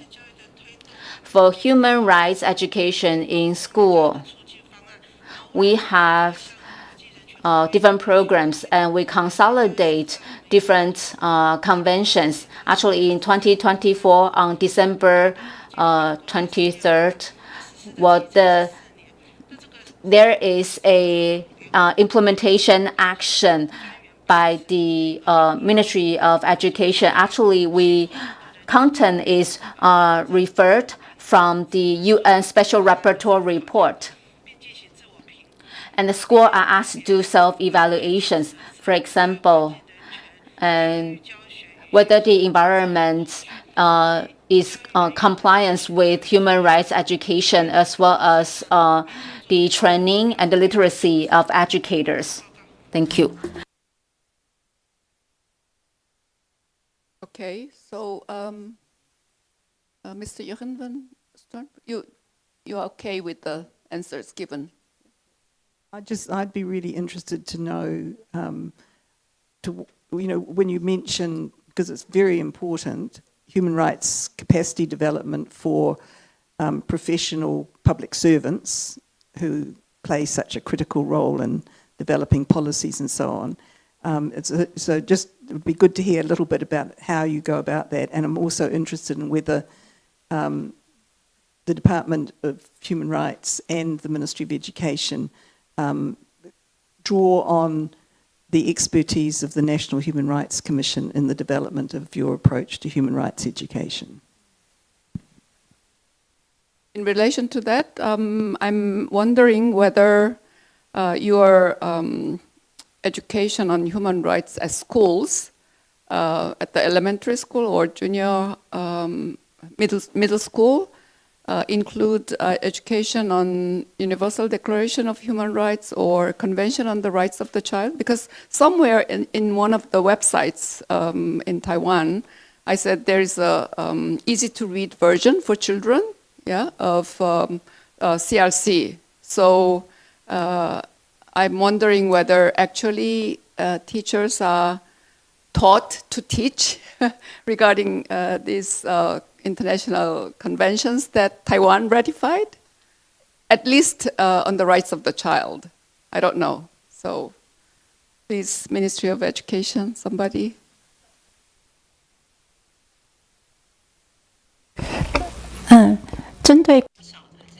For elementary school, whether for elementary school or junior high school, all the teaching of human rights has been included in different subjects. And we also develop teaching materials for teachers to use. So these lesson plans are provided to teachers. So in terms of teaching, they can include the human rights concepts. And also we provide empowerment seminars for teachers in terms of the teaching of human rights. Teachers who have training and then they are willing to teach the students. It's up to the students. Yeah? Thank you. And then anybody to answer what Ms. Roslyn Hannan? Yes. I'm from the Department of Human Rights of the Executive Yuan. I would like to add some information.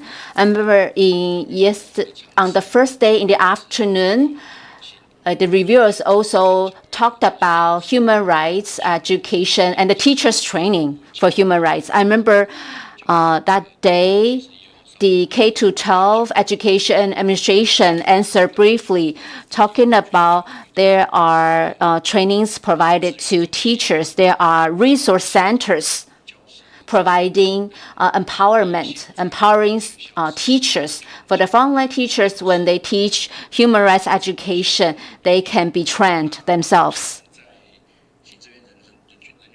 For the Department of Human Rights at the Executive Yuan, we can add that this year, there's more discussions in society as to past violations during the White Terror period in Taiwan. So during the martial law period in Taiwan, there are a lot of violations, and then we have a transitional justice educational program. And now we can see from universities or from senior high schools and below, with the leadership of the Ministry of Education, there are teaching resources for transitional justice, transformational justice, to let students know more about the past violations, so we can prevent this kind of violations from happening again, so that we can increase people's awareness, to increase the resilience. And the Executive Yuan has a coordinated education action plan to conduct this kind of education. Thank you.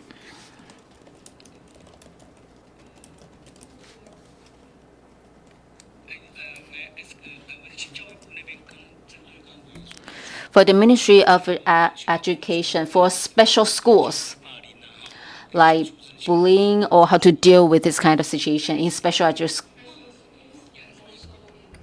Mainstream schools. Yeah, right, yeah.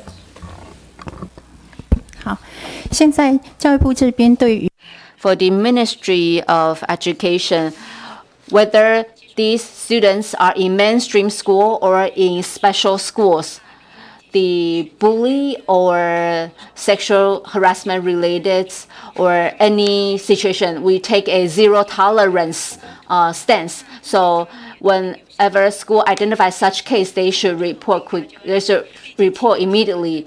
And the Ministry of Education also have relevant regulations for school to conduct investigation when they receive a complaint. And for students with special needs, there is a easy-to-read version for people with disabilities to know how to file complaints. And then we also train them to empower their freedom of expression so that they can voice for help whenever in need. And for students with hearing impairment, for all the teachers, they will be trained to use sign language so that they can communicate using sign language. Once any students has any needs, well, they can report a complaint. And for teachers in special educations, we provide trainings to talk about relevant regulations as well as inclusive education so that the students with disabilities can also learn and be included in mainstream school. In terms of indigenous people learning their mother tongue, if they are interested, they can always take elective courses to learn mother tongue. And the schools have to open relevant courses to meet the students' needs and also have budget for that. Okay, I'll leave those there, but can I just get the answer to the related question, if there's someone from the Ministry of Health, Ministry of Housing, about if families with children, with young children, do they have priority in accessing social housing, so disadvantaged families, so their children can have a stable school experience? 这是有关的 social housing 社宅。 So the Ministry of the Interior. And from the Ministry of the Interior, thank you for your question about social housing, whether the vulnerable family with children can have priority. So for the current Housing Act, like what we mentioned in the morning, for economically or socially, disadvantaged family, there are 3 types of people that can be prioritized. So for competent authority in terms of the direct construction of social housing, and it stipulates that 40% of the housing units should be rented out to disadvantaged families. And for these 13 types of people, that includes also a family with special circumstances. According to our December 2025 statistics, there are about 27,000 social housing units, and then we can see disadvantaged families actually account for 13,000 units. So that's about 46.7%. So that has met the minimum requirement. In recent years, in terms of direct construction units, we can see altogether the number of units is 119,000. So that is the number from 2025. And there are still new units being built because we cannot build all the units overnight. It still takes time because we need to, for example, allocate budgets. We need to do inventory of land, and we need to do the real construction. And this year, in the Ministry of the Interior, for families with young children, in terms of getting priority into social housing, well, in the beginning, the tenure is 6 years because Taiwan has a very low birth rate. And for this socially and economically disadvantaged family with young children, and starting from this year, when they start living in social housing, we want to make sure that the children can go to their school in a very stable way. So we extend the tenure to 12 years. And this year, we will provide an extra 1,000 units.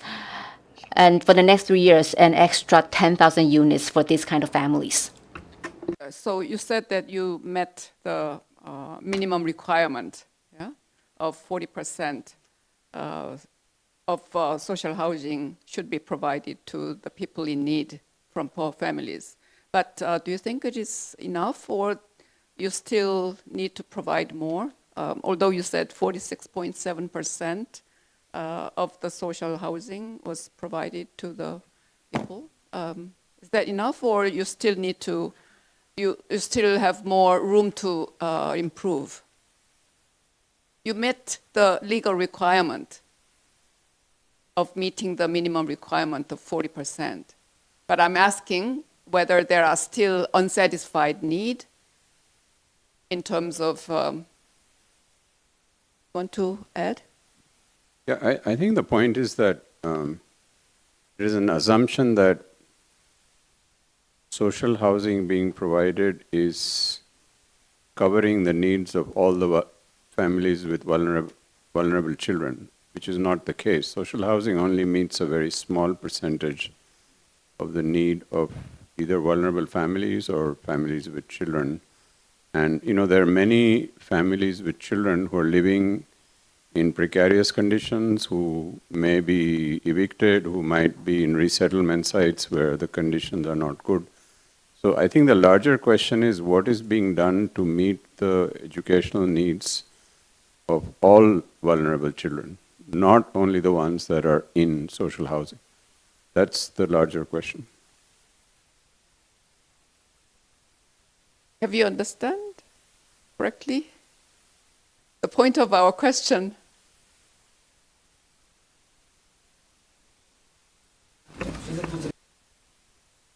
If you didn't have a full understanding, you can also ask questions for clarification.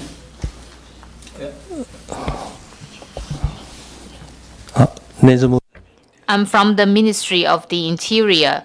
So regarding the questions raised by the review committee members, the Ministry of the Interior provides social housing, basically space. And so we provide housing resources. Now, economically and socially disadvantaged people, of course, there are also other agencies that can provide other types of assistance. For low-income households and lower-income households, people who are eligible, for example, if they are low-income households or lower-income households. Now, local governments and also the new center will also, the relevant people will also visit these families to see what kind of needs they have. And of course, the Ministry of the Interior also has to communicate with other agencies, such as the Ministry of Health and Welfare, in order to integrate the resources. And the people in need will also be referred to the suitable agencies for other services. Thank you. So you will be taking responsibility in terms of social housing that the Ministry of Interior is in charge. Okay, yes? Deputy? I think perhaps I can also provide some of our observations. I'm from the NHRC. Social housing is actually not just the responsibility of the Ministry of the Interior. They also have to work with the Ministry of Health and Welfare. So there's a good model where NGOs are being commissioned to basically take residency in social housing projects to provide services and consultation to disadvantaged children. But I think that there's only one site that provides such services. Another issue that I'd like to raise is the settlement of disadvantaged children. According to UN conventions, the first choice, of course, is home. The second choice is probably relatives. And the last one is shelter. And in terms of the settlement of children, institutions such as children's homes or institutions for the blind, I think it's very difficult for these institutions to transition or transform themselves. And that we often see that these institutions are places where sexual abuse can occur or bullying can occur. So we also have to pay attention to that issue. Well, on behalf of the Ministry of Health and Welfare, I would say, well, of course, we collaborate with Ministry of Interior. And about social housing, I think is two problems. First one is the volume, so it's a quantity, and the second question is about quality. So about referring to quantity, well, I personally, well, of course, we will continue our discuss with Ministry of Interior. I think, well, the idea of the president is, of course, to increase. So we have a certain amount of our goal. So we will increase. Okay, it's no doubt. But here about quality is well, we will guarantee 40% is for the vulnerable groups, including the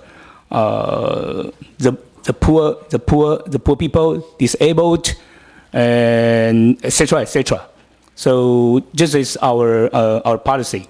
So and someone also talked about the collaboration with the NGO concerning the women, right? Were violated by domestic violence. We will also increase such kind of model in the social housing. Yeah. And later we will offer you about our what we have done later to the committee. Okay. Thank you. Yeah. Thank you for that additional information. Actually, I was going to ask you a final question regarding education.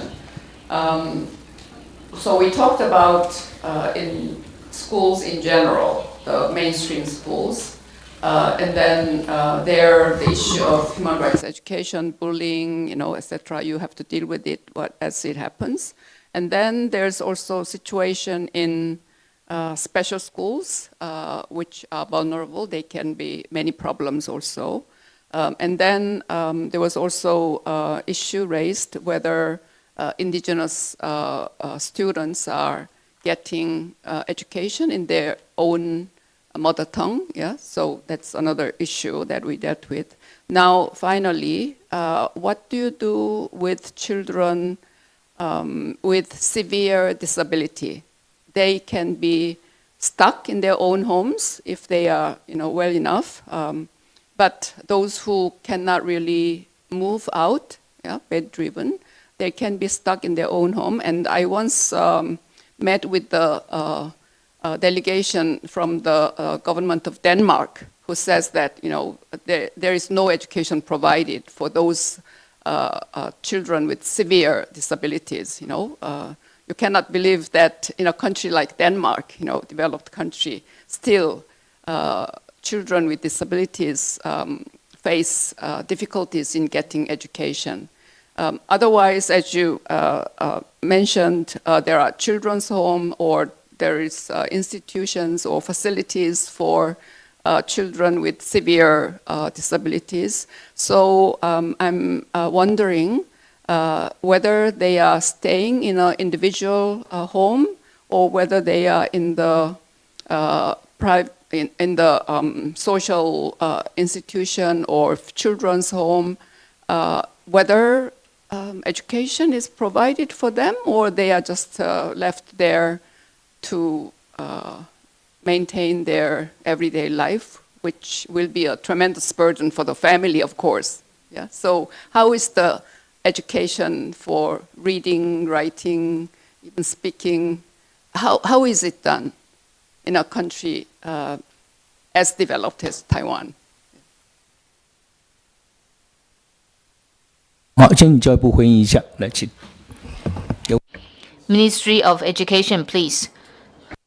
So for K-12 education, for severely disabled students, if they are not able to go to school, for example, if it's a mobility issue, then we provide subsidies for transportation shuttles or other means to help students to go to school.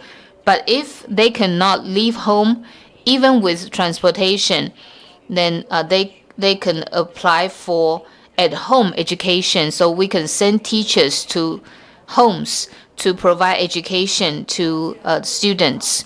So and also if the severely disabled students are in hospital, the teachers can also go to hospital or other institutions. You have enough number of teachers with this special professionalism, who can teach these disabled students enough. 是的，我们 Yes. So we have special education teachers who fulfill this role, and we also have professional teams comprising members such as therapists and also psychologists and so on. They can go with the teachers to provide service. Thank you very much. Yeah. 卫生福利部这边也要 I'm from the Ministry of Health and Welfare. In the early days, there were disabled students who were living in institutions and they received education there. But later on, we found that this was not beneficial for them because this could lead to social exclusion. So around more than 10 years ago, we actually revised our law. So residential institutions cannot take students, and the students have to live at home. So there are very, very few such children who live in institutions, unless the children are abused at home and they cannot find foster families. Otherwise, the children would not be placed in residential institutions. So children living in residential institutions, the number is very, very small. Yeah, I think the general direction that the UN is trying to encourage the different member states have been inclusive education. So in the general mainstream schools should be able to accommodate children with disabilities, whatever the degree. But of course, children with severe disabilities cannot be part of it. But at least less severe disabilities, the children should mingle with children without disabilities. So how to come by with that kind of inclusive education, I think sometimes it's a challenge. And I know one model is that one school in their elementary or junior high school level have a buddy system. So each classroom will have at least one or two students with disabilities, and then the students without disabilities take turns to become a buddy with the students. So they learn how to take care of the students with disabilities, and then doesn't treat this person with any different attitudes. So I think it is important to grow up, both students with and without disabilities get together, yeah. So how to cultivate that kind of atmosphere, not bullying, not harassing. I think that's a challenge in every society around the world. But I think inclusive education is the direction that we all need to seek. Yeah. So, yes. Just before we finished, there's some good as well as not so good developments in New Zealand, but I'll leave those to side because I didn't want us to end without acknowledging the extension of the social housing tenure from 6 years to 12 years. That is a really positive development, and I just wanted to make sure that we acknowledge that. Yeah, of course. We all acknowledge that there is many good many good programs, many good policies introduced, and Taiwan is trying very hard to improve the situation, whether it's in education or health or housing, etc. So it's 3:30 now, so we will take maybe 15 minutes break, and then we will resume at 3:45. Yes? 谢谢主席在 Thank you. So before we break, I want to quickly respond a question from the Ministry of Health, Economic Affairs about the decommissioning of the power plant and also the energy mix. In order to balance the industrial development and environmental protection, the government still prioritizes stable supply of electricity. So we will gradually move from low carbon to zero carbon. And for coal-fired power plant, we can see in 2023 and 2024, we can see 2 modules has been decommissioned, and number 4 is expected to be decommissioned by the end of 2026. And for gas-fired module, we can see the new module has been online in 2025. And another module will be online by the end of 2026. And all of the modules will be gas-fired.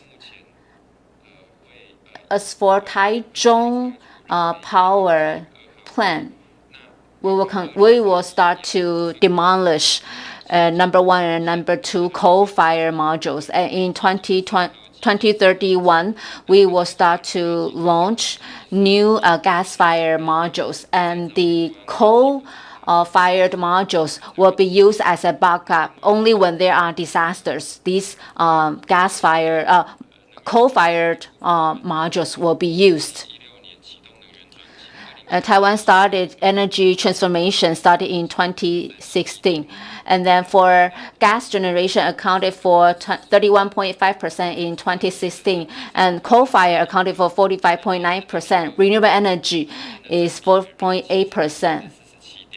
And then later we can see gas-fire in 2025. Coal-fire is 35.4% and gas-fire 47.8%, renewable energy 13.1%. So in the future, we will, according to the electricity demands and also the situation in Taiwan and other countries, will continue to do evaluation. Thank you. Mr. David Boyd, you got all the numbers, or do you want them to submit in written form? You got it. Okay, yeah.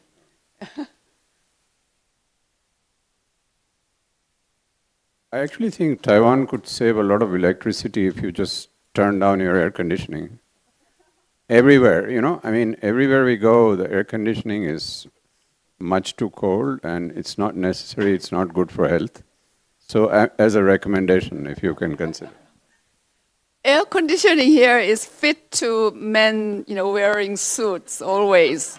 And then if you are dressed in less than, these layers of coat, So anyway, yeah. Yes? I don't want to interrupt your break, but my colleague from CDC and Bureau of Health Promotion has been here, so we will answer later. No, we can postpone. Okay, yeah, okay, fine, okay, good. 10 more minutes. Good, okay, yeah. And then have a break. Yeah, no problem. Okay, good, okay. So, yeah, please, yeah. Assisted Reproduction Act, right? This our Vice Director General for Bureau of Health Promotion. And the second question is about sexually transmitted disease, right? Particularly for LGBT. So we'll refer to CDC, right? Okay, so please. 好的，卫生福利部这边。 I'm from the MOHW. When the Same-Sex Marriage Act was passed in 2019, for same-sex marriage couple in terms of having access to artificial reproduction. In 2023, the government passed adoption for them. So from 2019 to 2024, we had almost 40, experts discussions, and then we started to amend the Artificial Reproduction Act. At that time, 80% of the public were opposed to surrogacy, and for the draft in 2025, single women and also same-sex marriage, lesbian marriage are included in the target receiving artificial reproduction.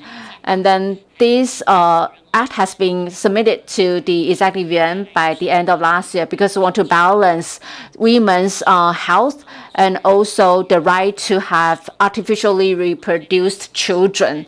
So we want to loosen our standard, relax our target. So that is our progress for this act.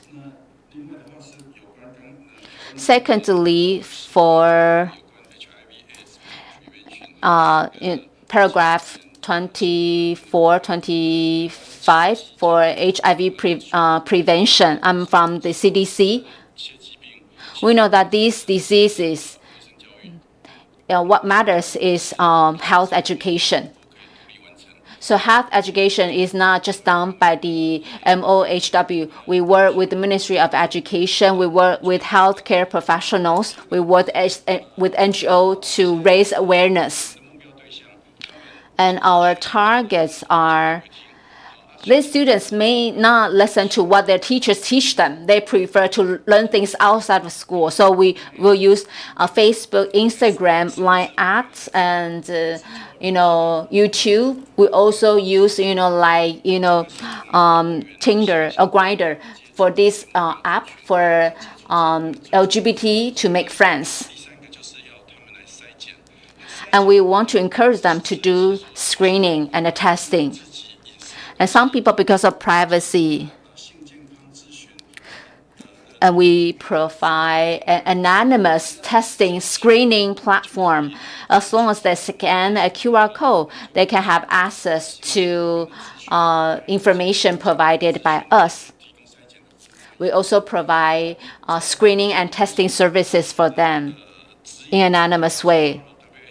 We follow the WHO or the US CDC for our work guidelines. We also follow the European guidelines. We also learn from Japan, Singapore, New Zealand, and Australia.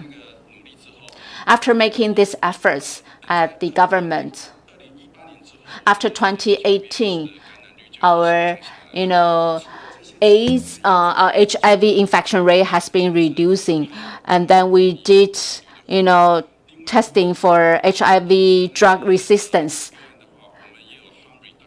And we also have harm reduction for IDU cases. We also do PREP.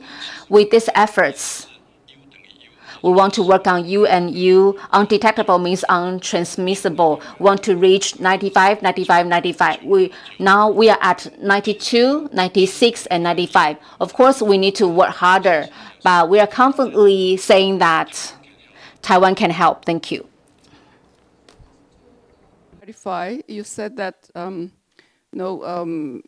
this artificial reproductive technology related act, is it passed? So now lesbian couple and single women can access it? Or is this the draft amendment was sent to the legislative yuan and stay there? 目前还在草案。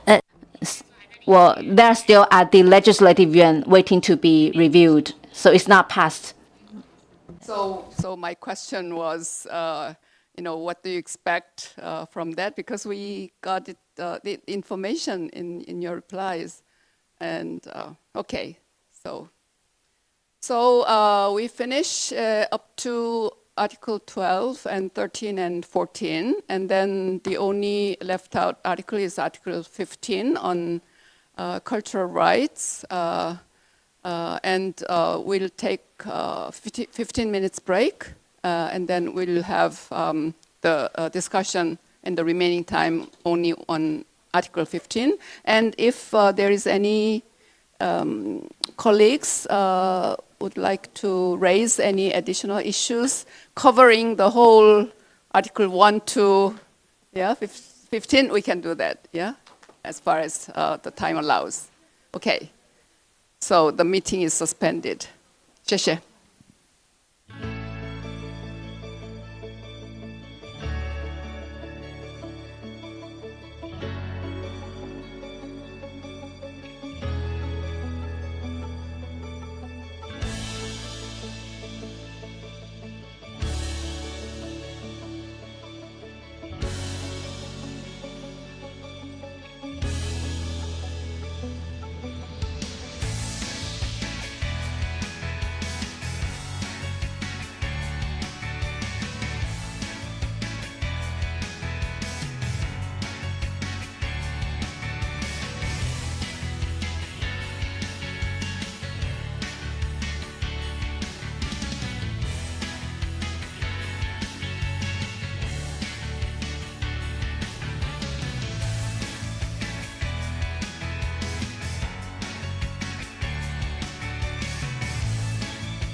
Hi, welcome back to the meeting again. I will inform you that one of our members, Mr. David Boyd, will be not on the podium for about an hour because of emergency online meeting he has to take. So, but he will be back 15 minutes before 5. So I think it's okay, yes. During the break, we didn't have a break. We continued discussion on the topics, and Mr. Johann von Bernstorff would like to raise one additional issue under Article 12, also in relation to Article 13, if it relates. Yes, please go ahead. Thank you, Madam Chair. It's a question related to public support programs for single parents, single mothers or single fathers. And given the high abortion rate in Taiwan, we were wondering whether or not the state or the government provides help for single parents through structured programs, and whether or not the state also raises awareness in order not to stigmatize single parents, and instead tries to help them and support them in their difficult task. So can someone from the Ministry of Health and Welfare?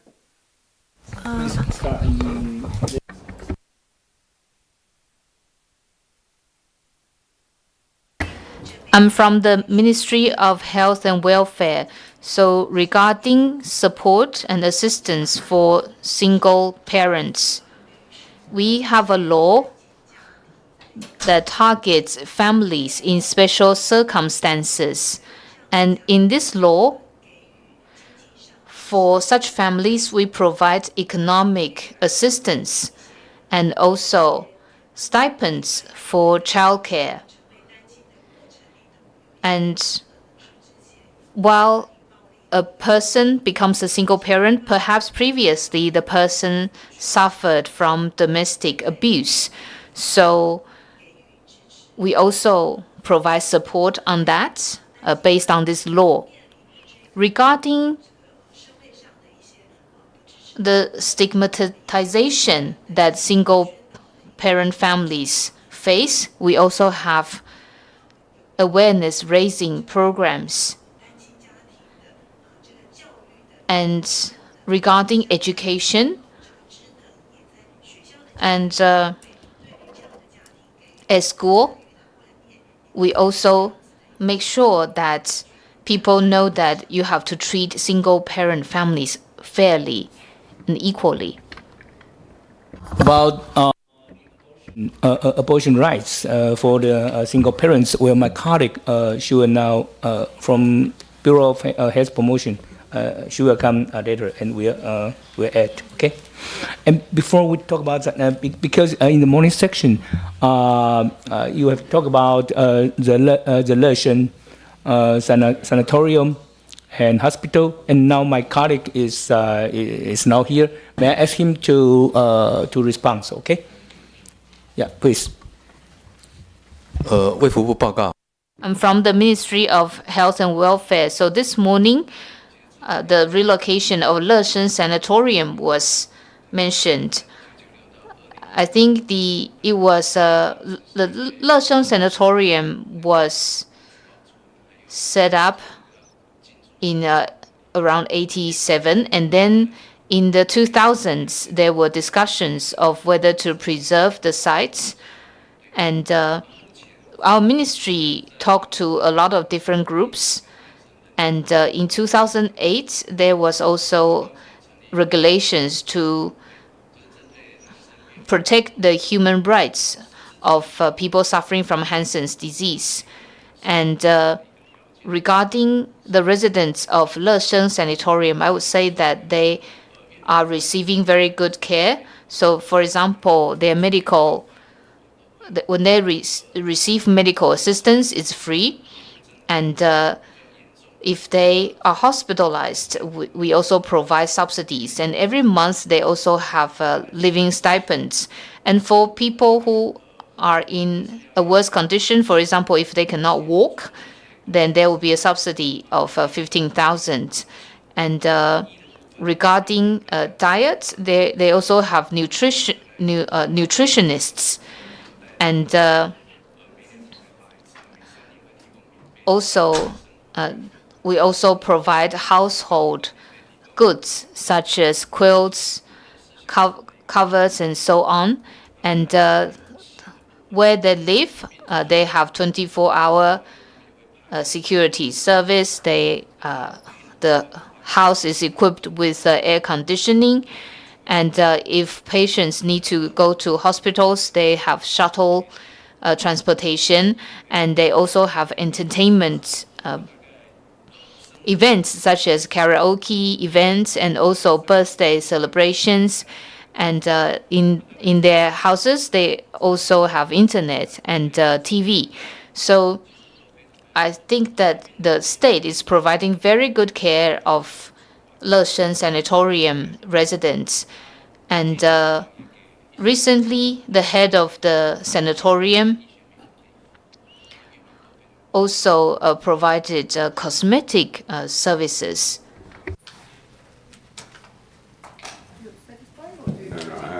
Well, thanks very much, and thank you for coming to answer the question. I understand that in 2017, the Executive Yuan approved a comprehensive development plan for the Losheng Park, and an adaptive plan for the Losheng Sanatorium, and this was recognized in your second and third national report on the implementation of the two covenants. However, recent reports indicate that the budget was exhausted in 2024, and in the absence of continued public funding, there has been a worrying push by the Sanatorium Authority towards outsourcing park management to private entities for commercial use, and this takes away some of the spaces that the residents were using. So there's a trend towards privatization, and one of the main spaces taken away is the public space that was the Penglai House, which is also a cultural artifact. That's one problem. So there is no place where the residents can go and meet.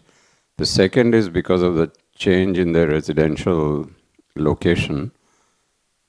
Some of them had their families staying with them, and now the families cannot stay with them, which also has an impact on their mental health. So the question I was raising is that these type of issues should be taken care of, and the few residents that remain should not have to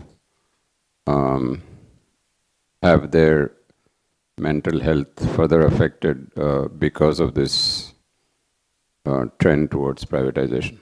That's the point I was making.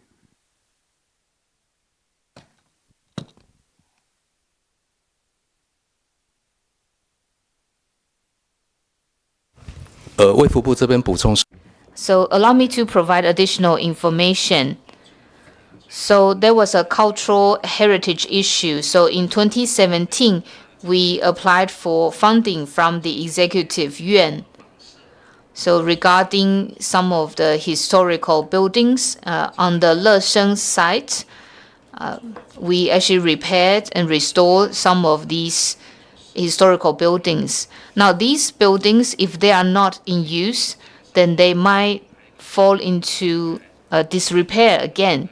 So recently, I think around March, we actually reported to the Executive Yuan that in the historical buildings, I think there are about 15 such historical buildings, and they want them to become Hansen Disease Museum, and this is the direction of development. And the repaired buildings, some of the buildings are very special. So for example, Ponglai building. Now, if residents want to use the building, they can make an application. So there's no problem of privatization. I think my point has been made, so just have to keep it in mind. I don't want to go into more detail now. Thank you. Thank you. We still have one issue pending regarding abortion. When the officials arrive, we'll have explanation. Or is she already here? High rate of abortion, and why is it happening? How is it can be prevented? How is it related to sex education, etc.? 好的，目前我们 So regarding abortion, we have the Genetic Health Act. In recent years, we revised the act. Now, first of all, the term genetic has bad connotation, so we actually changed, in Chinese, we changed the wording. And then we took out the clause where a married woman needs spousal consent before abortion. And then for underage women, we also provide assistance. And the draft bill has been sent to the Executive Yuan. So this is the public notice period. And the period is 60 years, but people didn't really voice a position. So now it's going to be reviewed. Regarding abortion, according to statistics, well, I have to say that we actually don't have a lot of I have to say that sometimes the media say that there are 300,000 to 400,000 abortions per year. But the thing is, if we look at national health insurance data and so on, and also drug usage, we would say that every year is about 50,000 abortions.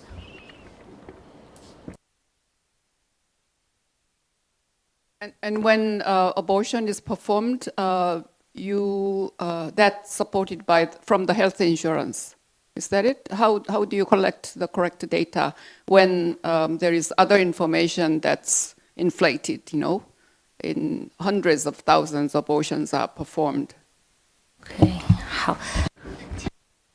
So national health insurance, if a person seeks abortion because of illness, then the person will use national health insurance because the coverage rate is almost 100%. So we look at the ICD-10 codes to see whether this is abortion. And some people might also, some people actually use abortion drugs. So we also include that. But in Taiwan, we don't require people to report abortion. So actually, you don't know the extent of abortion. If you include the morning after pill, and then just a miscarriage of just a small. So you are saying that in reality, it's not that great. 对. Yes.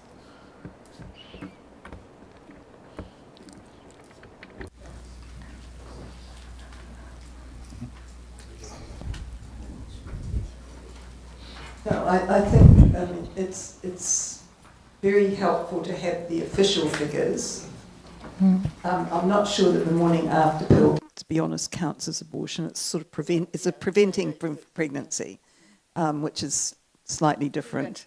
So, yeah, but there are, of course, abortion medication that you can take at home as well, subsequently, which does count as abortion. But what I do want to say is that I think we've seen almost everywhere, those who have a genuine, passionate belief against abortion tend to inflate the figures substantially, not necessarily on very solid information, but that's why it's important, if at all possible, for the state statistics to be as solid as possible so they can be treated, so they can be trusted, so that's one thing.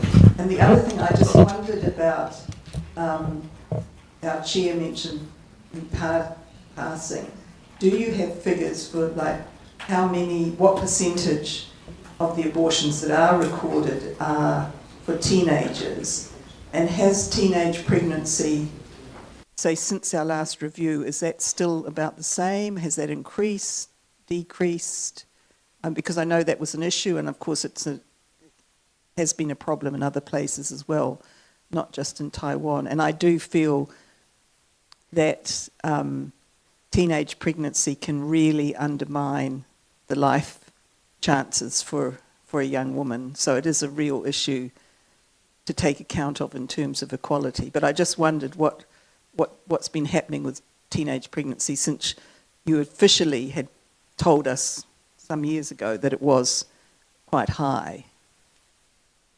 And just in addition, this morning after pill to prevent pregnancy, is it over-the-counter drug, or it should be on the prescription of the doctors?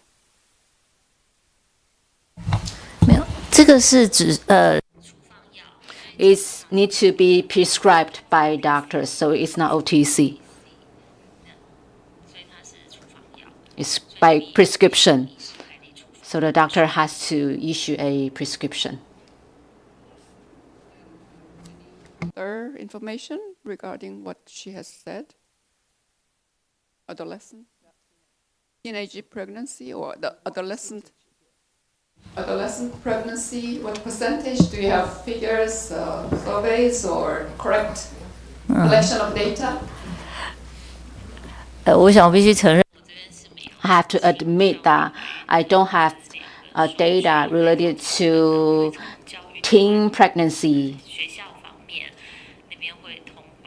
because schools will report, but indeed, in terms of teen pregnancies or abortions, we do not have a system to collect data. I have to admit that.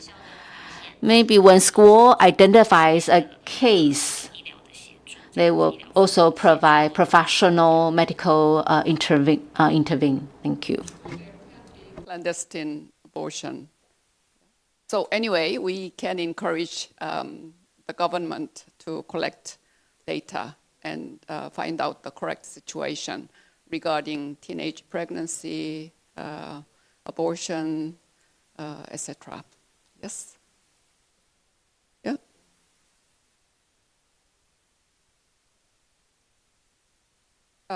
Article 11, yes, very briefly. And then if you have some additional question to ask, yeah, not long because we don't have enough time. Yeah, I'm just going back to Article 11.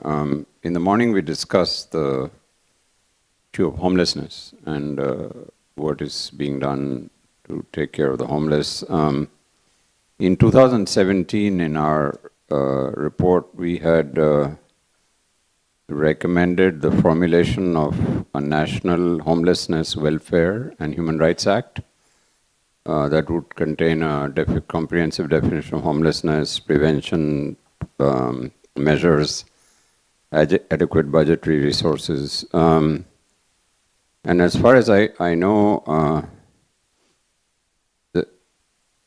that has not yet happened. So I'm just wondering what is the status of, because that type of an act is very, very important. So I just wanted to ask about that. Thank you.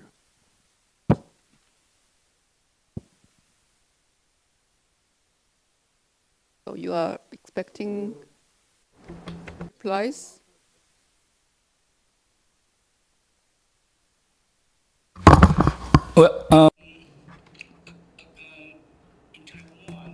Well, some estimation There are altogether around 3,000 homeless.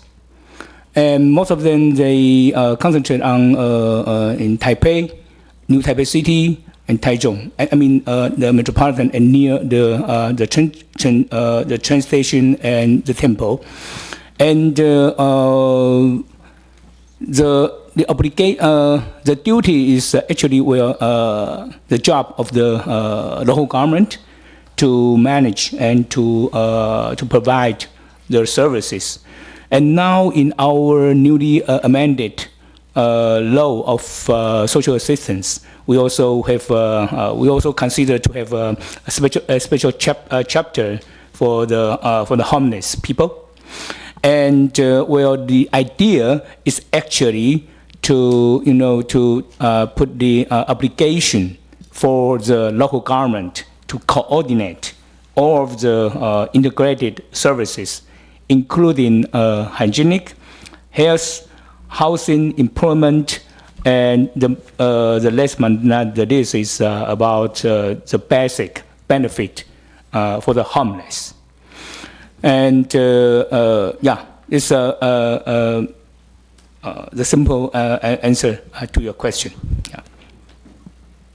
Thank you. Okay, we'll now turn to Article 15. Any colleague would like to raise any issues on Article 15? Yeah.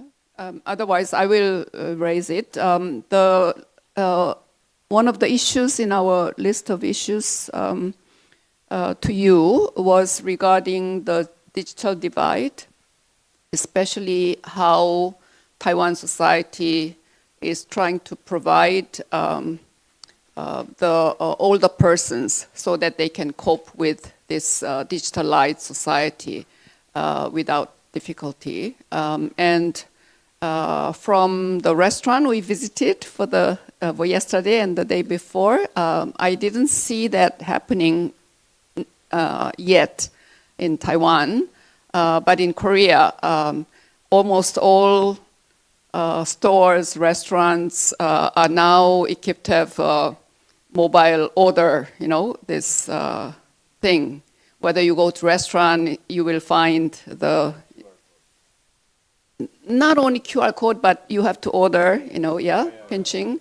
If you go to an ice cream store, you have to first order, and then all the persons will have some difficulty in coping with this rapidly digitalized society. So Korean government try to provide all the classes for them. As like when internet was introduced, there were classes in the community centers to provide free classes so that people in old age can cope with the changes. So I think the society should adapt to this change system for the older persons. And one thing that I would like to tell you is that the UN Human Rights Council last year adopted a resolution that they will start a process of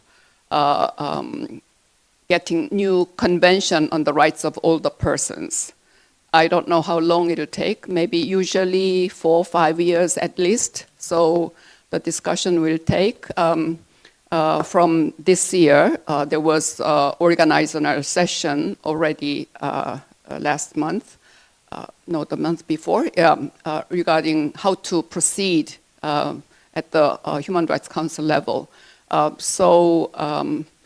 Because all the countries are facing with this growing number of older persons.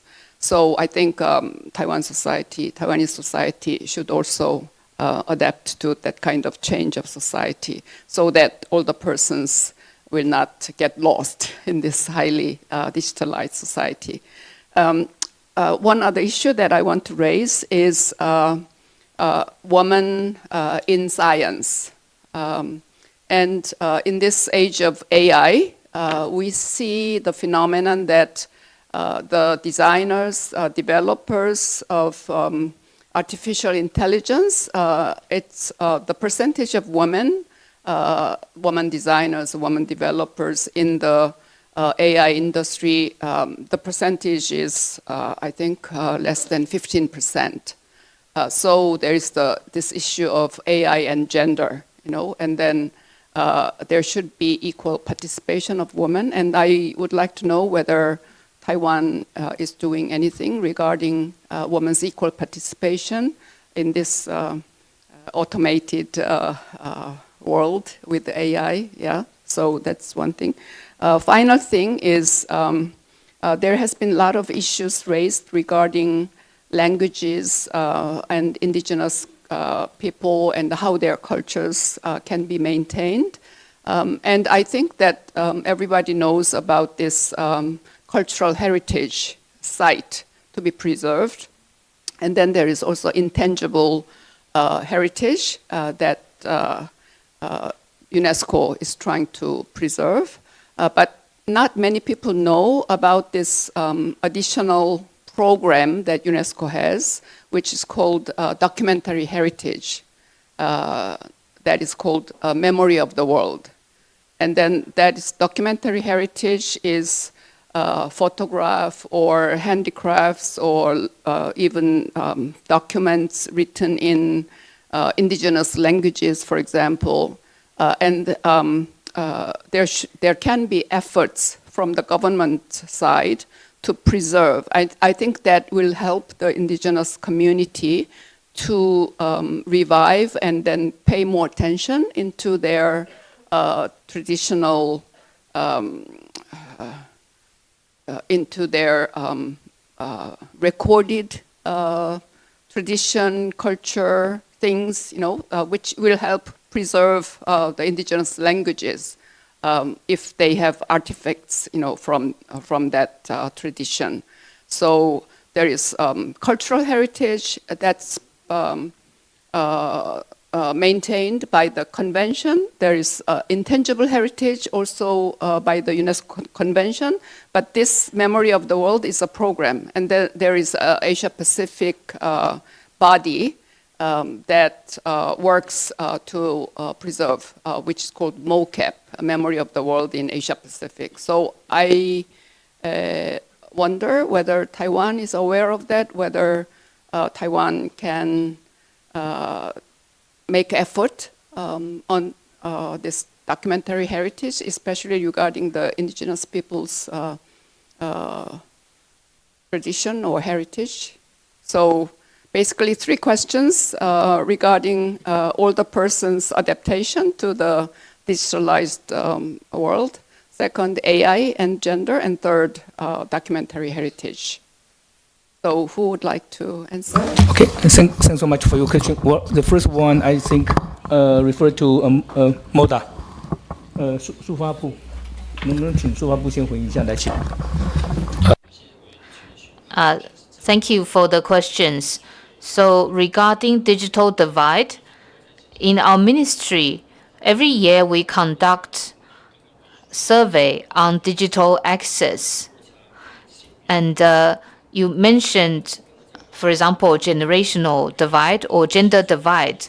And in 2025, among people over the age of 75, 41.4% are online, whereas people aged 12 to 19, 100% of them go online. So the difference is at 58%. And in terms of gender, in 2025, for those over the age of 12, 92.5% of men are online. For women, it's 82.2%. So there's a difference of 10.3 percentage points. Okay, I would like to answer the question regarding preservation of languages and culture. In the Ministry of Digital Affairs, we do collect our own corpuses, and we are also building our sovereign AI corpuses. And we believe that this can help us preserve the languages of different groups, because we can use AI to analyze all these language materials? Thank you. I'm from the Ministry of Culture. So regarding the preservation of indigenous cultural heritage, I'm from the Ministry of Culture, Bureau of Cultural Heritage. So I'd like to respond to the question regarding indigenous people's cultural heritage. So there are 113 indigenous cultural heritage, and the total number of cases is 235. From 2020 to 2024, we also subsidized local governments to conduct a census on the intangible cultural heritage of indigenous people. So the number was 178, and 36 tangible indigenous cultural heritage was registered. And for different indigenous tribes, almost every tribe has a custom that is designated as an important custom. So for example, the ROC people, they have slab houses, and they are tangible cultural heritage for the country.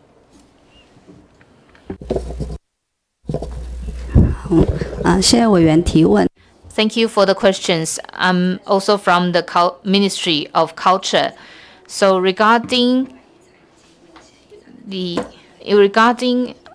world memory and also other intangible cultural heritage, in 2016 we revised our Cultural Heritage Preservation Act, and we are already using the categorizations of the World Heritage Convention and so on. And within the law, we also cover, for example, archives and memories. They are actually covered by the Cultural Heritage Preservation Act. Some additional information from me. Many indigenous peoples don't have texts, so we pay more attention to their oral traditions. And the Atayo people, they also have a oral tradition, and that is designated as heritage that's under national protection. So the Atayo people's oral tradition tells the story of where they came from and the process of their relocation throughout history. So there's an Atayo elder who is basically the transmitter of such oral tradition, and we also have videos recording this. You have programs and then support for all three categories of heritages or cultural heritage, including the documentary heritage. Yes, thank you. Yeah. So, any more issue to raise? Yes, you want to? Sorry, on this question of the preserving the heritage and traditions of indigenous people, I was just wondering if there are development projects that leading to the displacement of indigenous people and the dispersal of the communities. How do you guarantee that the cultural heritage and traditions would be preserved, including people who are displaced or who are also living in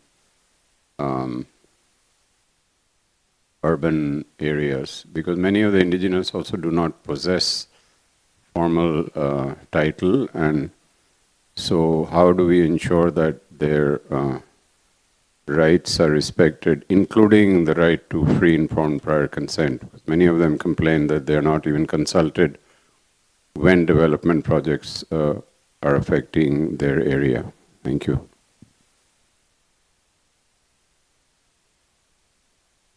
Anybody would like to respond from Ministry of Culture or Development or Ministry of Interior?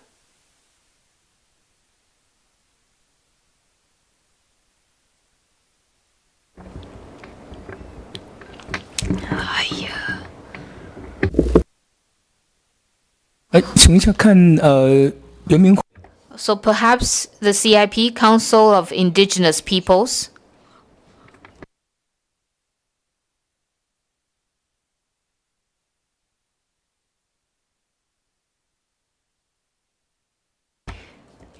Thank you for your question. So regarding preservation of cultural heritage, the situation of different tribes is also different. And you mentioned certain tribes, residents are being displaced. And so regarding the culture of the tribes that have been relocated,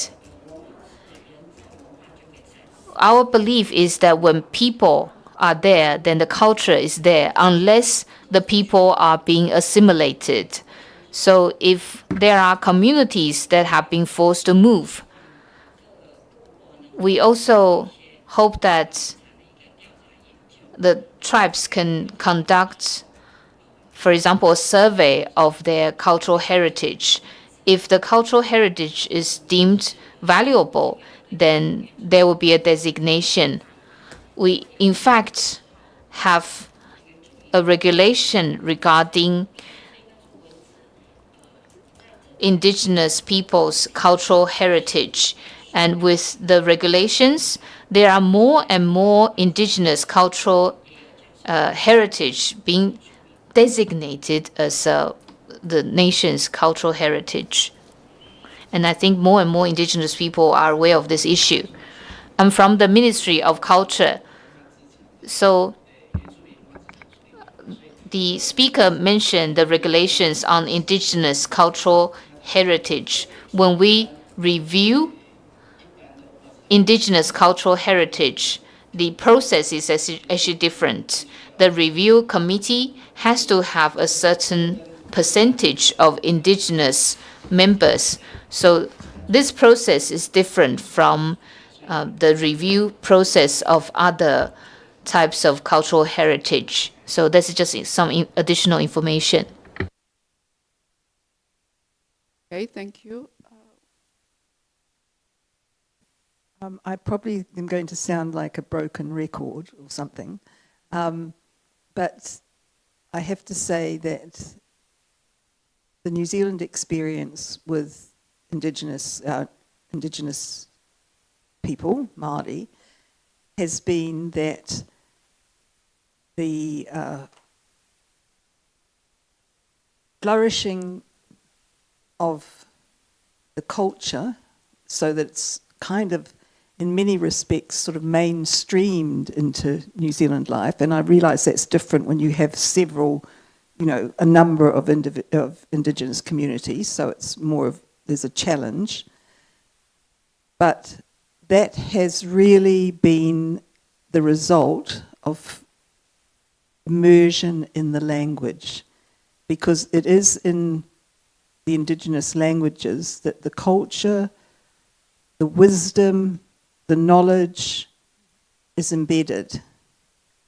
And in Aotearoa New Zealand, that started, certainly the initiative came from Māori, particularly women, I have to say, establishing what are called kohangareo, which means childhood nests of the language.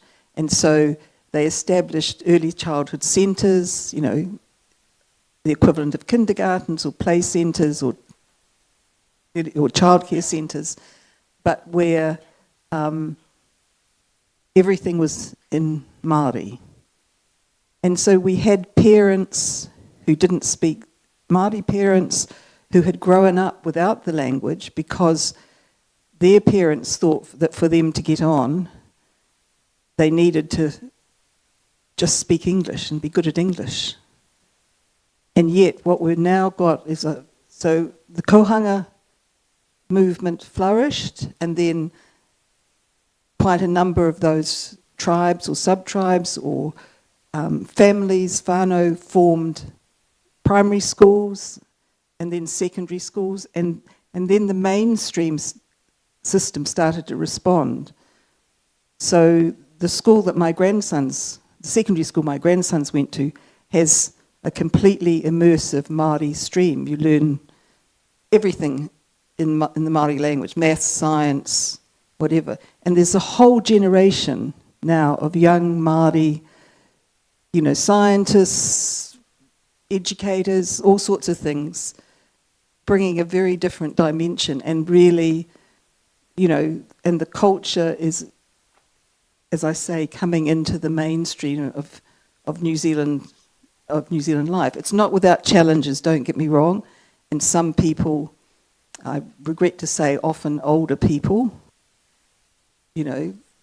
think, no, we don't know anything about Māori, and there's can be a backlash, but actually it's enriching life. So I would just really urge, I don't think an hour a week or even 2 hours a week, of language learning, and when everything else is taught in Mandarin Chinese is the answer. And I just think it's worth thinking about, because these are precious cultures, and around the world they're being lost. These languages are being lost everywhere, Indigenous languages.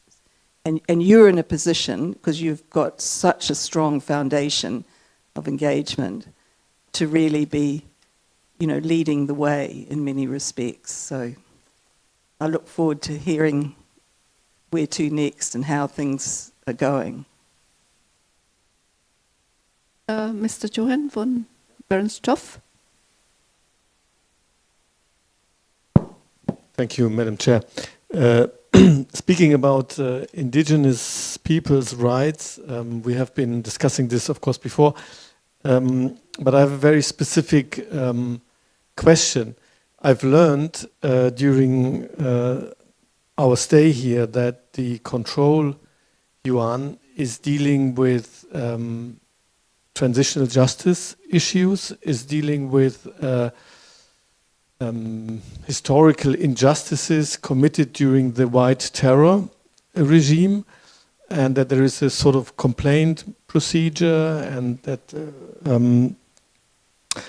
and my question is whether or not this procedure does also include historical injustices being committed vis-à-vis indigenous peoples during the time of the White Terror. Is this also included? So have indigenous peoples the right to claim reparation for historical injustices during the early time of the Republic after 49? Or is this procedure only dealing with cases from Taiwanese citizens who do not belong to indigenous peoples? And maybe to add, I mean, the fact that there is this unit dealing with transitional justice, I think, is also a contribution to human rights education, dealing with the authoritarian authoritarian past. I think in a society always is a contribution to human rights education, especially if the public is aware of these cases and follows what is happening there. So I think this is a very commendable, very positive move. Thank you. Just Okay. before you answer, there's an additional question. Yeah, I just wanted to follow up on what Rosaline was saying in terms of preserving or protecting, let's say, the heritage and the cultural rights of indigenous people. I think that the development model that Taiwan has is not really correct, because, as you were saying, if people are forcibly evicted, then as long as they are there, their heritage is protected, which is not true. If indigenous people are evicted or displaced, it's next to impossible to keep their heritage because they are removed from their land. So it's something I've been trying to say since this morning, that if you really want to protect the rights of the indigenous to their land, to free, prior informed consent, to everything, the best development policy would be not to remove them, not to have land expropriation and other projects that remove them from their lands. Is to protect them, or in a way sometimes even leave them alone where they are. So I think that's the real point about Article 15 in the Covenant, and generally the UN Declaration on the Rights of Indigenous People, all the instruments.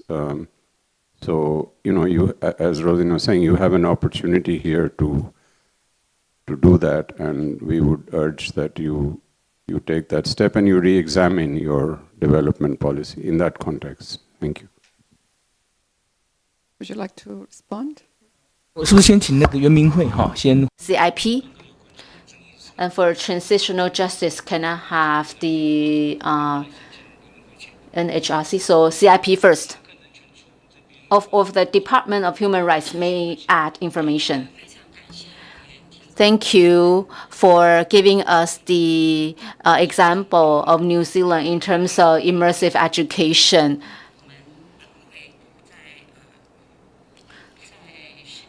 Ten years ago, for indigenous children's right to learn their mother tongues, we already have this kind of courses. Now we have more than 1,000 students learning from about 83 language teachers. In addition to this kind of teaching, we also provide nannies. We encourage the parents or grandparents to use their mother tongues to take care of children, preschool children, and we provide them with monetary incentives. We also have evaluation and appraisal so that they can better protect and preserve their mother tongues. And secondly,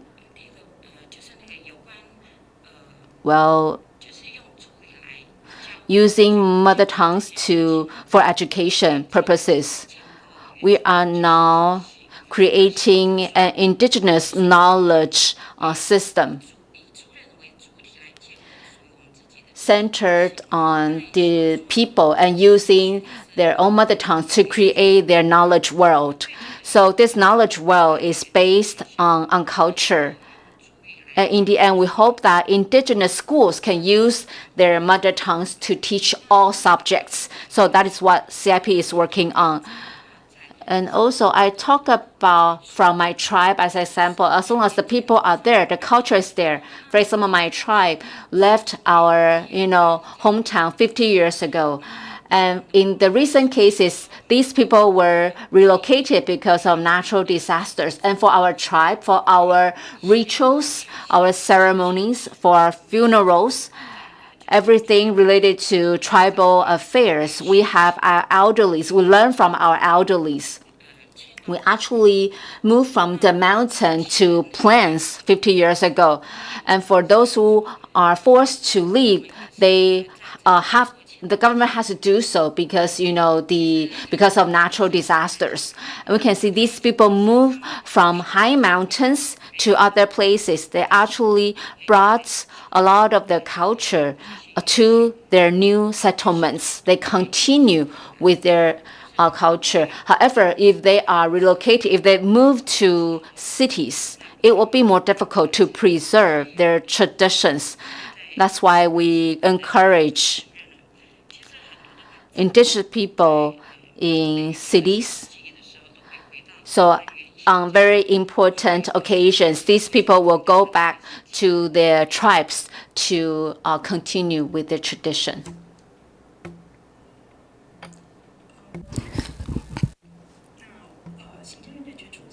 And from the Department of Human Rights of the Executive Yuan, I would like to add that you talk about during White Terror, during the authoritarian period, indigenous people's rights were infringed upon, and what is the government's action towards that? Actually, for indigenous peoples, like other groups of people had been through authoritarian rule, and then they were also ruled by outsiders. They are colonized. Of course, they were cases where their rights were infringed. So in 2016, the then President Tsai Ing-wen designated August 1st as the Indigenous Peoples' Day. And then at the presidential office, there is also a transitional justice commission for the indigenous people convened by the president herself. And she discussed with the indigenous peoples to discuss different issues. And in 2017, we passed a guideline to promote transitional justice. And then the government announced violations during the authoritarian period. As for indigenous peoples, we set up a transitional committee. One of the tasks is to clarify what happened to indigenous people, and then to talk about how their rights were violated, to collect different forms, and then to collect different, historic memories. And at the time, the government finished a lot of investigation as to how they were persecuted during the authoritarian rule, because the mission of the Transitional Justice Committee was finished in 2022. So now, in our executive yuan, we have a committee to continue to roll out this kind of task. In 2025, in November, in the executive yuan, we passed a strengthened program for transitional justice for indigenous people after the war. And then we will continue to guide the CIP to conduct relative tasks.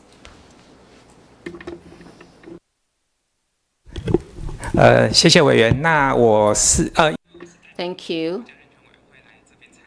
I'm from the NHRC. So you talk about the control yuan. Control yuan has done a lot of investigation and research on transitional justice for indigenous people. So NHRC and the Control Yuan are different organizations under the Paris Principle. So I will not speak on behalf of the Control Yuan. However, for NHRC,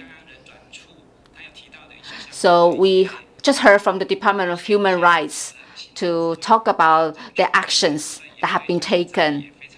And the NHRC pays attention to transitional justice.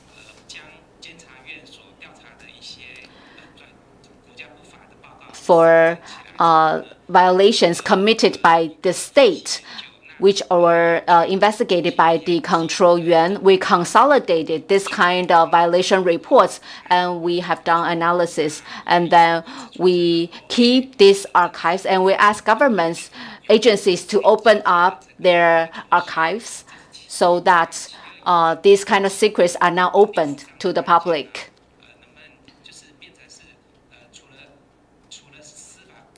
And for historical cases, these are the violations committed by the state. Now it's also important to reinstate the reputation and to provide compensation to the victims.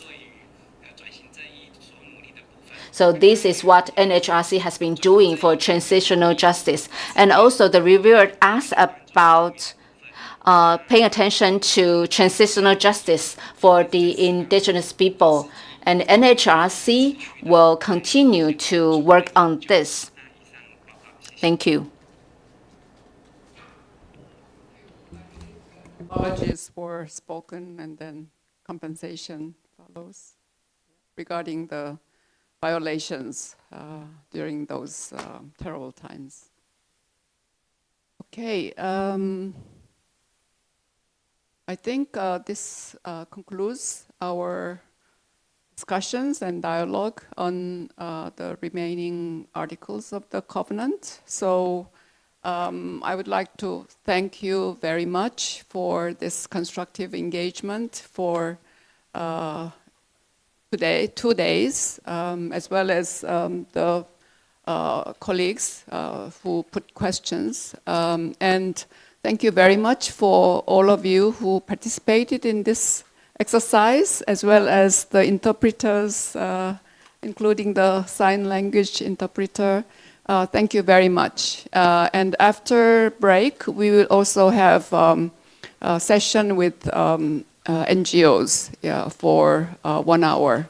And thank you very much. It was very helpful. And I have to express our gratitude for the very sincere and straightforward attitude and answers from the Taiwanese government authorities. Thank you very much.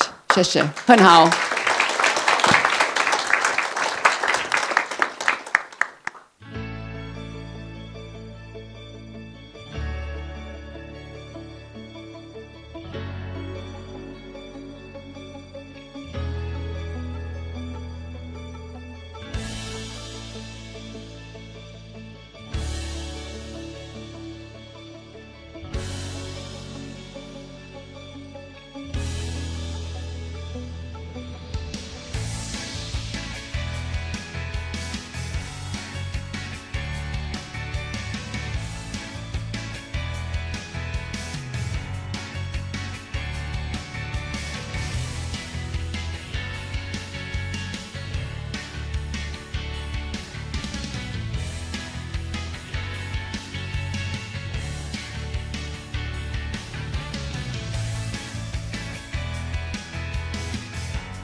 Review meetings of the fourth national report on the ICESCR.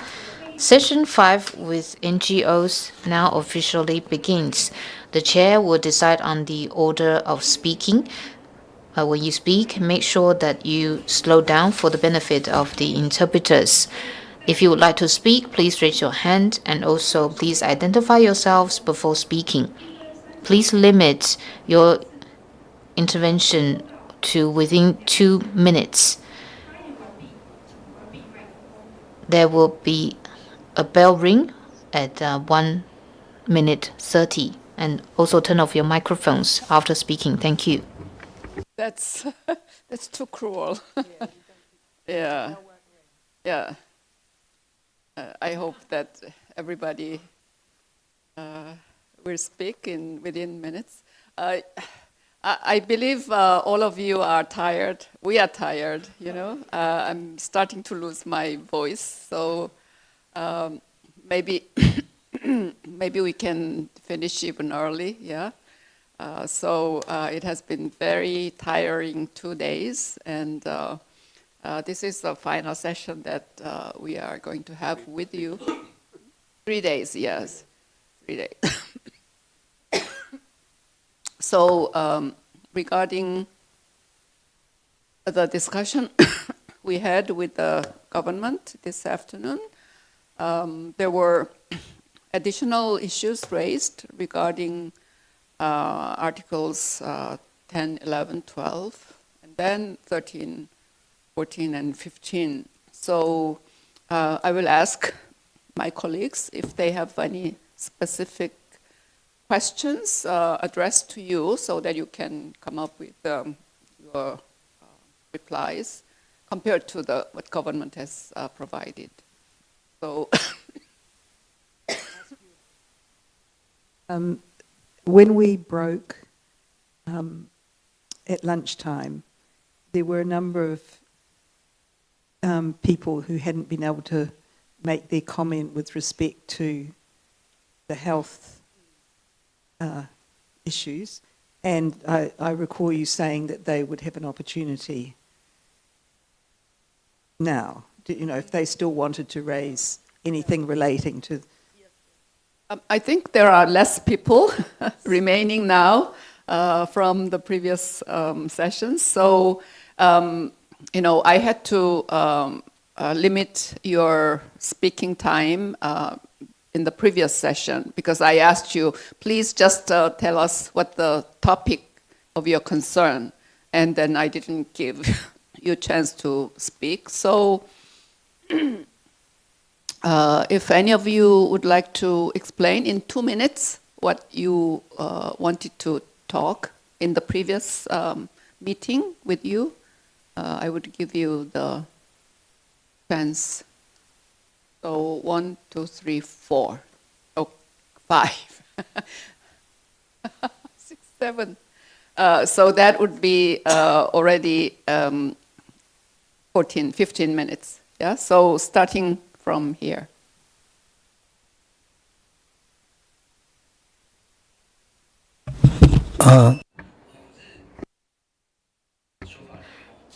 I come from the Alliance of Public Assistance Act reform. So first of all, I want to respond to the right to housing issue.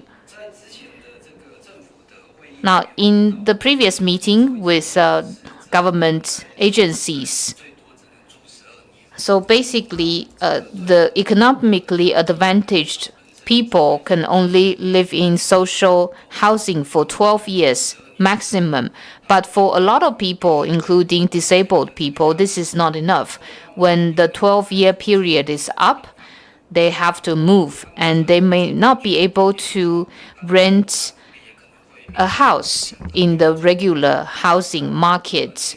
And also, if they move to another place, they may also face problems with their livelihoods. And the government previously actually said that they may reduce the number of social housing being supplied. And instead, the government will use the subletting and management model. And we are worried that more disadvantaged people will have problem finding housing as a result. 针对刚刚其实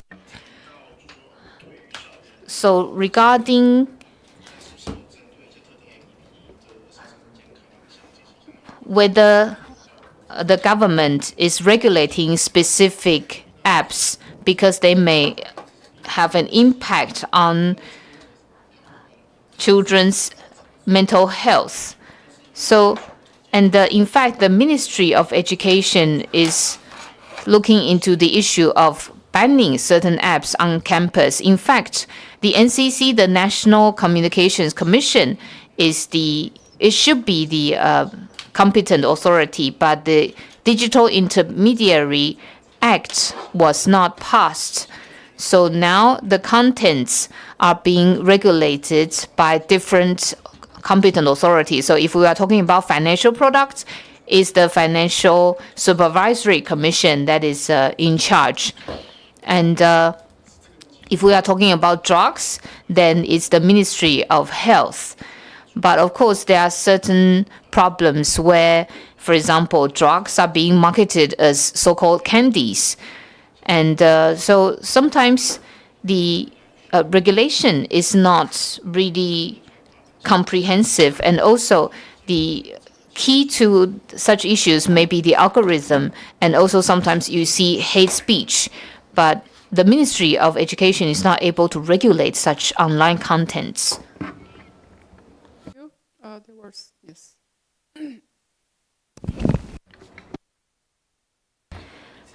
I come from the Taiwan Gender Equality Education Association.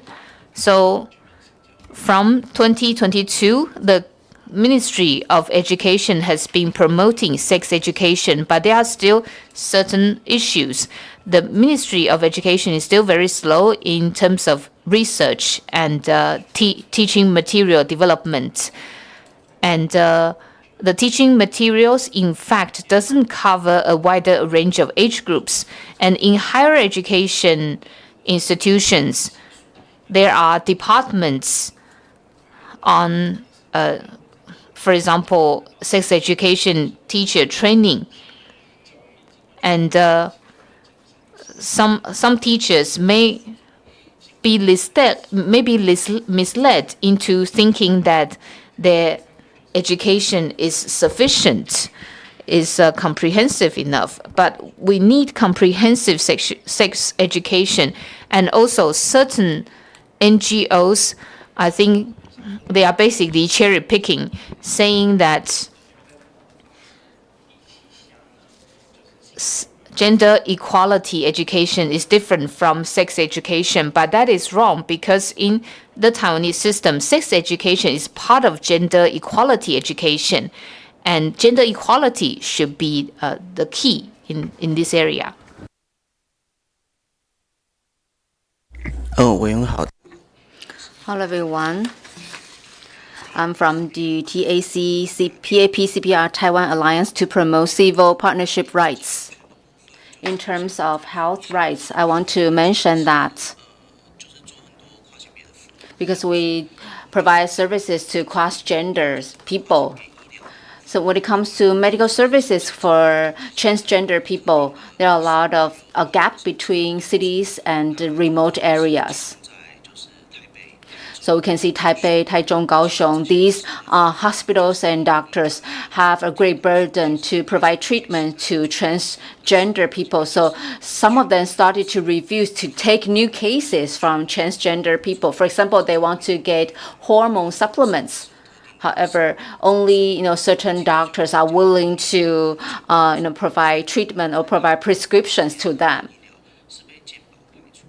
And we can see the some trans people's medication is excluded from medical services. It depends on the hospital's policy. And I am a social worker. So in terms of the right to education, so for disadvantaged people, we can see transgenders is ignored because they are really the minority of the minority. They are the very disadvantaged group.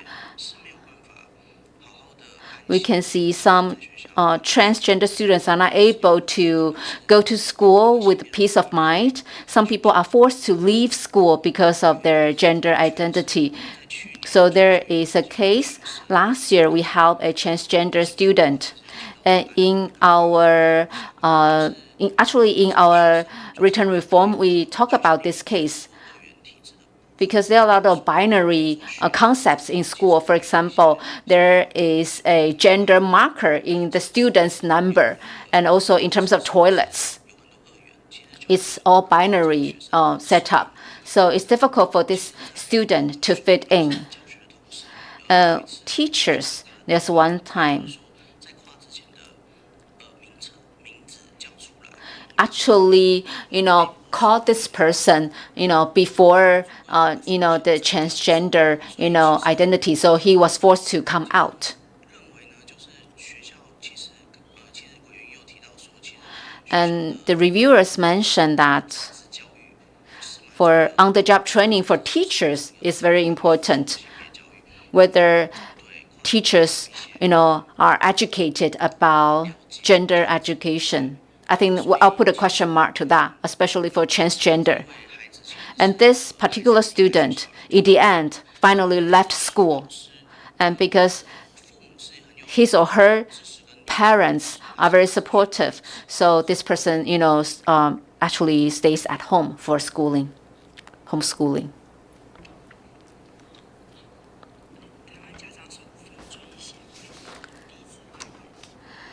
So I'm from the Taiwan Parents Protect Women and the Children Association.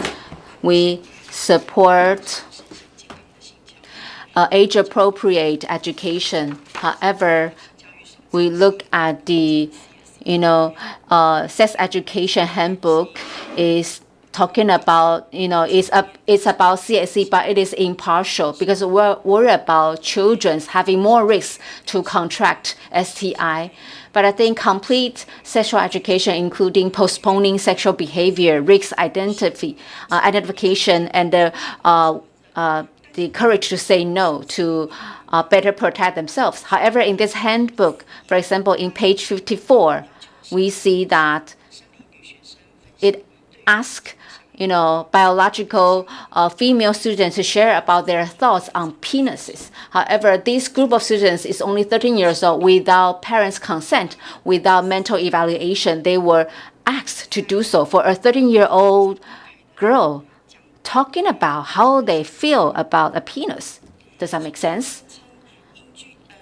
And the handbook says that according to UNESCO's guidance, it is compiled according to UNESCO. However, they use the topic about the pleasure of exploring what sex can bring you. So I don't think that is a comprehensive sexuality education. I think that's very dangerous because it may mislead teenagers to think that using condoms is 100% safe.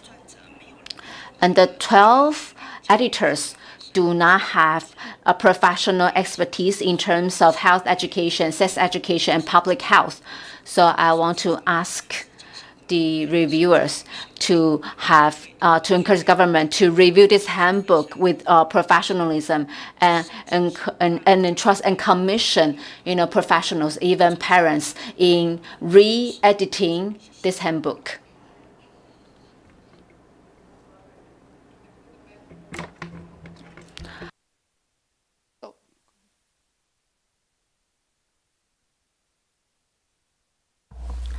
Taiwan Mama Mong.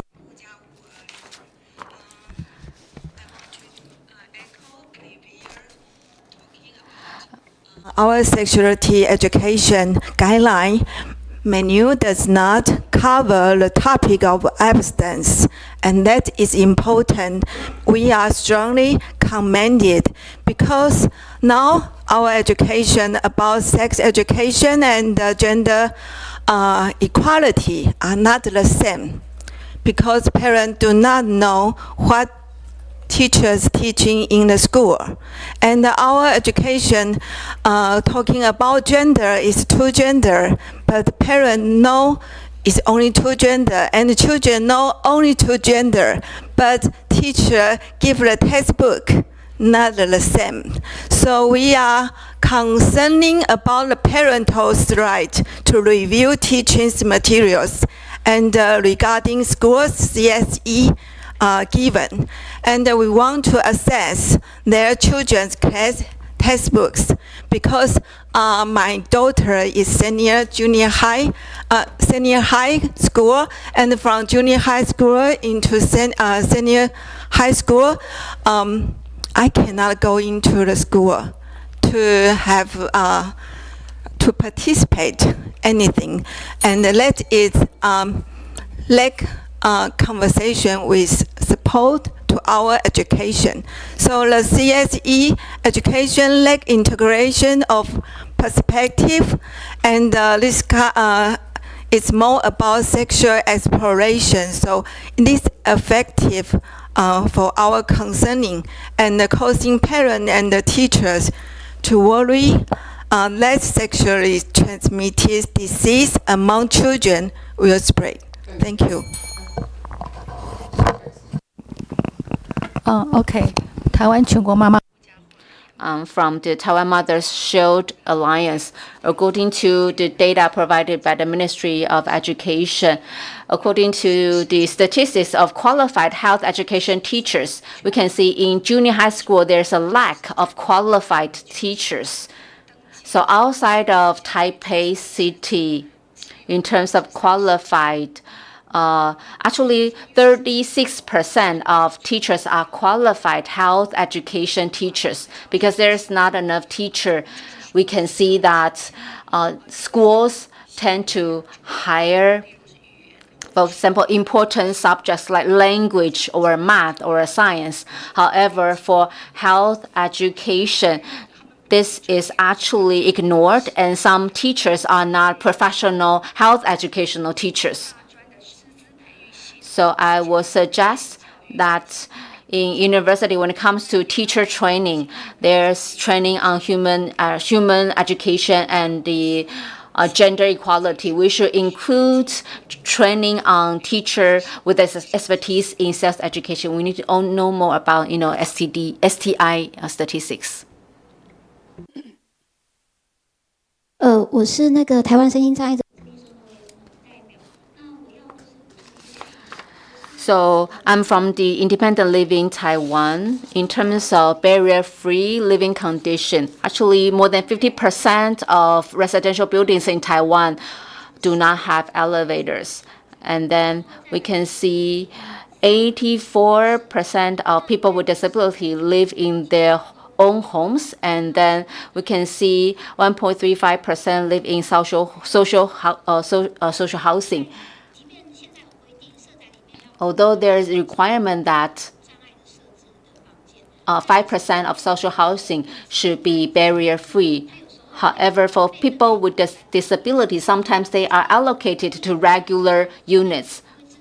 Although they are barrier-free units, however, it doesn't mean that people with disabilities can have access to barrier-free units. So that is a problem in the system.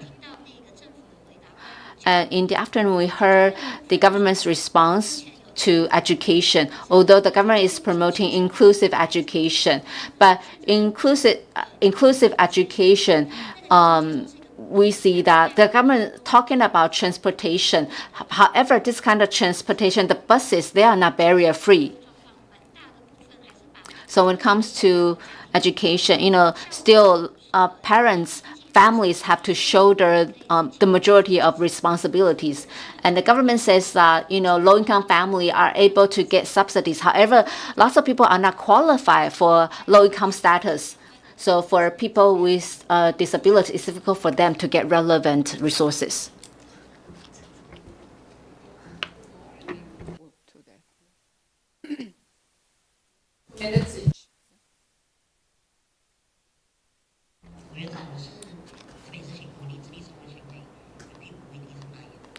I'm from New Vitality Independent Living. So the reviewers asked two questions.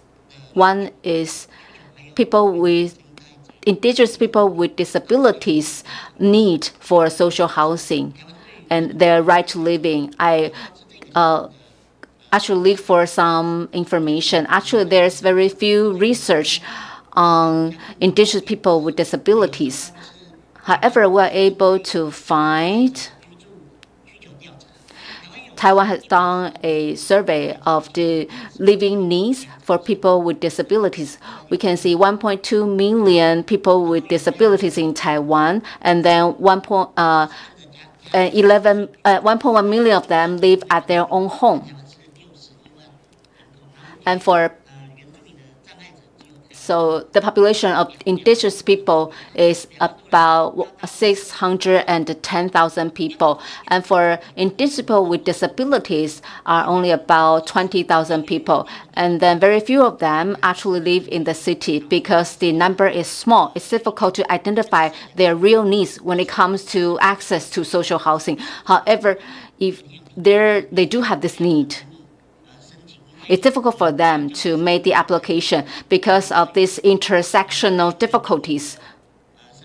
We cannot apply as an indigenous person. We can only apply as a person with disabilities. However, it doesn't mean that we can be more prioritized because we are indigenous person. So for this person leaving the tribe, going to the city, it's difficult for these people to find housing. And secondly,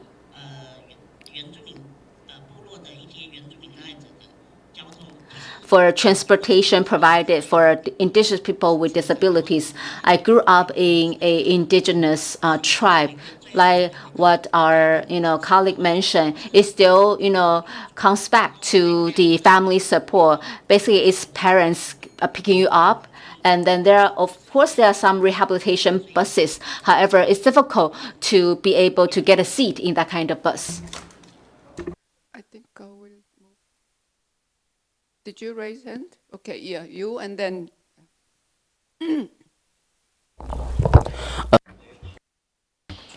Good afternoon. I come from the Taiwan Indigenous Youth Public Participation Association. In the last session with the government, we saw that Rosalind raised the issues of indigenous children learning languages. And I have to say that in Taiwan, the situation is really very bad. Now, in Taiwan, teachers teaching indigenous languages are very lowly paid. Very often, one person has to cover many schools. In one instance, one teacher has to teach in 13 different schools, and they don't have any support. And also, indigenous language courses, well, basically, you only have one class every week. But we all know that if you are to master a language, you have to constantly learn it and you have to be exposed to it. And then it's very difficult for a teacher to be certified indigenous language teachers. So there are elders who actually hold very deep cultural knowledge, but they are not able to get the certification as indigenous language teachers. So I think overall, indigenous language teachers are also quite old. And because of all these issues that I raised, there are few young people who want to become such teachers. And in February last year, in Tainan City, there was a teacher of Amis language. And the teacher was rushing to another school. And then there was an accident, and he was killed in the car accident. So I think in terms of the preservation of mother languages, the government is not doing enough. The remaining. Committee members, I represent the Association of World Citizens in Taiwan. Regarding item 43 of the government's response to the ICESCR, which covers human rights education in civil service exam and training, the government completely missed the mark on taxpayer rights. Even though the committee brought this up today, we haven't heard a response yet. In reality, Taiwan already has the Taxpayer Rights Protection Act. It's supposed to safeguard like the right to life, work, and property. However, the current education for officials is clearly not enough. To hit performance targets, tech authorities and the agents of section enforcement often bypass due process. Their enforcement is often totally out of proportion. We see excessive seizures, where people's homes and land are frozen for amount they don't even own. There was a cram school teacher who wasn't even the owner. Yet after the school closed, the tax bureau chased her for its 1.6 million debt. For 20 years, they kept hitting her with tax bills. It drove her to depression and 2 suicide attempts. She's now battling stage 3 breast cancer. And the government even seized the money she needed for chemotherapy. This is a direct violation of the right to life. This isn't a one-off case. Every year for the last 4 years, there have been over 13 million new cases flagged for forced enforcement. Human rights violations like this are happening on a massive scale. So we are calling the Taiwanese government to the first, including the taxpayer rights into the civil service exam and military training. And the last, we hope that make this human rights standards a key part of annual performance rating and promotions.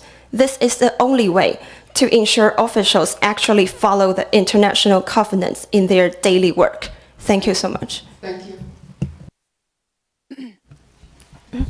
Distinguished committee members, I represent Association of World Citizens in Taiwan. Also from the government response to paragraph 43 of the concluding observations, it is clear that although the government has reported progress through training programs, assessment, and surveys, these formal measures alone cannot truly safeguard human rights or transform human rights into a core value guiding public officials in their daily decisions making. Regarding cultural rights under Article 15 of the government, we have seen tax authorities abuse administrative discretions by using narrow and biased interpretations. In Taiwan's traditional martial arts lineage, there is a long-standing cultural traditions for grandmasters and disciples' inheritance, and disciples may voluntarily present gifts of respect to their grandmasters as an expressions of respect and gratitude. These are cultural traditions, not commercial transactions. Yet, such practice has been wrongly characterized as a commercial considerations and subject to taxations. This lack of human rights competency in public administrations has resulted in human rights violations against a specific group of Taijimen for more than 30 years. We respectfully urge the committee to recommend that Taiwan establish effective human rights oversight mechanisms, link them to the performance and promotional of public officials, and ensure that human rights truly guide public governance and the implementations of the governance. Thank you. So I think this would conclude. You still want to say? 所以救助法修法联盟 I come from the Public Assistance Reform League. Sorry, this is another issue. So it's regarding right to education. So when we were talking about Public Assistance Act 2 days ago, a very big problem is the so-called virtual income. So if a person is considered capable of working, even though the person doesn't actually have an income, then the government would just assume that he earns a basic income. So maybe a family has several children, and the eldest child perhaps has just graduated from university, but he has not yet found a job, and yet because of his age, he will be considered someone who is capable of working. So the government will assume that the person has a basic income. About this imputed income. 对，那所以就是说，他有一些弟弟妹妹，他就因为他的 Right. So in this kind of situation, sometimes because of this situation, the family will lose certain subsidies. So the younger siblings will not be able to go to school, or perhaps they also need to do part-time work. Thank you. Okay, thanks a lot. 好，这边。So I want to address the issue of Leshen Sanatorium. We believe that the Ministry of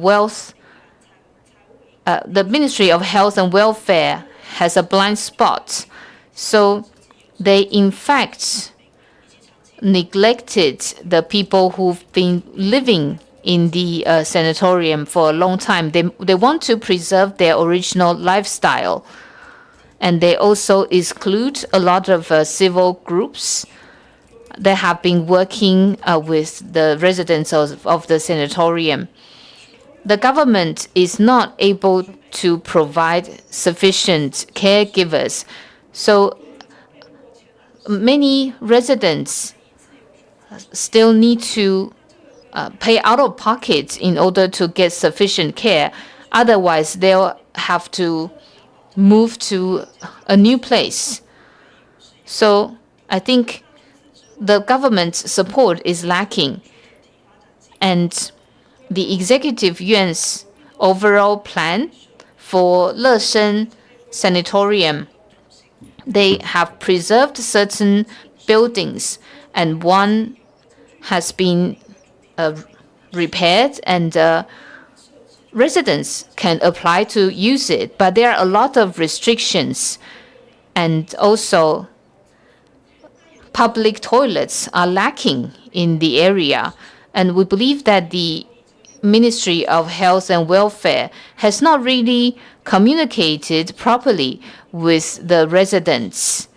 And as the residents are becoming older and older, some of them have to give up living in the original sanatorium, and they have to move to another place. So we hope that the government can really fulfill their responsibility under Articles 12 and 15. 首先我要澄清一个事情。First of all, I want to clarify something. I think there was a mistake. There was a speak in the identification of the speaker. There was previously was recorded as being a speaker from a Covenant Watch, but it wasn't. And I have to say that in current society, a lot of services are needed, but the government has a cap on the total number of civil servants. So often the government has to outsource certain social services to other groups. But at the same time, the government is also trying to cut waste or to prevent corruption. So they also have several measures to try to reduce expenditure. So, for example, a transcription or sign language interpreters and so on. This kind of service. So the government doesn't take into account the cost for these service providers while they travel to another place. So, for example, it takes 2 hours for a sign language interpreter to go to another place, but they will only be paid for the actual service rendered. So this is, in fact, a problem. And also they are poorly paid. That's why I think service quality can also suffer. Thank you very much for all your information, which of course we will take into account, but I have to inform you also at the same time, we cannot take in all the issues. We cannot raise possibly not all the issues you raised, because we also need to coordinate with the review committee on ICCPR and then try to come up with a consolidated one document. So thank you very much for your participation and cooperation and information provided. And please understand that if we don't include all the issues you raised, as usual, but your submissions, written submissions, as well as oral information really was helpful for us to understand the situation more clearly. Yeah. So hopefully tomorrow we will work the whole day and then come up with our conclusions and recommendations to be presented Friday afternoon. So thank you very much. 谢谢.